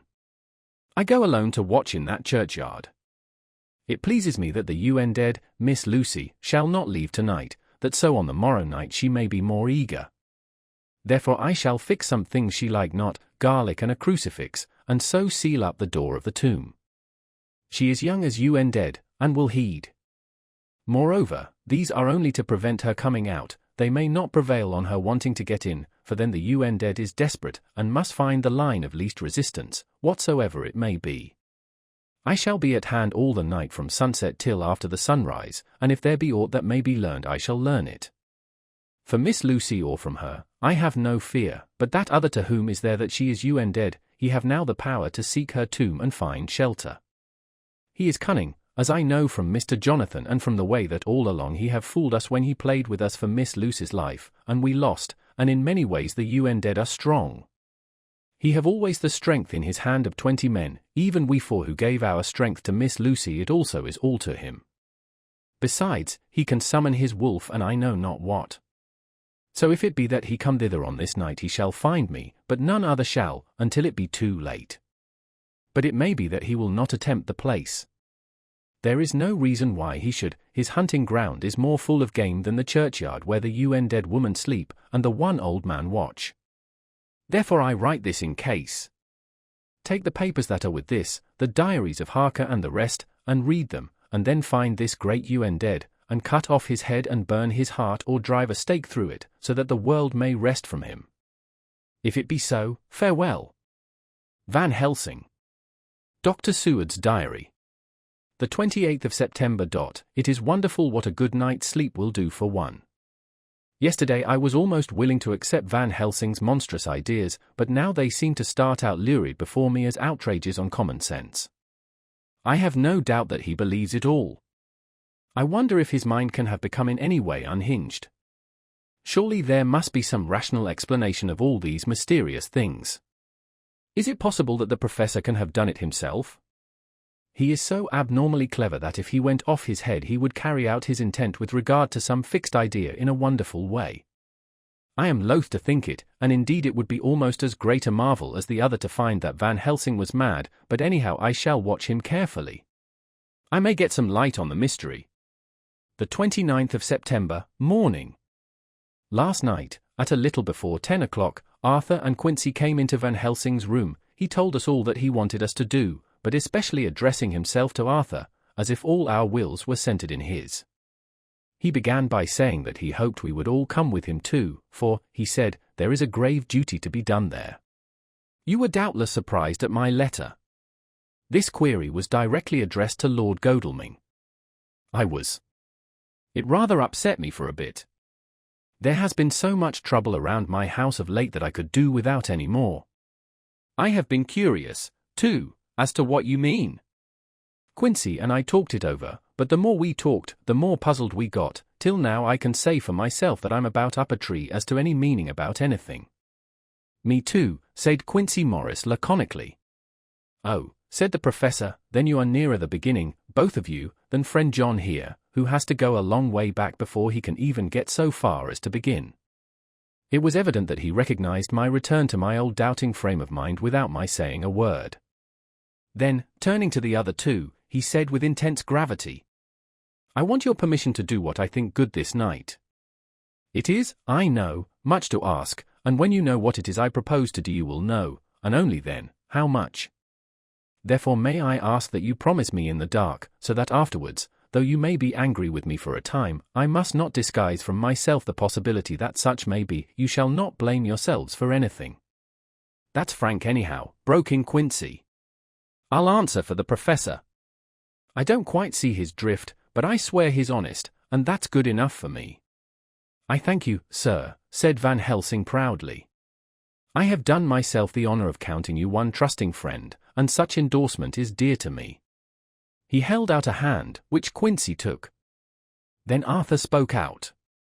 Dr. Van Helsing, I don't quite like to buy a pig in a poke, as they say in Scotland, and if it be anything in which my honor as a gentleman or my faith as a Christian is concerned, I cannot make such a promise.